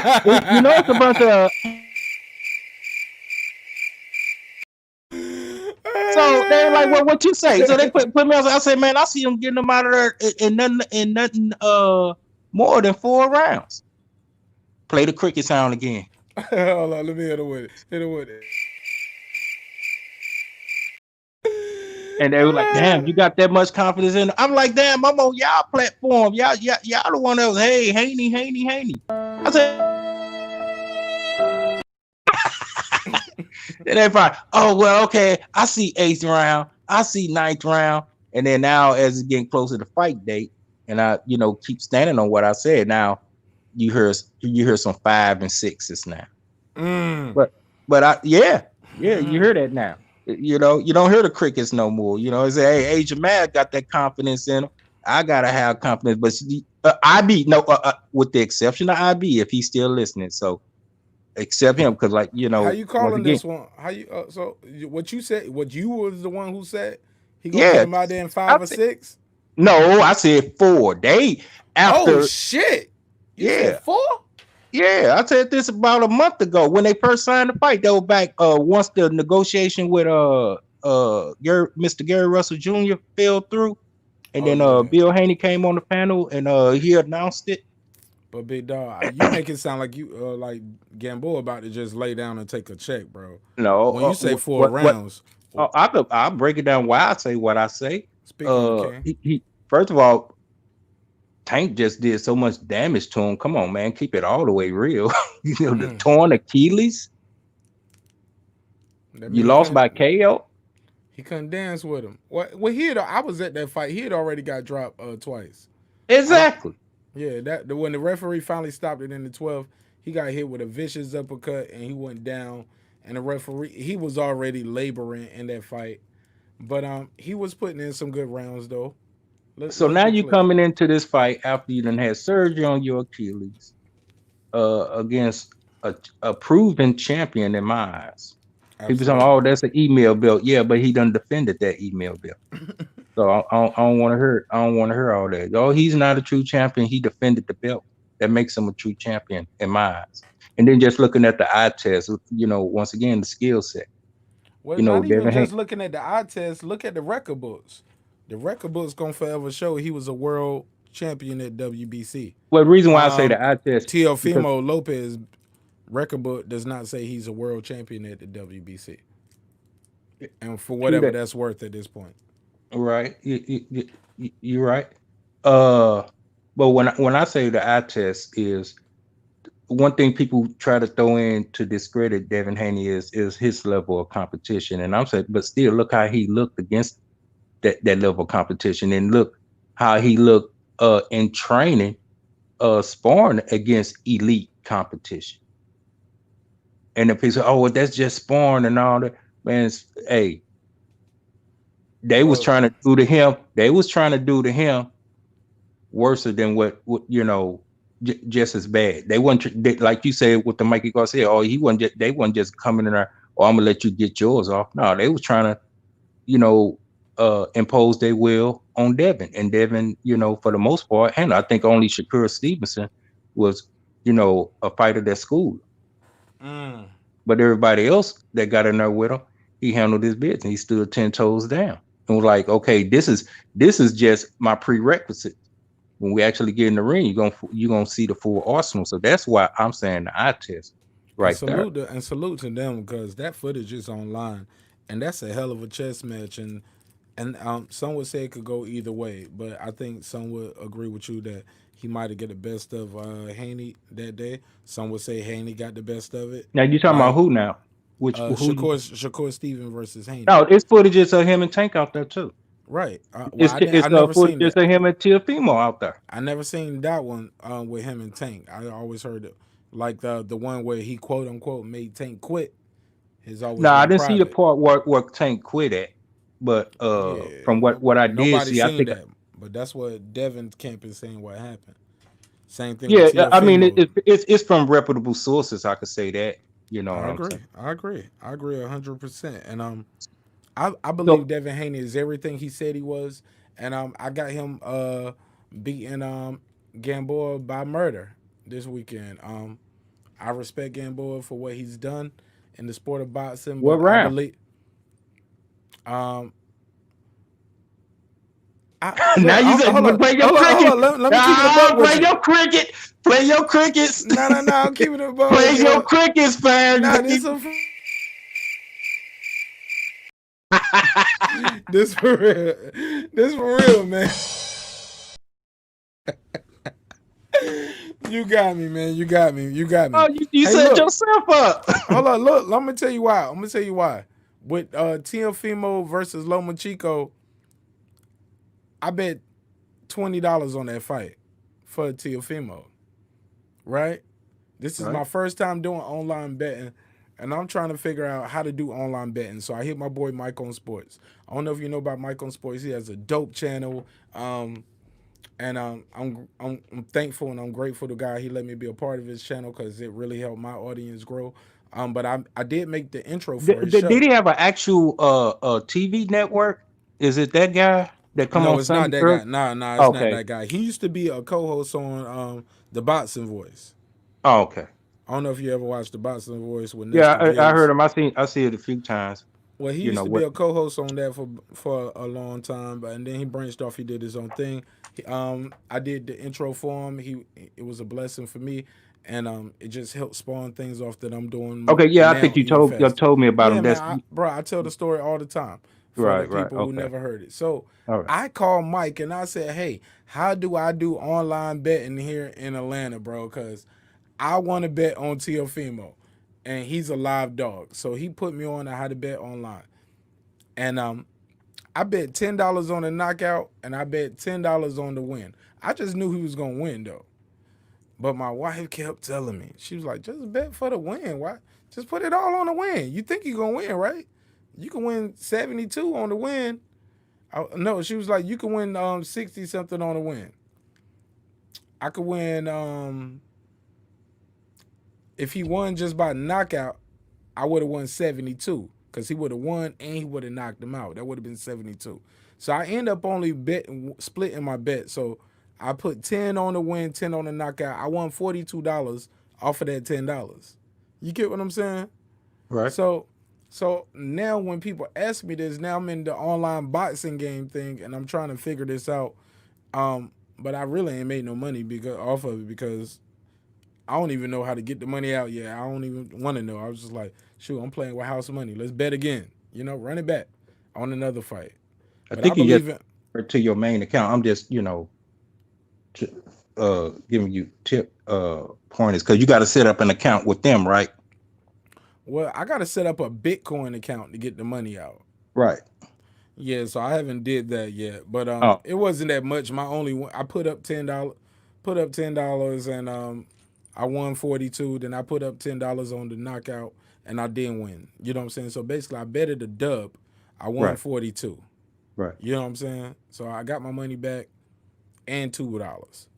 Right. But so I'm not big on betting on knockouts anymore. I said all that to say why I don't want to bet on a knockout, but I would definitely put money on the underdog for the win. But not with this fight. I'm not betting on Gamboa at all. Oh, don't be no fool. Yeah, Man. I'm not gonna do that. You know what I'm saying? But the I was other in the fight. one odds that So when I say still, Haney's gonna win, Haney's the favorite. I won't win no money by betting on Haney. You get what I'm saying? Like I probably would have to bet $100. You know what I'm saying? I would probably have to bet $45 to win $10.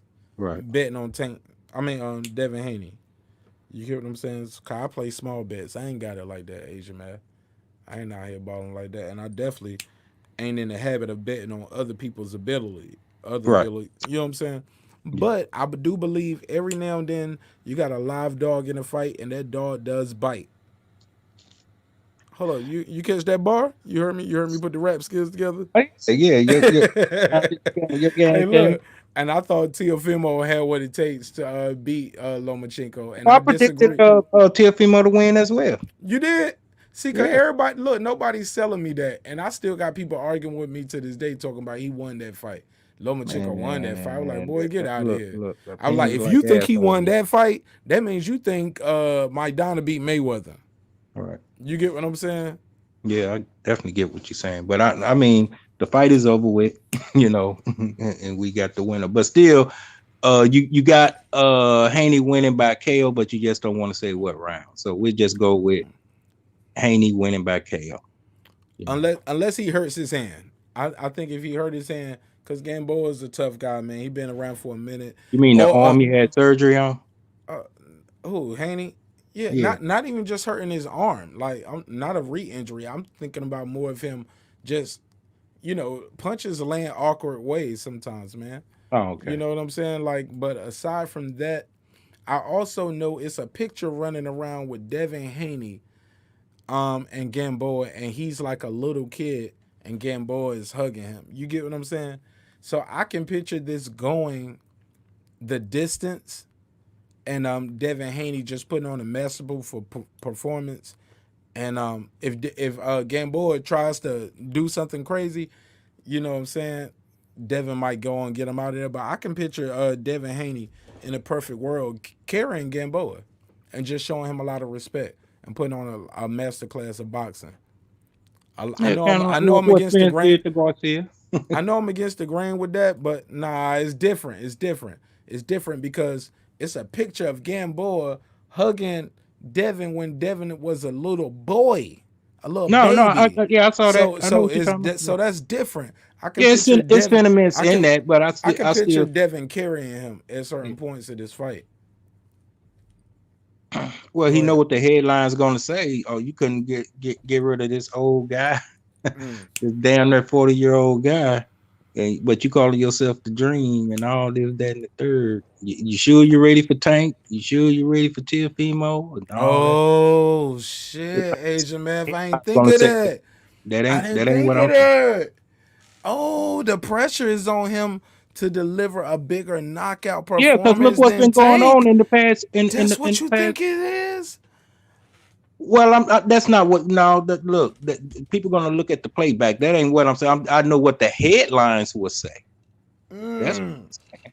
I'm sticking by what I'm saying. He need to go out there and look impressive because the pressure is on because I wish every September, October, November, December would put on the fight shows that we've been being blessed with and being treated to. The last part of the year should always have top tier opponents facing each other. Gift to the And fans, huh? yeah, Boxing and quarter. right, exactly. And so let's rewind. Teofimo looked impressive. Tank, come on now. Boost Ennis, even though that's 147, still young up and coming fighter, looked impressive. It's his time now. And Shakur about to step in December the 12th, I believe. And what weight class though? What is that? 126, I believe. I got to go back and look I at it. know. Last time I He's said that, stepping in. I thought he was at 130. I thought he coming up at 130. It might be a 130 fight. I got to go back because he's stepping in. So I got to do my whole research on it. He's stepping in for a fighter that's for whatever reason. If I was that other fighter, I would feel like I was getting set up. I was like, hold up, y'all, Shakur Stevenson is you're in the fight game. I mean, I'll be like, hold up, Shakur Stevenson is the fill-in fight. No, this the fight game. That's happened. That's part of the game. But he gotta stay on pace with what's done already. How the table been set. These cats done came in. They done look good. So he gotta look good. You know what I'm saying? Now, if he put on just a 12-round clinic, okay, cool. It's still, it got good. I got to see a lot of things. Like he just straight catching them with pretty much. He got a good punch output. He got a good connect ratio, and all that. Show good range, good foot movement, variety of punches, defense on point, yada yada yada. And then I'll be like, well, okay, but I'm looking for him to go and make a statement. I believe, people are saying this is a statement fight for him. Even though he's had a title, this is like a coming out fight for him because he's fighting against a proven champion that's done shared the ring with other proven champions, regardless if he lost or not. He looked good in those losses. He looked good against Bud. Come on, go back and look at the fight. He did, and he damn near with the distance with Tank with a torn Achilles. So this is the perfect setup for Devin to just go in there and just squash all the question marks that people have on him, all the naysayers. He needs to just go in there and handle his business. Do you think it's too much pressure on the young man? No, it's not too much pressure because he's a champion. He's young, but still he's pro and he's a champion. He's been doing it since he was a teenager. So I don't want to use the age thing. That's not a variable that's going to fly with me. I was 22 before, and yeah, it was a lot of things I didn't know, but I wasn't being groomed the way he's being groomed. You know what I'm saying? So no, I can't see that. And speaking to his father, I spoke to his father on several occasions. Directly, salute to you, Bill. Great job. As I told him to him directly. He know he has something special, and it's just time for that to be showcased, and it should be showcased this weekend. So yeah, I'm sticking by what I say. He should get him out of there in 4. He probably curl him to like 5 or 6, but it's definitely not going to the cards. I don't see it going to the cards. I got it going third quarter, anywhere between what's that, 8, 9, 10. Right. 7, 8, or 7, 8, 9. Yeah, 7, 8, 9. Yeah, I got it 7, 8, 9. I don't see it going 10, 11, 12. No, not into the championship round. Yeah, I don't see it going 10, 11, 12 in championship round. I see it going 7, 8, 9 in the mid rounds right there. All right, well that wraps it up. We on record for Devin and Gamboa. Let's move on. Who's up next? Bud and Kell Brook. Let me refresh my screen real quick. Bear with me. And we definitely can get this cooking because I'm really excited about this Bud Crawford fight, man. I'm looking for Bud Crawford to make a statement similar to Devin Haney. Like, this ain't the guy I wanted in front of me. This ain't the guy that I think is on my level, but he's the guy who's tough enough to take the challenge. You know what I'm saying? And you got to do what you got to do. So without further ado, let's get into it. Asian male, how do you feel about it? Well, once like you just say, this is a statement fight, and I feel this is a fight where Bud should put the entire welterweight division, 147 division, on notice. He has no choice but to look good. Uh, I think he has to I, look I, I, spectacular, man, right, I'm going by to what shut up he the should do naysayers. before I predict what I I'm what sorry. I Go what ahead. I feel he's gonna do. What he should do, he should go in there and make it look like easy work, like how Mayweather, go in there, make A level fighters look like D and E D and E level fighters, or whatever the F level fighters. I think you need to go in there and do that, and that will put the entire 147 division on notice. And some people going to duck them, and then some people going to rise to the occasion to be impressed. And we still got the steel, sharp and steel fighters out there. So, with all that being said, now that's what he should do. What I feel he's going to do, he's going to go out there with those intentions, but I feel Kell Brook would be game. Uh,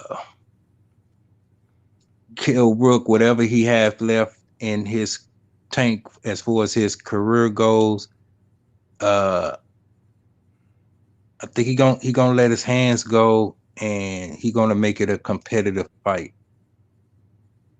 Uh,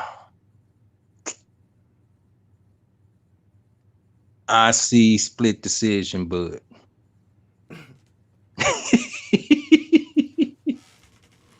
I got this fight going to the fourth quarter. Championship rounds 10, 11, 12. Bud's going to stop him. The ref's going to save him. Or his corner going to save him. RTD. Or, exactly. Or if it goes to the cards, it's going to be a unanimous decision. Because he took so much punishment and he was just trying to survive. Like, he's just going to find a way to survive. Or they're going to save him. Or it's just gonna be unanimous. Like we seen this before, man. We seen guys going there and just they find a way to survive. You know what I'm saying? They hold on enough. They throw enough punches where the referee don't stop the fight. You know what I'm saying? And I think that's what we're gonna get here. I think Terrence Bud Crawford is gonna. He's not gonna change nothing. If it ain't broke, don't fix it. I believe he's gonna. Okay, Go let's at just it. bag Go up a ahead. little bit. Let's Absolutely. let's Let's bring it. go round 1 through 4, round 1 through 5. How you see that playing out? Because I see I Bud mean, getting what? dropped in the early rounds. Oh, you on some crazy shit, bro? I ain't Really? say You look, think look. what? I just say I see Bud getting dropped in the early rounds. Kell Brook be dropping people early? What I missed in the stat Well, I'm going in the by fight how Bud. I'm going by how Bud then looked in the early rounds against elite competition. who dropped him? I'm sorry. Tell me what I Nobody then, missed. regardless if they dropped him or not, they made him look bad. And we're at 147 now. So if he get to looking A bad lot of against, fighters look bad, bro, if he early get to on, but looking don't get bad dropped. against Kell Brook, I could see Kell Brook dropping him. It could be a flash knockdown, We a seen la Adrian Broner, Sean Porter type of knockdown, that or happened in the or late rounds too, and Sean Porter was on up right. heavy. And the only thing different was That this would happened. be the Actually, it early round. happened opening seconds of a 12th round, right? Right, right. The fight was already decided. You know, Adrian Broner needed the KO to win. He dropped him. He looked at cool dropping him. But I see that happening to Bud, and then Bud come alive and take it serious, and you know, What about Bud gives you that opinion, that thought that like what because about to me, Kell Bud Brook and what haven't. about Kell Brook gives you that he's gonna go out there and make a fight Let me like start that? off with He's Bud first, and then I get on Kell Brook. go ahead. Because it's easier for Bud because we could just go by recent memory. Well, we go back long distance memory and recent. Bud he doesn't start off slow. He start off unsure. You know, he don't know what adjustment, because he got the arsenal from both sides, and I don't know if he's trying to figure out what he's more comfortable at.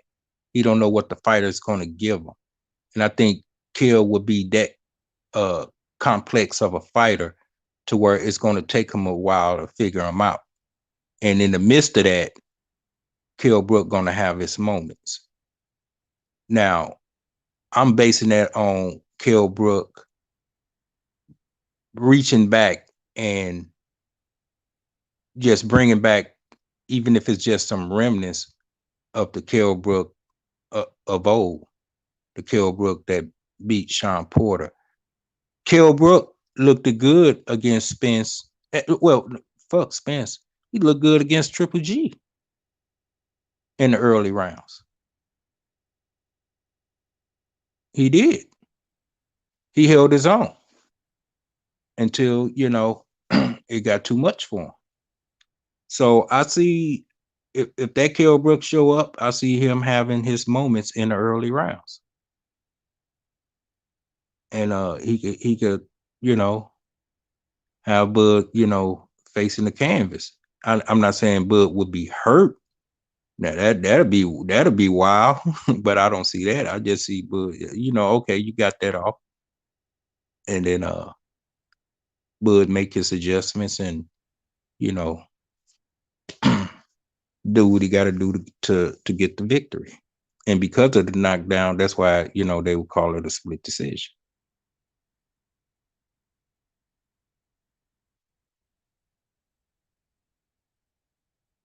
Now, if that Kill doesn't show up in the early rounds, Bud can make it an easy night. But that's why I say what I said.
Yo,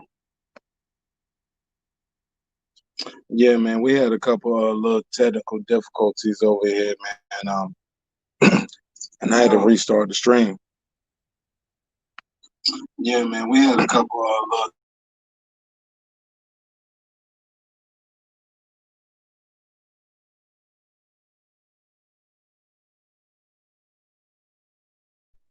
But I definitely understand where my brother's coming from, and I definitely agree with him. At the end of the day, I guess we all agree that we got to just see the fights happen, man. We got to see the fights happen. Sorry again for the technical difficulties. I guess that's what's happening when you do a live show, man. So I do apologize, guys, for the inconvenience. It was a long stream, and I definitely appreciate you guys all for tuning in. Thank you again, everybody, for being a part of the show tonight, man. And we're gonna talk about it more, man. I definitely want to talk about these gloves, the Wilder situation, and things of that nature, and let people get an opportunity to get their thoughts about it. I don't have no bias or no allegiance to nobody. I ain't with no cliques, no crews, no nothing, man. You know what I'm saying? Me and my wife, we pay all our own bills, bro. Like, so it's all love on this side. What's up, big dog? What happened? Yeah, see, look, I didn't even know I could do this, bro. I'm like, I was on my phone. I was running the show from my computer, but something was going on over here with the internet when I was trying to share certain updates on what's going on with the election and I guess Russiagate. I don't know, bro. So I just jumped in with my phone and hit it on my phone real quick while I was setting it back up on my computer. But I definitely could still hear you. I just couldn't reply because I couldn't move fast enough with my phone before you got off. But I definitely heard everything you said, and I agree with you, man. Like boxing is a crazy business, and I do believe Terrence Crawford would do something special. But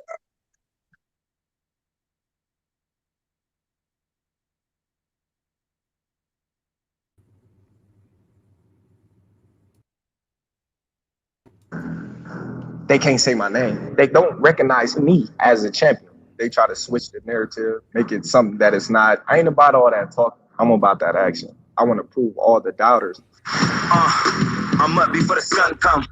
I'm one of the greatest. I'm a one of one. I take the hard route like the chosen one. I'm all in it. I'm loyal to the lineage. I evolved in it. Now it's no limit. No getting to this energy.